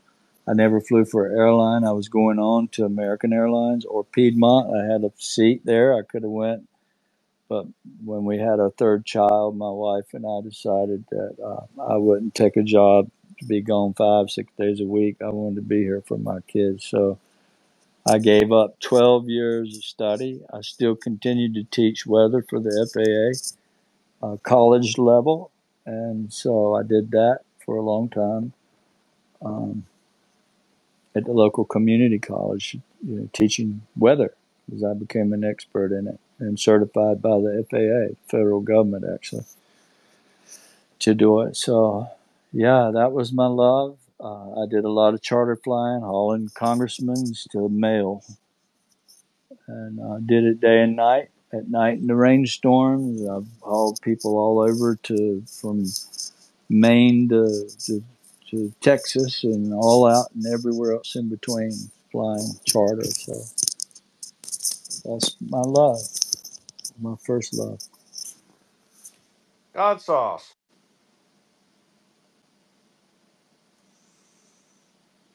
Hello, God sauce. Yes, sir. I'm out here tending a fire. Wonderful space. I'm quite excited to finally get up here. Yeah, I every time I go into my story with whoever the orbs show up, Kimball, UFO intros.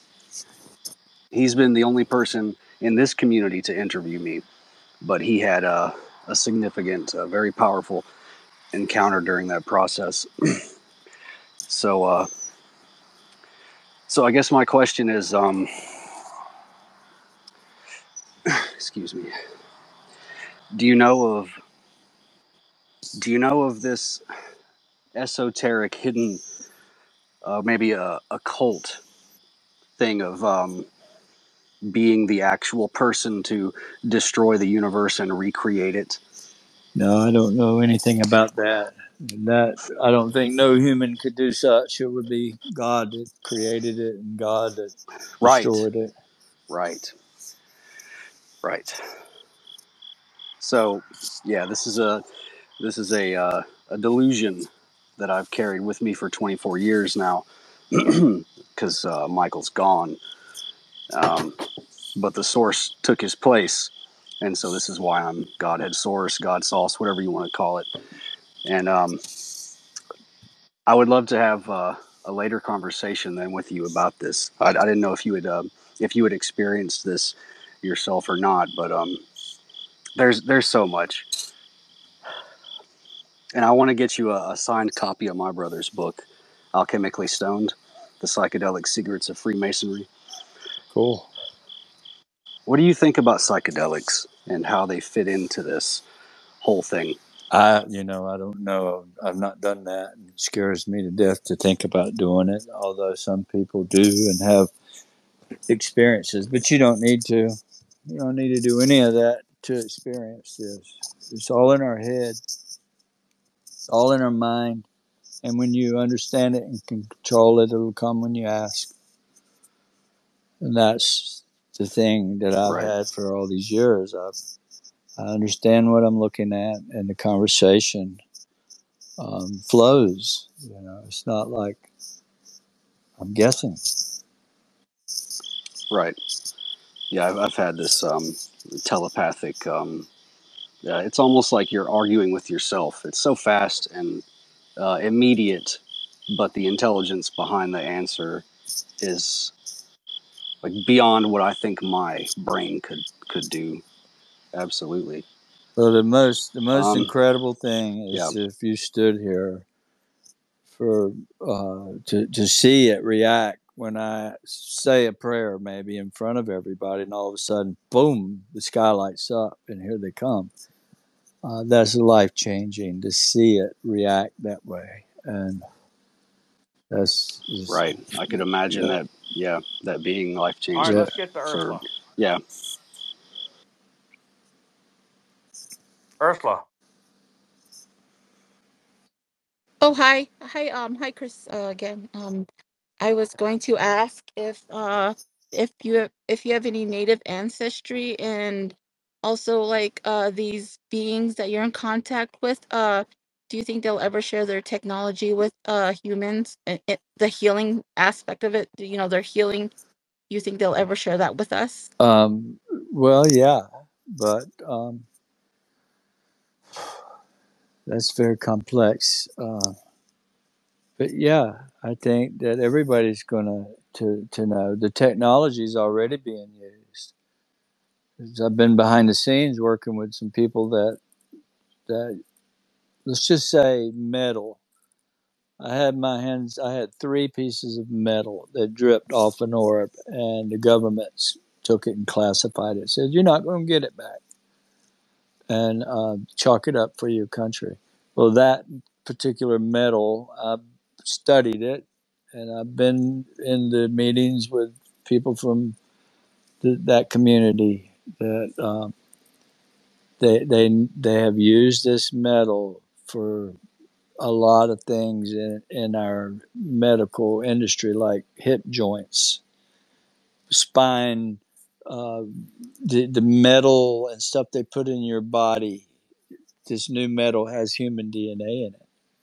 How'd they mix human DNA into metal? I wonder how. They didn't know how to do it. They figured it out on the Challenger space shuttle. I'll tell you how long ago that's been.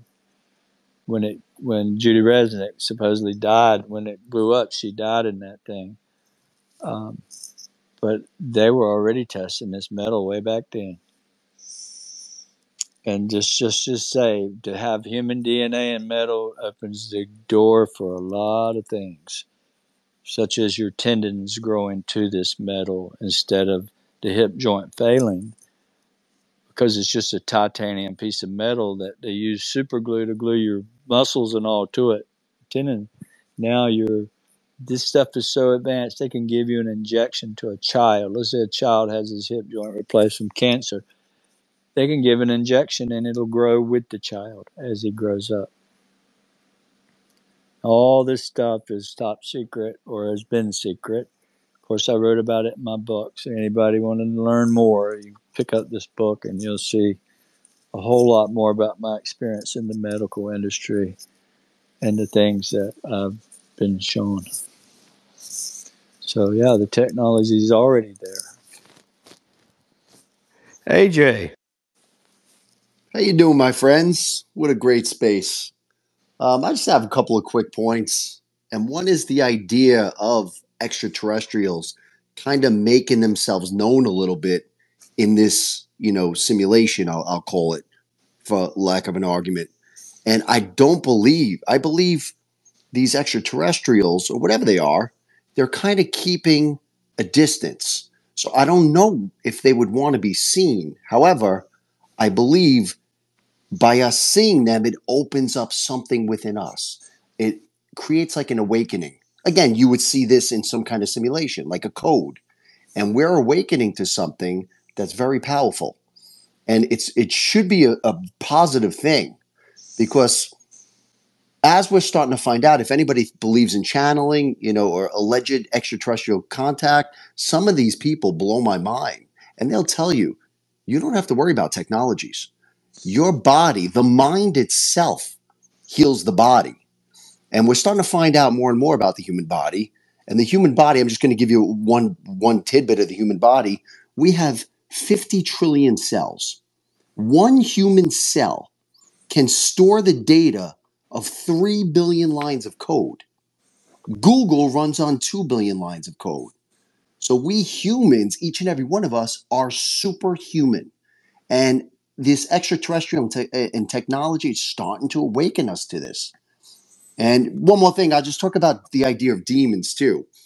Again, it would make me believe we're in a simulation. And the idea of demons would be like a self-destruct button that we incarnate with, so that if we do get negative, if we're not living a full life, we have this self-destruct button and it acts as, you would call it, a demon or a negative entity. However, it's something to bring you to rock bottom. And at rock bottom, oftentimes people don't find the devil. That's where they find God. So I see everything conspiring in our favor in this reality. So that's all I had to say. But great Well, space. great. We are fighting the devil or the dark force because there's a whole group of people worship it.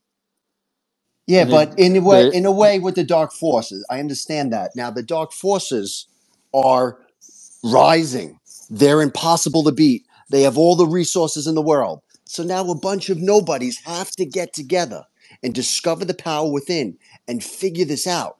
yeah, Don't you guys see this is the exact simulation we would all choose? And in this lifetime, in this age of information, we're going to be able to transport as much information as possible so we could defeat these forces. And that's why you're seeing all this political strife. It's all to take everybody's tension off of coming together and discovering the mysteries of this reality. Because as soon as we do discover the patterns and mysteries, then it's game over. We become the magicians. And I right. believe that's what it's all about. And the journey, in my opinion, the journey is the destination. And we can't think of about a better simulation than an impossible evil that runs this world. And we have to rise. And in that, we're going to learn. And I think that's a great situation we're in. And I love you guys. Yeah, I think it's the Bible too. I don't know if you agree with this, Chris, but in my mind, I'm a Christian also, but it says literally, Christ said this, that we are given the power over Satan and the demons, and it's Yeah, a channeling, and we can even heal by laying on hands and yeah. all those other things. Um, so it's actually part of I think, the force for life. Would you kind of agree with that, Chris? Yeah, but still, I want to make sure clear that there are demonic entities that want to take your life and suck you into misery. And so many people get possessed and they kill their mom. They end up in prison. They make the person miserable. So you can lose your soul here in this world, this level. In fact, I would relate Earth more like hell, if there is such a thing. We're in the lowest level where 99% of the people have nothing and 1% have it all. And those 1% want to control what you think. They want your thoughts. So they're working for the dark force. They worship it. They do rituals on TV. They have all the music stars on everybody's, all these guys watching football on Sunday, and they're doing Beyonce riding a demon across the stage and doing all this worship. Why do they do that? It isn't for fun, I can tell you. They know it pisses everybody off, but they do it. And they do it because that's what they do. They worship the devil. And if everybody watches it, well, you're giving it power. So we got to overcome the dark force, the true dark force, or this group of people that basically runs the world. They worship it. Just 1%, a lot of them, not all, but that's what they're doing. It's evident just for anybody to see. UFO Spidey. Paul, you there?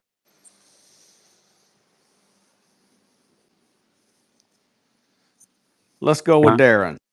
Cool, and we're going to wrap it up relatively soon, as Chris has to go to sleep eventually. But let's try to get through some more hands. And Darren, how's it going, man?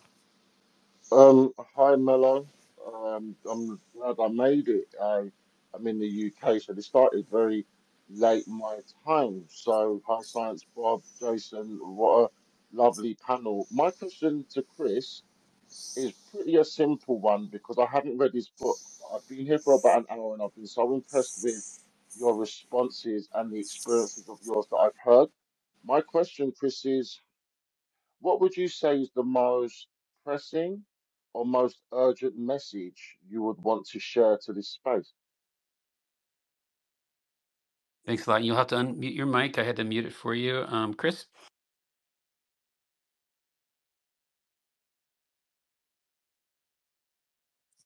Unmute, Chris. Oh my God, don't tell me we lost him. I don't know why this thing keeps leaving every now and then. I have Did to you hear reload my it. Hi, Chris, did you hear my question? To say it again, the last part of it. So I had to. Okay. What I was saying was that I was very impressed with your responses and all of the experiences that you've shared. I haven't read your book, so I don't have any specific to ask you, but I can just feel that energy and that wisdom. So, what would you say is the most pressing message you would want to share to this space, especially as we're wrapping up soon, anyway? I would say the most pressing message is to recognize this for what it is, so people don't run from it and because somebody said, "Oh, it's an alien that's going to eat you," or it's a, this mean orb that. I would say that we all need to find that if we're going to change this world, we got to change internally. The people inside have to change because right now it's too far divided. The dark force has us a noose around us. They're trying to take everything we have and our rights. And this is not just here. This is around the world, everywhere. So it's a plan. And honestly, if you read the Bible, the last book tells you exactly what's happening right now. And it ends in a good way for us, not for them. So it's definitely pressing that we all awaken and have this experience inside and everybody to have it. So we all are drawn back to our roots and unite in prayer that all this dirty, ugly division goes away. And it will if we all awaken, unite. We become very powerful. VC, you're up. Thank you, Chris. Oh, thank you very much. Yes, I just wanted to get to that other thing I was trying to bring up before about the simulation. This will be a little wordy, but I'll try to be as concise as I can. As you know, you met John Alexander, who's got a background, in non-lethal weapons. He's very interested in the paranormal, and you know about Skinwalker Ranch and how that was also a research project.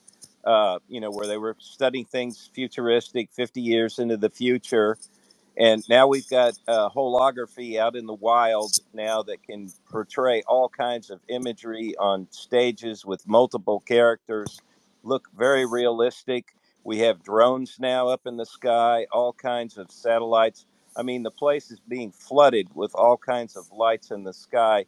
And the military obviously is developing technology to do these things already. And Skinwalker, I believe, was definitely a part of that with that futuristic studies out to 50 years. They're experimenting on things like this already. So I'm just wondering, a child now who's like 5 years old or less is already in a simulation in my mind, because we've got the AI, video imagery, pictures, everything can be generated, and they're not, they're not living out in the real world like we grew up without these things, Right. without that influence. So I'm just wondering how is this going to be distinguishable from what you're experiencing or having when all this technology and abilities are out there flooded, for all to see, that it's indistinguishable. So it seems like humanity is taking control over the simulation to project and make any belief system a reality almost. You see what I'm saying? Like it's superseding what maybe this more primitive or communication that was going beforehand. Now we've overtaken it with technology. Does that make any sense? What I'm getting at, and that seems to be a real problem for the future generations that are coming up now. It's definitely a problem because when we die off and the little ones come along, there won't be no more religion. It'll be whatever they tell you. And I have a 4-year-old grandson. I worry every day of my life about his future because these people up there, they're crazy. There's a bunch of maniacs trying to change everything. Nowadays people don't even know what a woman is anymore. Hell, I'm 63 years old and I've known what a woman is all my life, and now they're just saying, they can't. I mean, let me up on the stage. We'll figure out real quick, what a woman is. So you see what I mean? They're perverting our kids. They want to give them, all this in elementary and give them pornography books to read at a 5-year-old.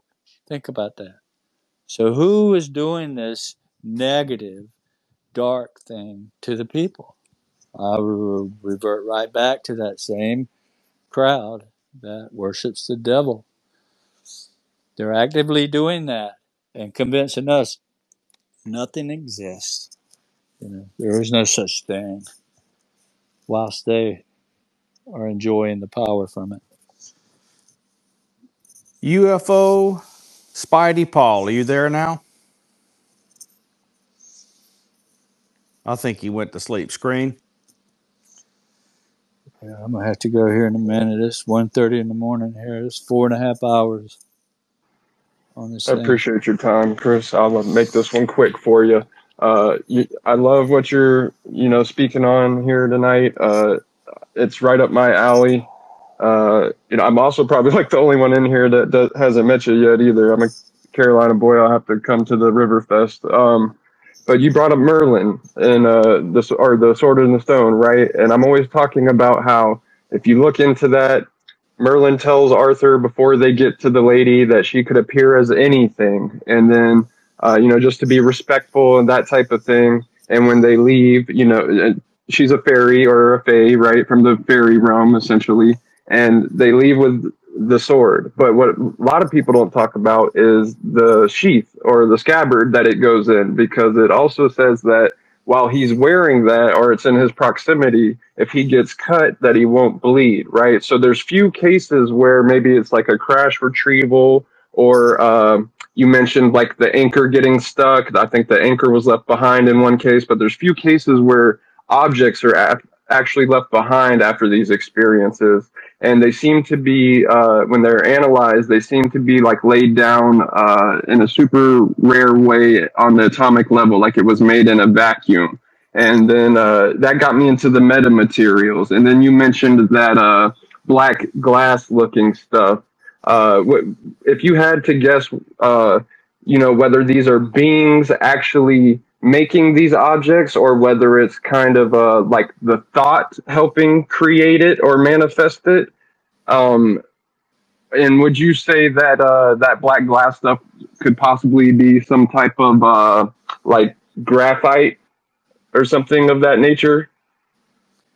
Well, like I said, I've had the metal. I owned it, and I've been offered $1 billion for one piece since they took that metal. If I can get a hold of another piece, that's what it's worth. So you reckon I'm not looking every day, right?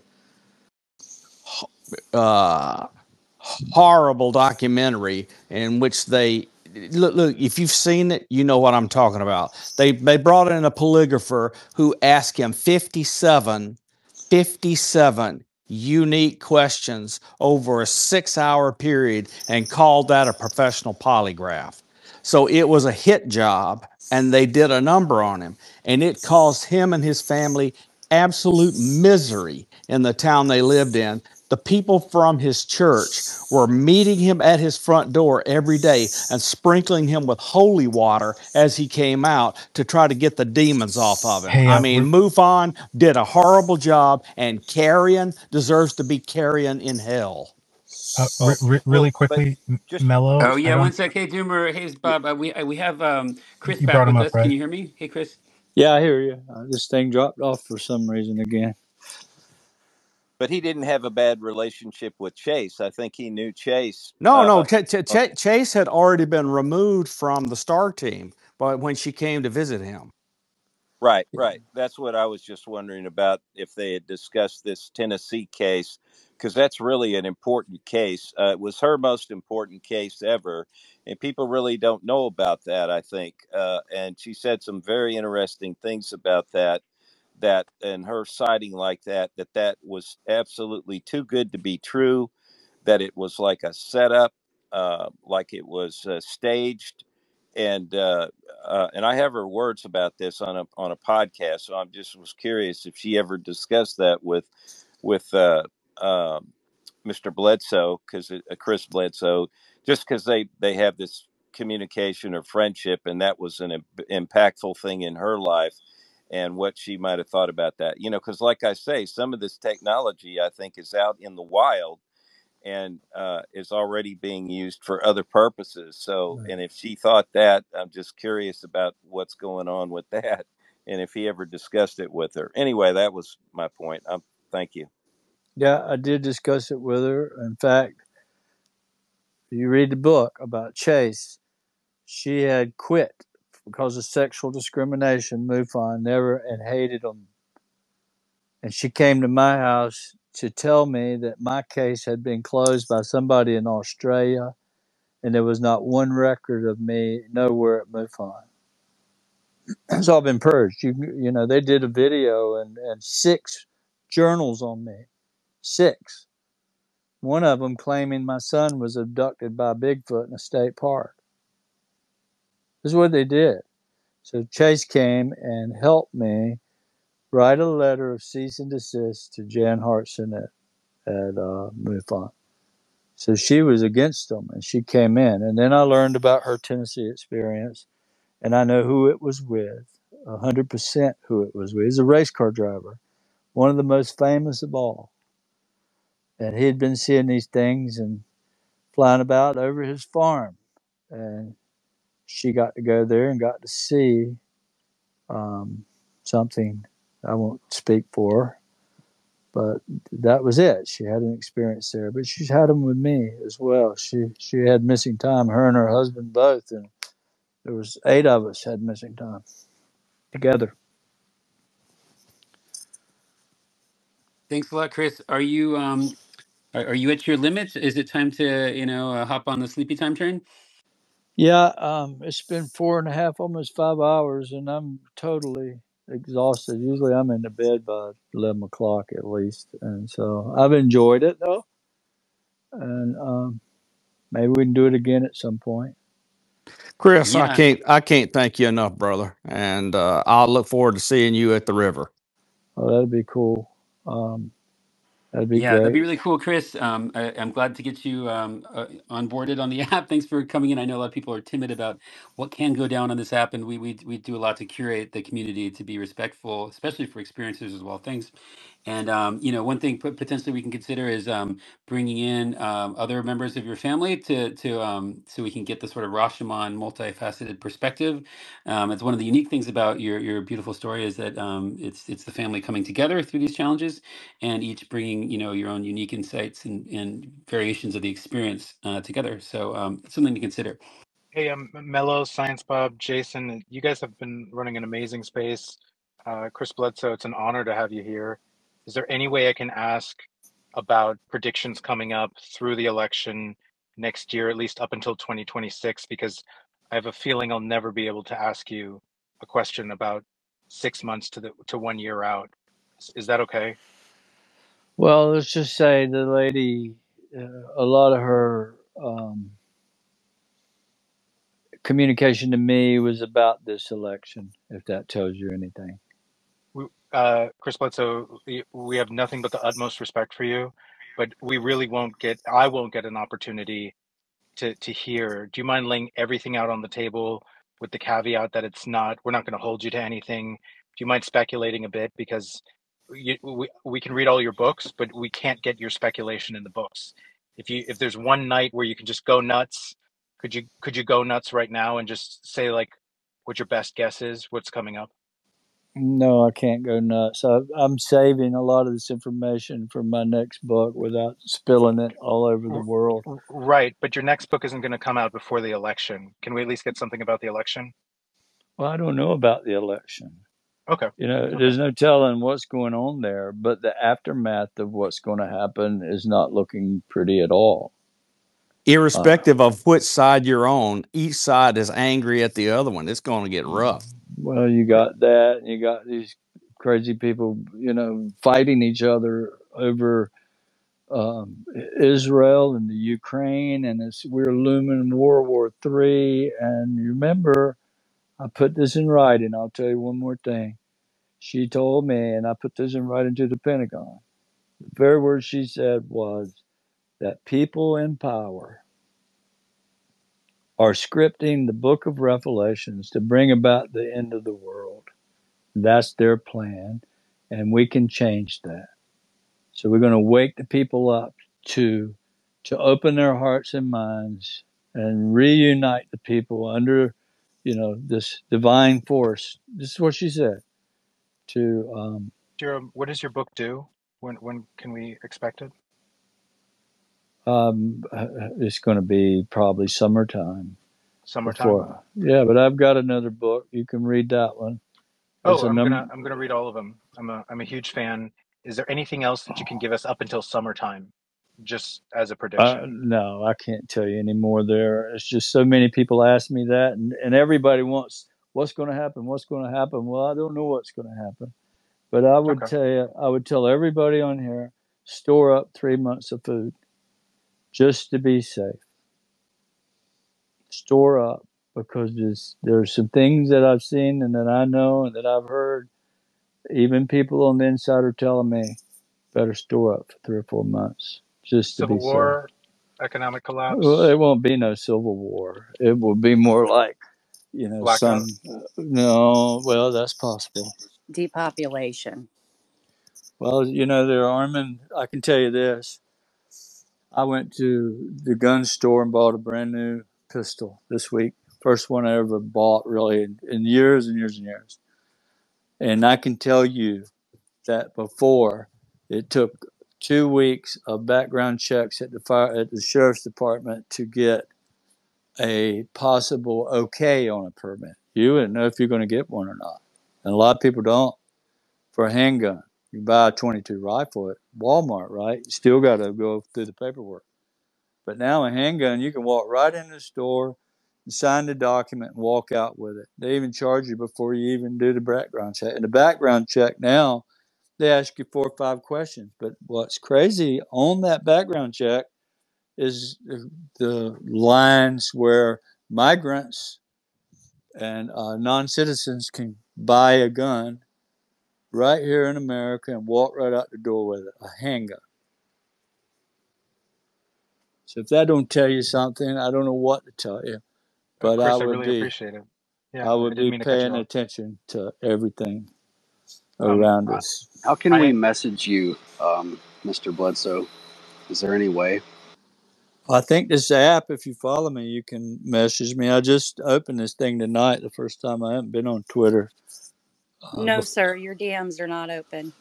Oh yeah, Chris had asked me before if you guys want to reach out to me, I can help send it to him and help him turn on his DMs if he wants that as well. Yeah. He's supposed to keep a somewhat low-key situation until certain benchmarks are met for his various research projects and major motion picture, but we'll keep the communication flowing. Yeah, and I'll just tell you, any of the more official entities that are working with him on research projects, they have very little sense of humor. Yeah, exactly right. I mean, For indulging my questions.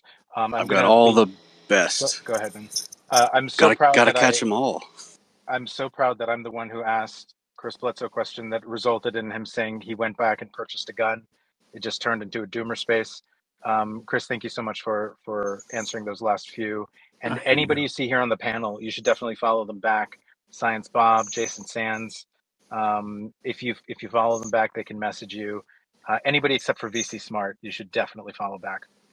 And Science Bob, But Mellow, Doomer, Jason, great to have you. Just for branding purposes only, and for and for the yin yang that keeps the whole universe, balanced. you've had an amazing space, All man. of your Doomer spaces are also love and light spaces, actually, too. They're They filled with love and actually lighters. are. I Oh can't yeah, get rid yeah. of these positive people. Their love and light is everywhere. You And you it's are one of them too. But just as a Because we love takeaway, you, Doomer. we're gonna get snacks and we're gonna get guns and we'll be just fine eventually. Hang in there, buddies. rainbows and magnums, absolutely. Hey guys, if everybody that's on this space can do me a favor, go buy his book. I'm so surprised how many people came up here tonight saying they never even read his book, and that's just awful in my opinion. Go get his book. There's so many things in there that you're not going to get on a podcast interview. It's very important to read. Go buy that UFO of God book. It's been out for a while. Go get it. Thank you. Good And night. it's so Yeah, thank you so special. much. It's Yep. so special. It's the only book I'll ever be in. Yeah, you That's you definitely. wonderful. And I'm I'm sure sure a you'll lot make of the us would secret, love to Bob, read in the that, but sequel. many of us Where the can't ventures are just afford beginning. it. And Oh so yeah. we have to wait until it comes out in public libraries Well, because I'm we putting you just can't in, afford it. Bob. You're going in my book. It's happening. it's already in a lot of libraries. Yeah, Thanks, I Chris. want to thank you for bringing up the book. I mean, it is. It is a beautiful book, and it has more information than any book I've read in modern ufology, and it's one of the best reads in general. If you want to like this helped me get my parents to take this subject more seriously. My dad read it 3 times. They saw like a craft a long time ago, but then the stigmatization and normalization, of 3D world kind of, you know how it goes. But that helped. It helped with a lot of breakthroughs in terms of people of all kinds. It's part of the reason I focus on researching and understanding this through Chris, because it's one stop shopping in terms of getting the whole world to understand this on a bigger scale, and to getting a high level verification from all these high ranking colonels and people from all these different secret projects. You'll learn about okay, here's my review, it's almost over. But you'll learn so much about the phenomena, the nature of reality, what it means to be a good person and a good family in a twisted post truth world of corruption and toxic beings. I give it a 10 out of 10. Better than cats. Well, I appreciate that, Ross, a whole lot, and everybody here. I've enjoyed being here, and I don't like to talk doom and gloom, but I did buy a handgun only for just in case. And your Because next book, it comes with a free gun as well, right? When you buy your book, you get a free handgun with well, it. well, it'll be more positive. I never speak negative stuff, and I'm sad for even saying that, but I feel like everybody should get their head out of the sand and go buy some extra groceries and put them up for 2 or 3 months. And if you look at the government website, FEMA and all, they say to do the same thing. But I think it's just for safety right now. There could be some virus that comes out, and suddenly you don't want to leave home. You don't want a chance going to Walmart or Walgreens or to the grocery store. You're Hasn't better that off already to be. happened? Yeah, it's already happened, and it can happen Well, again. yeah, the unfortunate part of the news I keep watching is all these weird poisonings and bad food and all this other stuff popping up all over the place. Yeah, it's everywhere, and but we're going to make it. We're going to come through this. We're going to be fine. I just hope that the next 3 or 4 or 5 months turns out to be a lot better than it could. Up. We put your It book up could be. top, so anybody who wants to buy it, you should definitely hit it and purchase it. I take my usual 50% cut, but I'm sacrificing it just tonight. But absolutely, it's been amazing having you. And Mello, we got to do this again. You know what I mean? Mellow, Science Bob, Jason Sands. We want you more in spaces, Chris. I think it's the second time you've been in here, so at least once a week. That it would be great. It was the first time actually in the app, though. He was on Zoom before, technically jumping in. So I think this is still the first real space with the real UFO of God account. So we're so grateful to have you here. Well, and I'm honored to be here. I appreciate it, and we'll do it again at some point.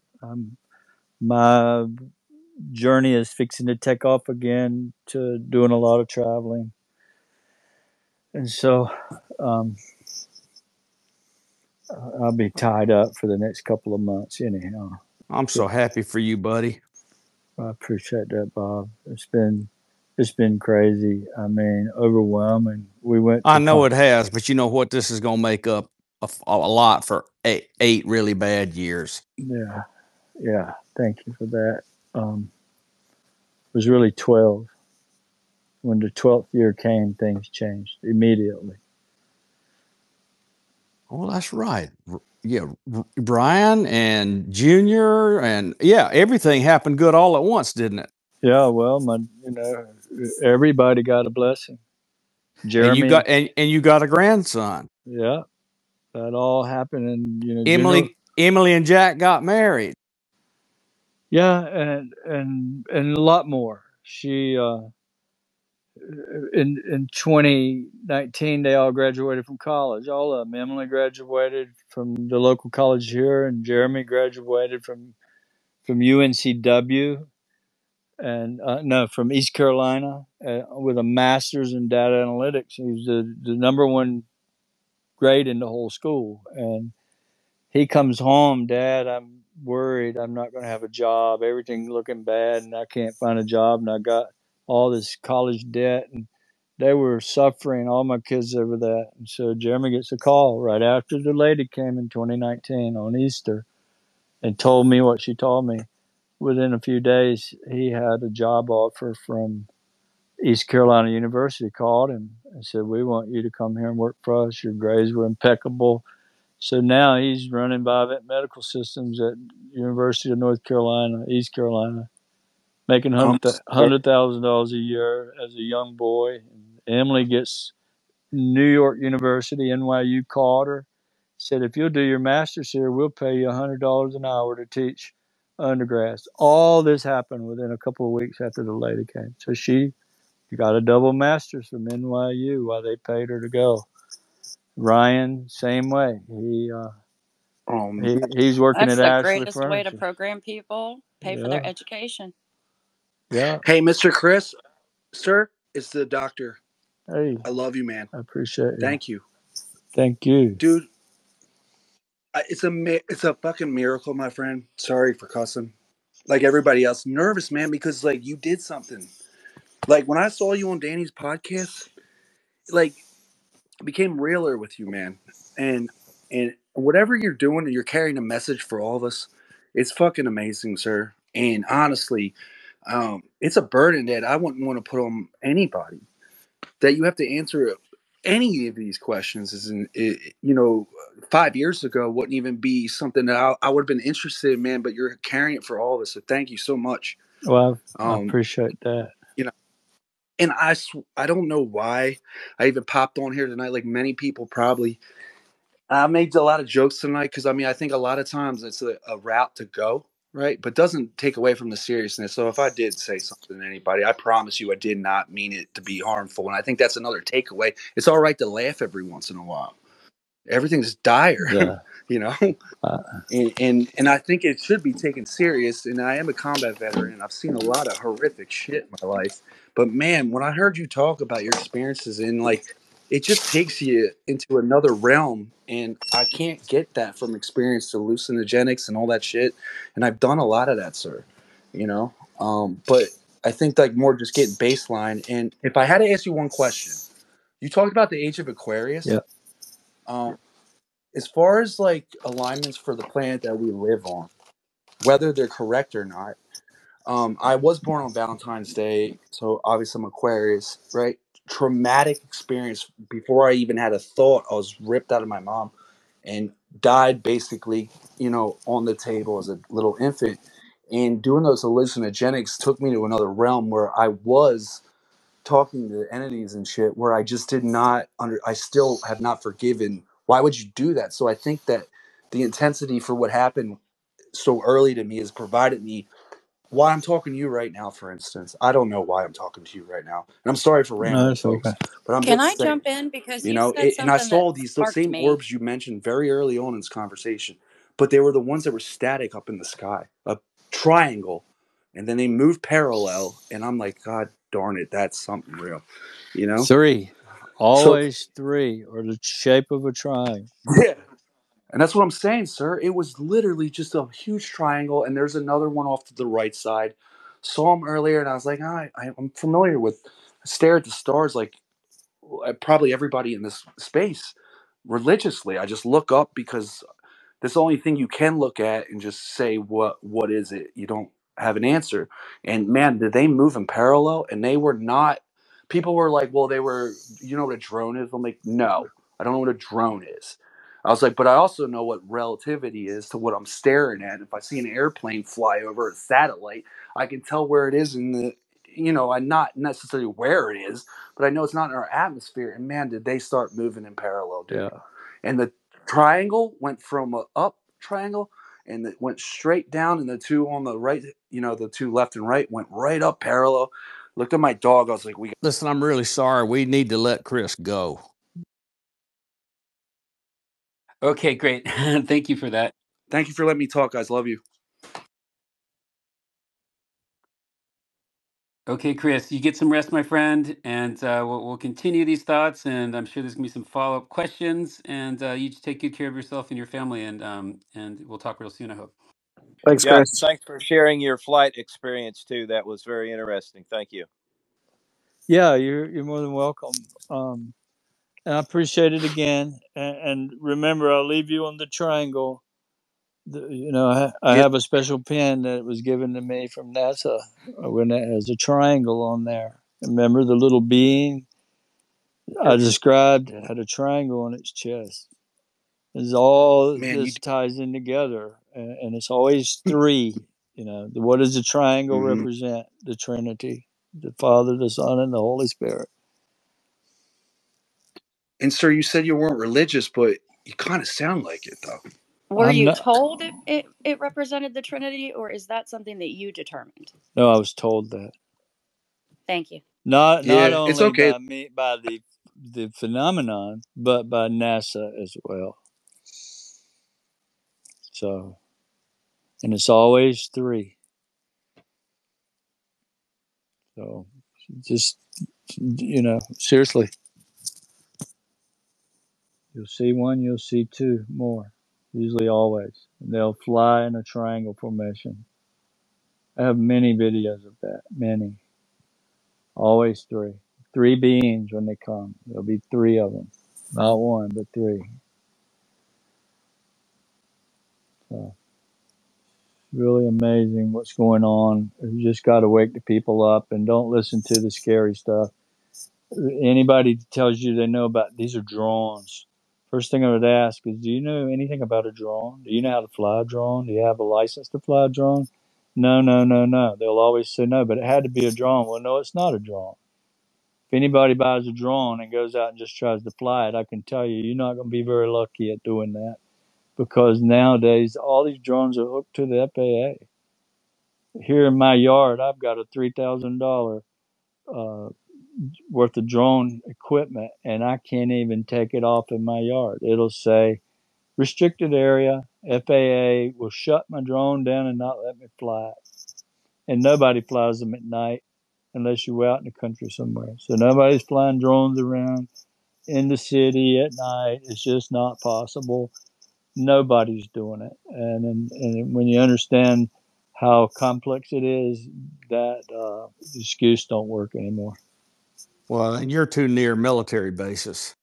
Yeah, yeah. But if you're if you're near any kind of control area, any kind of city, or an airport, you got to stay away. You can't. There's rules, and Yeah, and for what nobody's. it's worth, having seen many of these things, thanks to Chris here, yeah, it was a major life changing, perception changing moment. There's no way I can imagine any of these things to be drones. Like, if No, those are it's not. drones, they're drones with quote unquote alien technology, or something beyond, so far beyond what seems possible for us to have. And the purpose of constructing something, an illusion or a drone that could do such a thing equally as would be harder to believe than it is, angels or NHI. It's just drones have the same lighting as an airplane. They have a red and a green right of way lights, and usually a flashing white one. But these big balls of glowing light, they're not drones, I can promise you. And we use AI technology. I mean, we've had History Channel here with the ADAT machines. In fact, we're fixing to buy one of those for our journey out west. And but this AI technology, we filmed 35 orbs in my yard with History Channel one night, and all of them were deemed unknown by the federal government. So, we study this. I've been places. I've met with scientists from Harvard University. Can't say no more there, but there'll be more that comes out about that. Same with other universities that scientists that's studying this stuff with me. And so, anyhow, good night, y'all. I'm tired and I've enjoyed every minute. We'll just have to do it again, Ross. You and Bob. Bob, I look forward to seeing you in a couple of weeks. And anybody else that might come. Indeed, yes, that sounds like a lot of fun, and more adventures on the forefront of understanding. Hopefully, be able to capture more and more of these things with your amazing toys. It's an honor and pleasure. I'm so grateful for you, and thank you for sharing your experiences and wisdom with all of us here in the community who really support you so much. I appreciate it, Ross, and I appreciate everybody out there. It's been good. Good night, brother. Tell the family I said hello. I will. I'll see you, my friend. Thanks, Ross. Okay, good night. Good night.